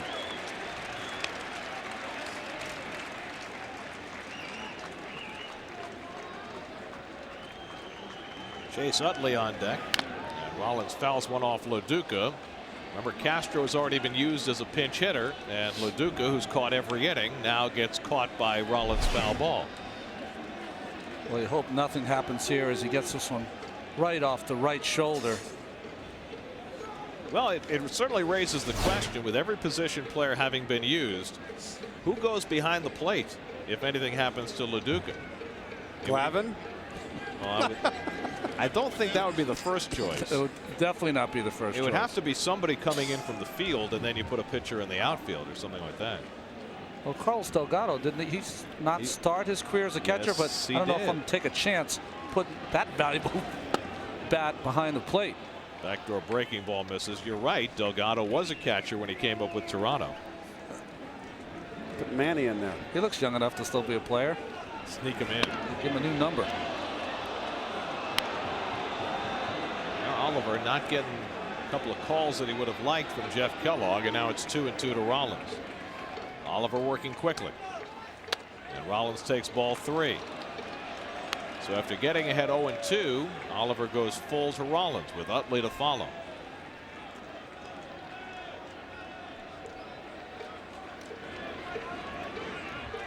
(3-2). Ball 4, and Rollins is aboard. And it was a frustrating at bat for Darren Oliver. Well, the Mets got in trouble with walks early in this game. Traxel walked 4 and paid for that. Heilman walked 2, and they both scored. And now Oliver issues the first walk since the 7th inning. And here's Utley. Now Oliver is not one of those left-handers who's particularly dominant against left-hand batters. Utley, though, will be facing Oliver for the first time.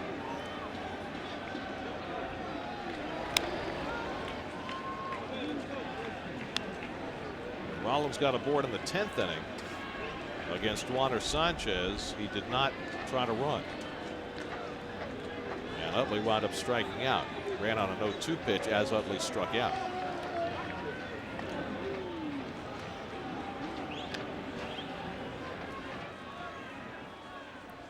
Oliver's never been known to have a good move to first base, but he usually gets rid of the ball to home plate very quickly.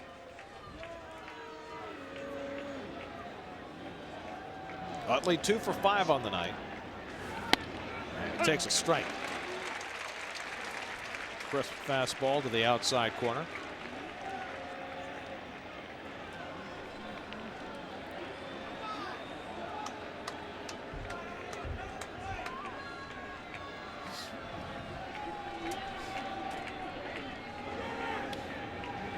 And breaking ball in there. Strike 2 call. Good breaking ball from Oliver. Starts right at Utley, breaks right over the center of the plate. So now Utley in a 2-strike hole. With another left-hand hitter, Abreu, on deck. Rollins runs, and Utley fouls it off. So again, Rollins waited till 0-2 on Utley to take off. Probably running there because 0-2, figuring that, trying to guess that Oliver might throw another breaking ball. Better chance to steal second. There's Abreu waiting on deck. Mets 8, Phillies 8, top of the 13th inning.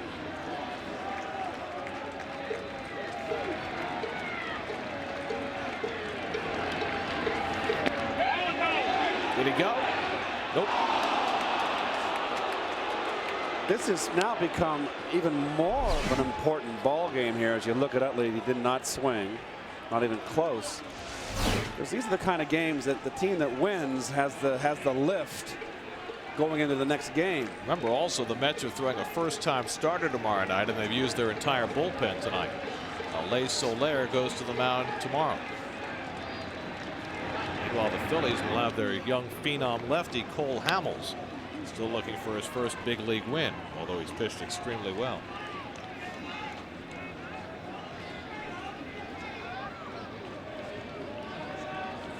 Hamels' third big league start.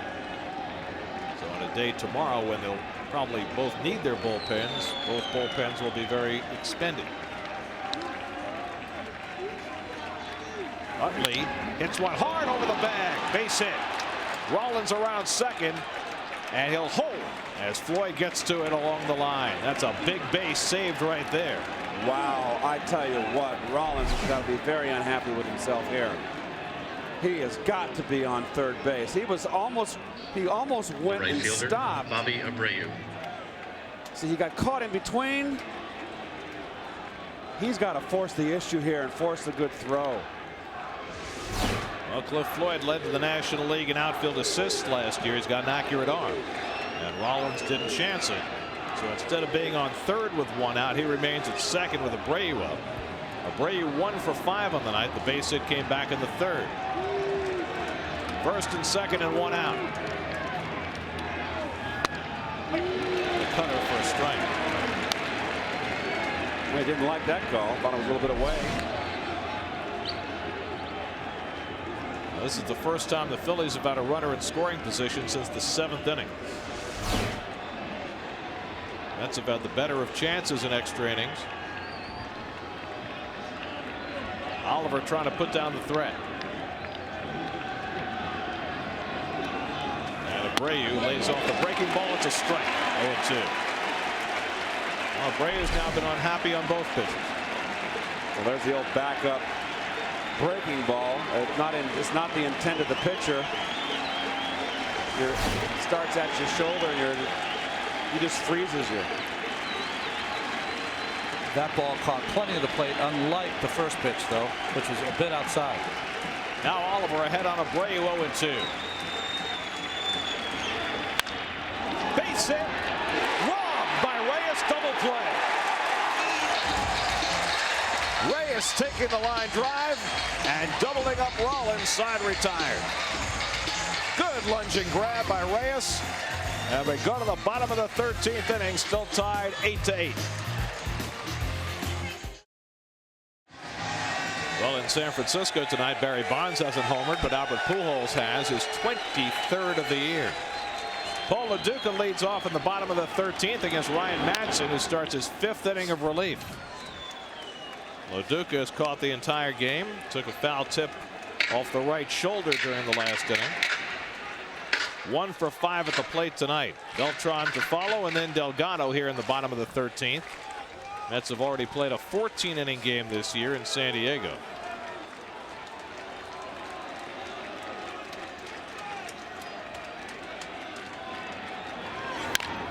Chopped foul. And they've already won a game here at Shea this year that ended at a minute before midnight. We're 8 minutes shy of a minute before midnight now. Well, Keith, I know you missed a few innings. I don't know you're going to make them all up tonight. Lucky I'm in great condition.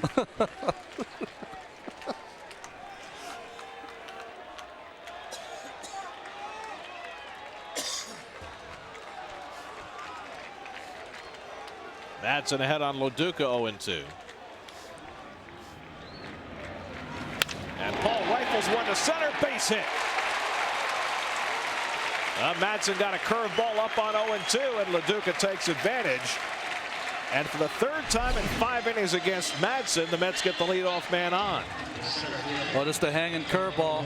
0-2, too good of a pitch on an 0-2 pitch. After he threw that pitch, Sal Fasano jumped up in the air as the catcher, saying that's not a good pitch. So now Lo Duca aboard with his 2nd hit of the night, the Mets' 14th of the game. And here's Beltran, who's 2 for 5 and a walk. Howard holds Lo Duca, who's no threat to run. Beltran fouls it away. Well, Ryan Madson, as we've mentioned repeatedly tonight, has been a starting pitcher this year up until very recently. But he's now thrown 74 pitches in relief.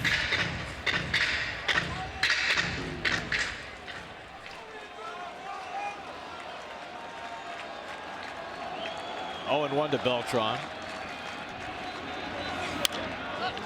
And again, Madson ahead 0-2. Well, he went right after Beltran there. 2 straight gas attacks.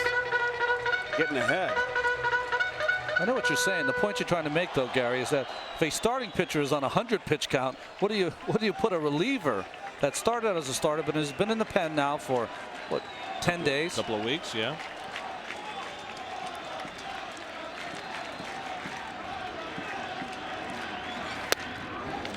One and 2 to Beltran. He's still throwing hard. 91 miles an hour on that last fastball.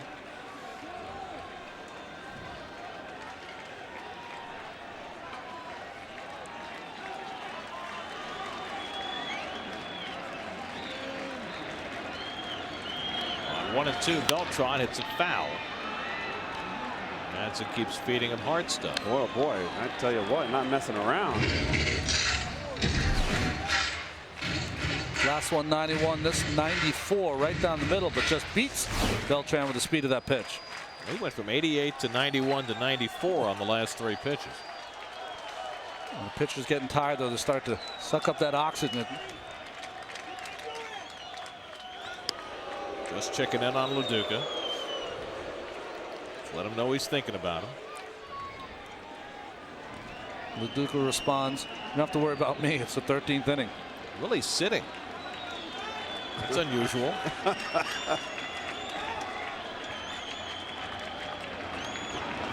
Curveball misses, 2-2. Well, Willie Randolph would love to see this count go to 3-2. When's the last time you saw Willie sitting in the dugout during a game? Is he sitting or on one knee? Maybe it's one knee. Let's see. Yeah. Just getting a little balance. 3-2.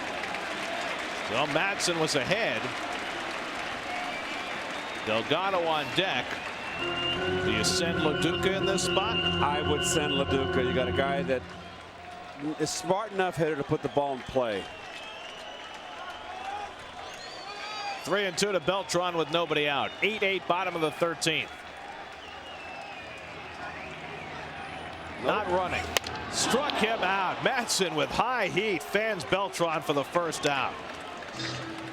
Well, lucky, I shouldn't say lucky, nice choice by Willie Randolph. That'd have been a strikeout, throw him out. This is out of the strike zone. He reached back and fired that one. Now, Madsen's been very, very impressive. He's had jams to work out of in almost every inning. His only 1-2-3 inning was the 12th. Working his 5th inning of relief. And here's Delgado, who's gone 0 for 5 tonight after homering in each of the last 2 games. 15 for the year.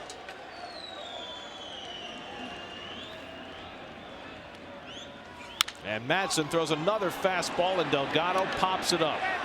Nunez hoping, has room. 2 out. And you have to be very impressed by Ryan Madsen, particularly here as he works deeper into this extra inning game. He's been brilliant. And I like the fact that he's been primarily throwing a lot of breaking stuff and changeups. In this inning, in the teeth of the order, is just throwing nothing but gas. Well, here he is, a relief pitcher, 3rd time around the batting order. How often do you see that? Just really impressive, mixing on all of his pitches. And like Keith said, just as he gets to the heart of the order, decided to turn it up a notch. David Wright 2 for 6 tonight, including a 2nd inning home run. And he takes the fastball 1-0. Wright had a base hit against Madsen in the 11th, stole 2nd but was stranded. Left Floyd on deck. 1-1. Remember the game the Mets won at a minute before midnight? David Wright won that game with a walk-off hit. We're not breaking out the rally caps this time, all right? The what? That wasn't my idea. Because we don't have enough caps. 1-1 to Wright. 2-1. No, he is throwing harder, Keith. Really reaching back, but the pitches are starting to elevate in the strike zone. That's right into David Wright's power. The outfield playing very deep, playing no doubles with LaDuca at first and 2 out. Drive to Wright, but right there is a Brave. Now we move on to the 14th. So Madsen, with his 5th scoreless inning of relief, works around a leadoff base hit. On to the 14th inning, still tied at 8. Well, to midnight and beyond. Ryan Howard comes up with 1 out of the 14th. Howard has struck out 3 times tonight, walked twice, and hit a sac fly way back in the 1st inning against Steve Traxel. Remember him? Traxel went the first 5, allowed 6 runs and 7 hits. He was on the hook till the 8th when Reyes' home run tied it, and we've stayed tied ever since. Reyes almost hit a 2nd home run in the 12th inning that would have won it, but Bobby Abreu caught it with his back against the wall. Howard takes the curveball for a strike, 1-1. Darren Oliver worked around a walk and a base hit in the 13th by getting the line drive double play off the bat of Abreu. Another breaking ball, and this is high, 2-1. Well, this is now the Mets' longest game of the year in terms of time. They played 4 hours and 47 minutes against the Braves. Now we're pushing toward the 5-hour mark. I should have took one more day off on the DL. We're just getting you back up to speed. Shane Victorino on deck. Howard takes it on the outside corner. Strike 3 call. The golden sombrero, even though it took 14 innings, for Ryan Howard. And he's gone down looking in the last 3. Good pitch by Oliver, right on the corner, a little cutter. Good job by LaDuca. Did you see how he held his glove there in the outside corner, gave the umpire a good look at it to call it a strike 3. Here's Shane Victorino. 2 for 5 and a walk. Thrown out a nice play by Matsui on a slowly hit grounder in the 12th. Turns around about right-handed and bounces one foul.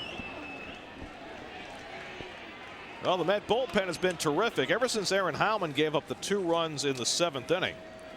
They got a 1-2-3 inning from Julio, 2 strong innings from Sanchez, a 1-2-3 inning from Wagner, same from Bradford, and now Oliver in his 2nd inning, trying to hang up another 0. That's a run through their entire bullpen. Oliver, the 8th pitcher of the night. Victorino pops it up. Delgado hoping for a play. Side retired. So a 1-2-3 inning for Darren Oliver as he makes quick work of the Phillies. To the bottom of the 14th we go. Well, the fans have been up and stretching. It is, after all, the 14th inning stretch. Mets can't get rid of Ryan Madson. He's like a fungus. This will be his 6th inning of relief. And he's thrown up 5 zeros despite the Mets getting the leadoff man on against him 3 times in game-winning situations from the 9th inning on. Well, Cliff Floyd will get another crack at it. Cliff has a homer and a double tonight. He's been intentionally walked his last 2 times up, but here he bats leading off the inning. Bottom of the 14th, tied at 8.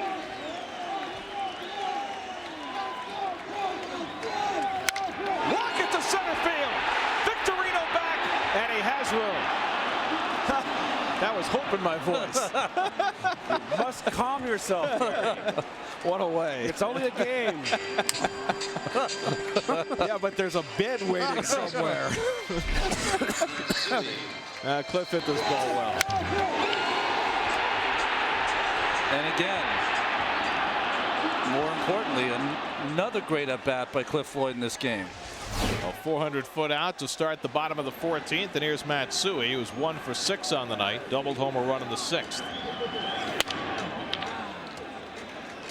Well, sooner or later, Charlie Manuel has to go to Real Cormier or Flash Gordon here. He's got weapons left in that bullpen, which is more than Willie Randolph can say. And Madson's just been tremendous. 88 pitches in relief, 5 1/3 innings. No runs.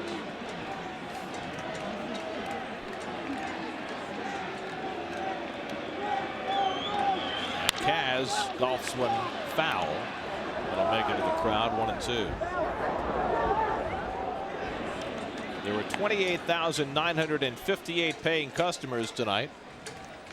And nearly 5 hours into this affair on a weeknight, there are a whole lot more people here than I would have thought.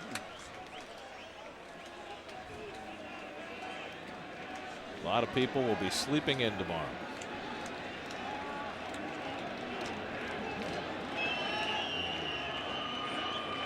One-two to Matsui. Lays off the changeup. 2-2. Andy Chavez on deck. Behind Chavez is the pitcher's spot. Remember, the Mets are out of available position players. Darren Oliver already has his helmet on and his bat in his hands. He's staying in.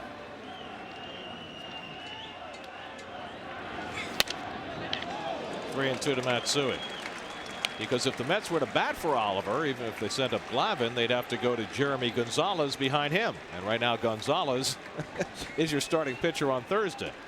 Although that could change if we go much deeper into this game.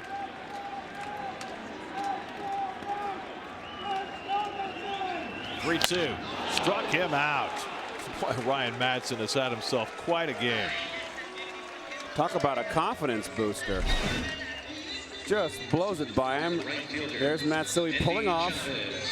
Can't hit the pitch away when you pull off like that. Second time I've said that.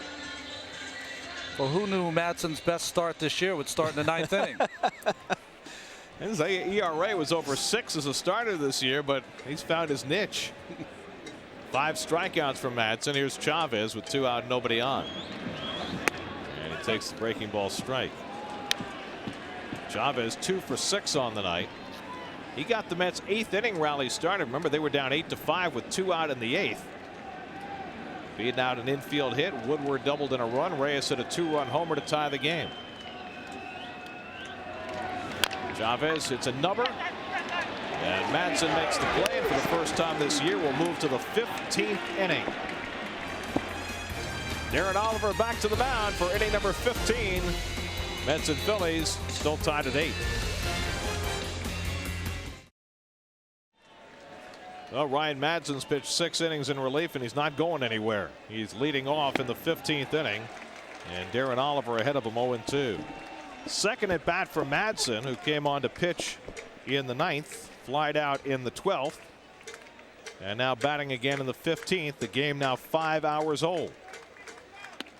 And Oliver gets the breaking ball in for a call, strike 3. Second strikeout for Darren Oliver. Well, good breaking ball from Oliver again. This starts right at Madsen. Breaks over the inside part of the plate. That's usually not a pitch a pitcher will get. See how it comes around the plate, but it caught that inside corner. So 1 out and nobody on. Now Sal Fasano, who's caught the entire game. The Phillies still have their backup catcher Carlos Ruiz available. The Mets have already burned theirs. Bounce foul. In fact, the Phillies have 2 players left on their bench, both Ruiz and Chris Coast, 33-year-old rookie who's still never been in a big league game and must be thinking he'll never get a chance if he can't get into this one. Fouled away. Let's check in with Chris Cotter. Chris? We got one thing great going for us. This gale force wind that so long ago that was here the first 3 or 4 innings has completely disappeared. It's actually warmer down here now than it was at the beginning of the game. And I'll tell you, all these fans down here, they keep calling for the rally caps. I keep telling them, you guys don't have any caps up there in the booth. But they said, hey, it worked the last time against the Braves when we won 14 innings. Calling for them. I think we're going for a 25-inning game tonight. 1-2 to Fasano. Hit foul. There's part of me that thought we were going to go to Chris Cotter in bed at some point since it's so late. That would have been ugly. That would have been ugly.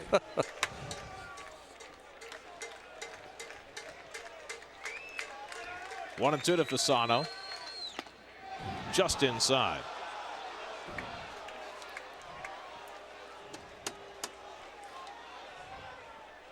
Abraham Nunez, batting 9th in the order, is on deck. Darren Oliver working his 3rd inning of relief, but he's been dwarfed by Ryan Madsen, who's already worked 6. And when the Mets played 23 innings with the Giants here in 1964, an unknown pitcher named Gaylord Perry worked 10 innings in relief. Helped get his career started. Fasano bounces one foul. And how about this? When the Mets played the Astros in a 24-inning game in 1968, they played that game in under 5 hours. Wow. Of course, it was a 1-0 game. Decided on an error in the 24th inning. I'm not amused. Hey, you played the 25-inning game here at Shea. I know I did. Briefly. Up the middle, base hit for Fasano. And after going 0 for his first 6, Fasano lives in the 15th inning.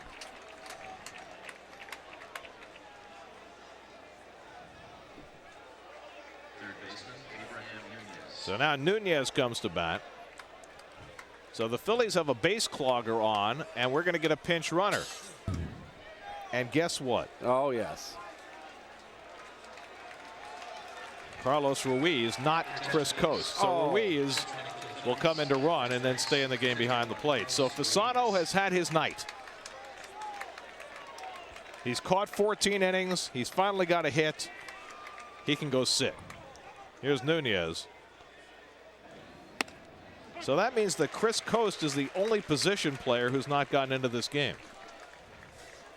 He's got to be developing a complex at this point.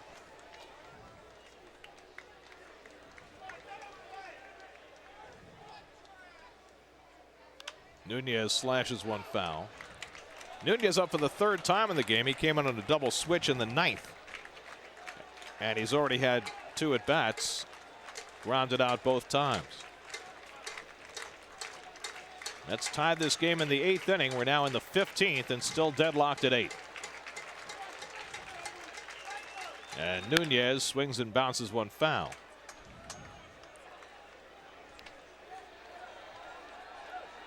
Not to belabor a point, but this is not the end all, but this is a critical series and a critical first game here. And both benches are very much into this game. At least they should be. I'm sure they are. Oliver ahead 1-2. And Nunez fouls one away. And again, talked about this a few innings ago, but both bullpens are now completely burned out. And certainly the Mets more so because the Phillies haven't used their closer. But you've got two very inexperienced pitchers going tomorrow night. L.A. Soler makes his major league debut for the Mets. Cole Hamels just his third big league start for the Phillies. Breaking ball on the outside corner, strike 3 call.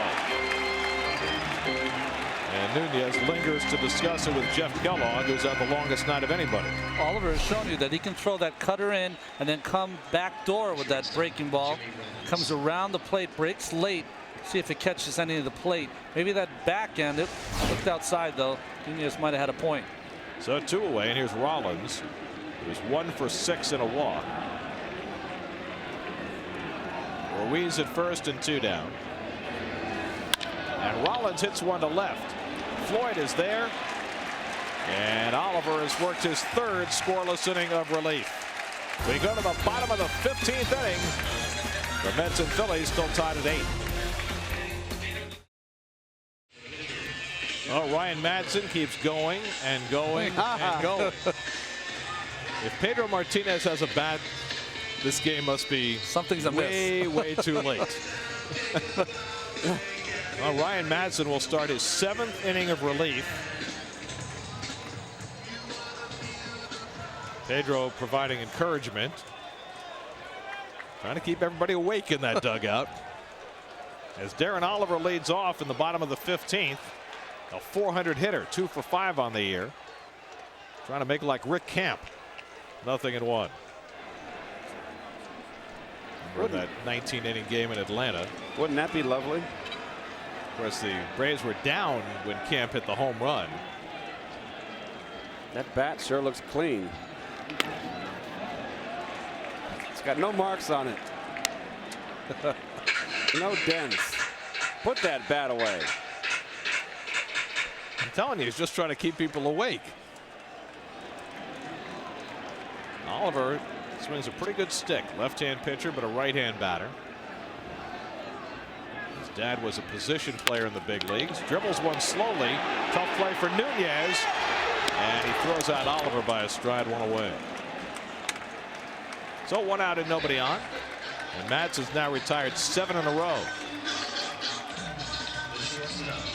Working his 7th inning of scoreless relief.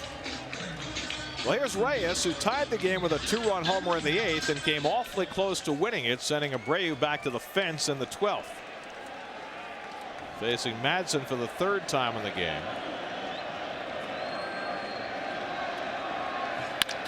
To shortstop. And Rollins eats it up. 2 away. So 2 up and 2 quickly set aside by Madsen in the 15th. And here comes Paul LaDuca. Well, now with Sal Fasano out of the game, Carlos Ruiz having taken over behind the plate for the Phillies, LaDuca has a right to be the tiredest man in the ballpark. Well, next to Jeff Kellogg, who's been out there for every pitch.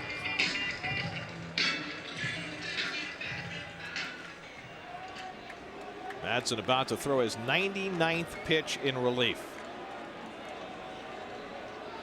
This is a throwback effort by Mr. Madsen. LaDuca 2 for 6 in a walk. And he takes a strike. Back in that game that I played in my rookie season, Claude Osteen came in that game and threw 9 innings, 3-hit shutout ball in that game. I think Jerry Cram for the Mets threw about 8 innings in relief in that 25-inning game. Back when men were men. Thank you.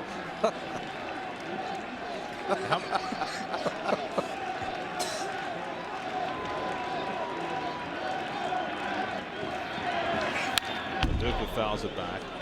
What's of course missing from this game, if we were to join that 23-inning game, or the 24-inning game, or the 25-inning game, is the common element in all 3.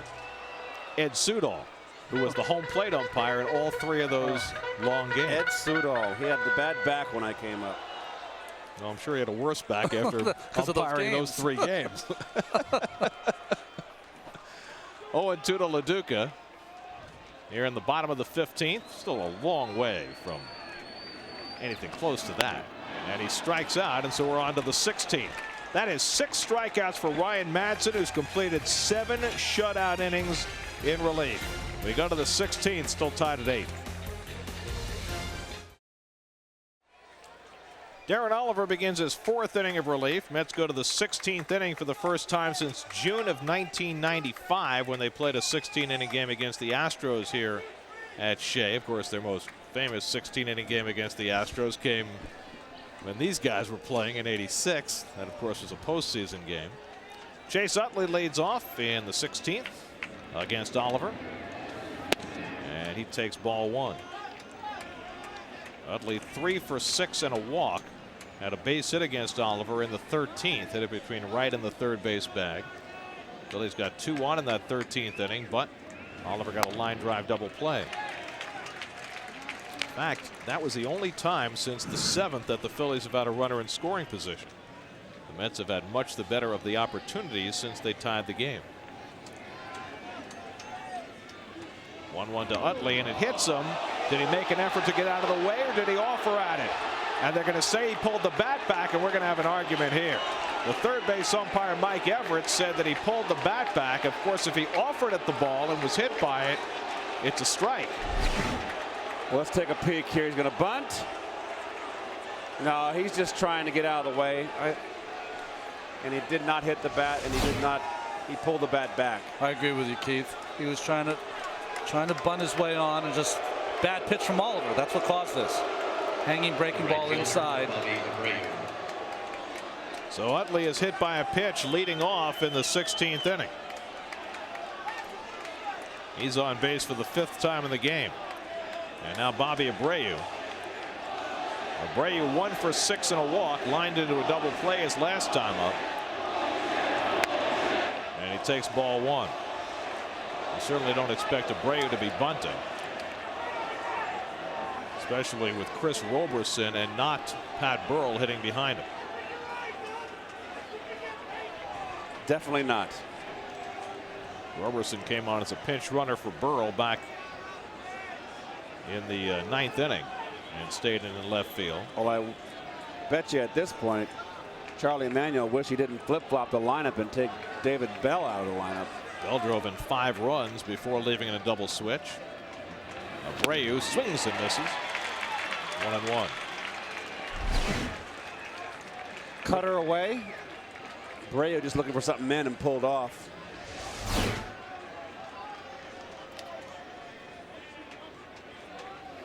Now I think he'll go to hitting and try to go the other way. Utley can steal a base. He's swiped 4 this year.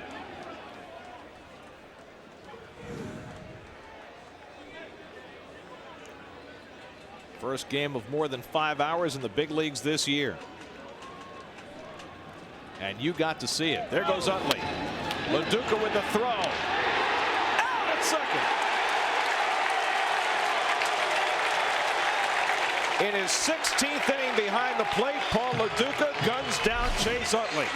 And what a throw. Got a good pitch to throw up in the strike zone. Nice play by Reyes on the short hop. I think he beat it. Yeah, I think he did too. What a great tag. Let's see. He's safe. So the hit batsman is negated. 2-1 to Abreu with 1 out. And a breaking ball strike. And that's the second time that Oliver's had Abreu completely bailing out on that front door breaking ball.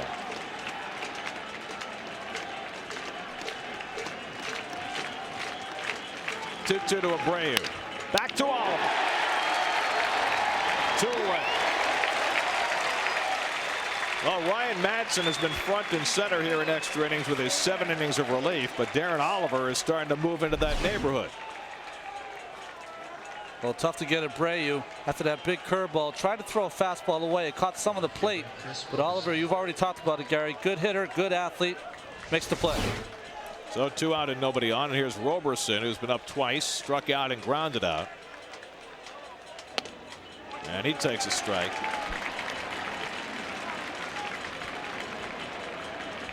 Top of the 16th, tied at 8.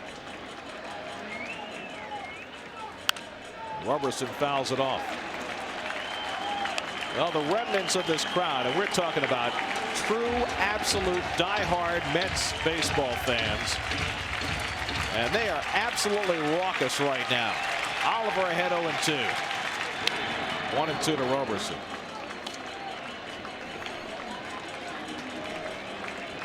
Don't you have to work tomorrow?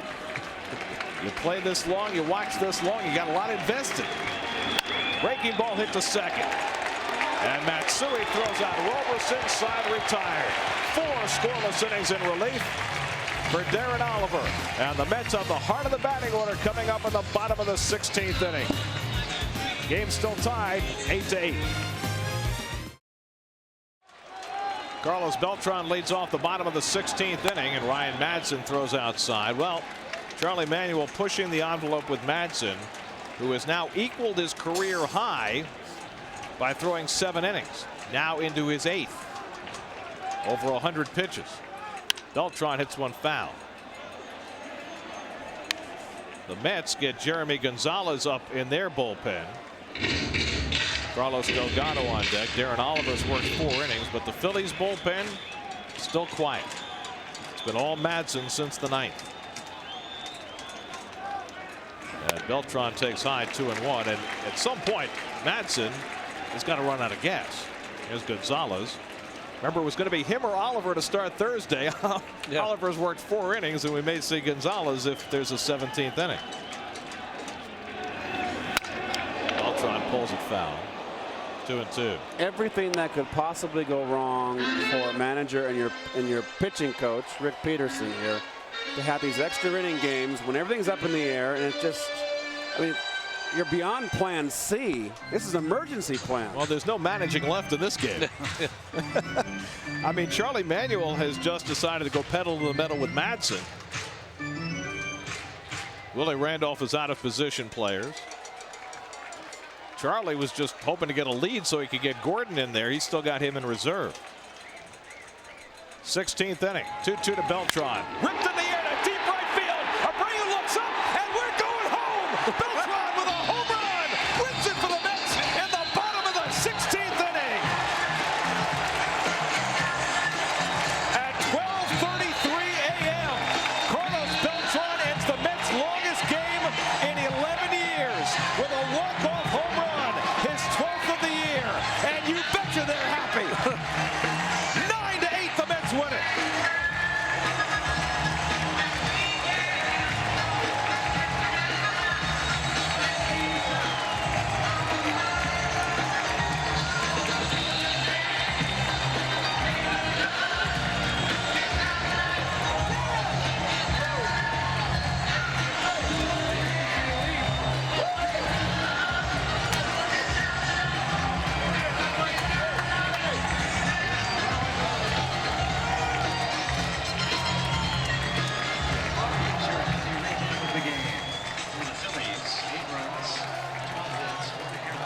The Mets win it 9-8 on Carlos Beltran's walk-off home run in the bottom of the 16th inning. And Chris Cotter standing by with the exhausted Mets center fielder. Thanks, Gary. How tired are you right now after playing that marathon? Well, only God knows how bad I wanted to get out of here. You know, I really thank God that I was able to come through right there, hit the home run, to go home. And at the same time, take the first win out of the series. It was really important for us. Did you know you got enough of it as soon as you hit it? Yeah, as soon as I hit it, I know it was gone, and I was very happy about it. Madson was brilliant in relief tonight for Philadelphia. Did you think you were ever going to get to him? Well, he did a great job today. He pitched the whole game. Early in the season, he was starting for them, so it wasn't that difficult for him to come in and throw so many pitches, so, he was ready for it. Carlos, you guys were down on 3 separate occasions tonight, and you kept battling your way back. This team always seems to believe they can win every time, no matter what the situation is. Well, the kind of team that we have, we believe we can win, and we also believe we can beat the division, win the division. I think take the first game out of the series against the Phillies, it was huge because that's the team that's chasing us. Okay, thanks, Carlos. Thank you. Okay, Gary. Well, it took them nearly 5.5 hours But the Mets win it in 16 innings. They take a 4-game lead over the Phillies, and the Braves lost their game in San Diego. It ended just before this one. 2-1, the Padres win that one.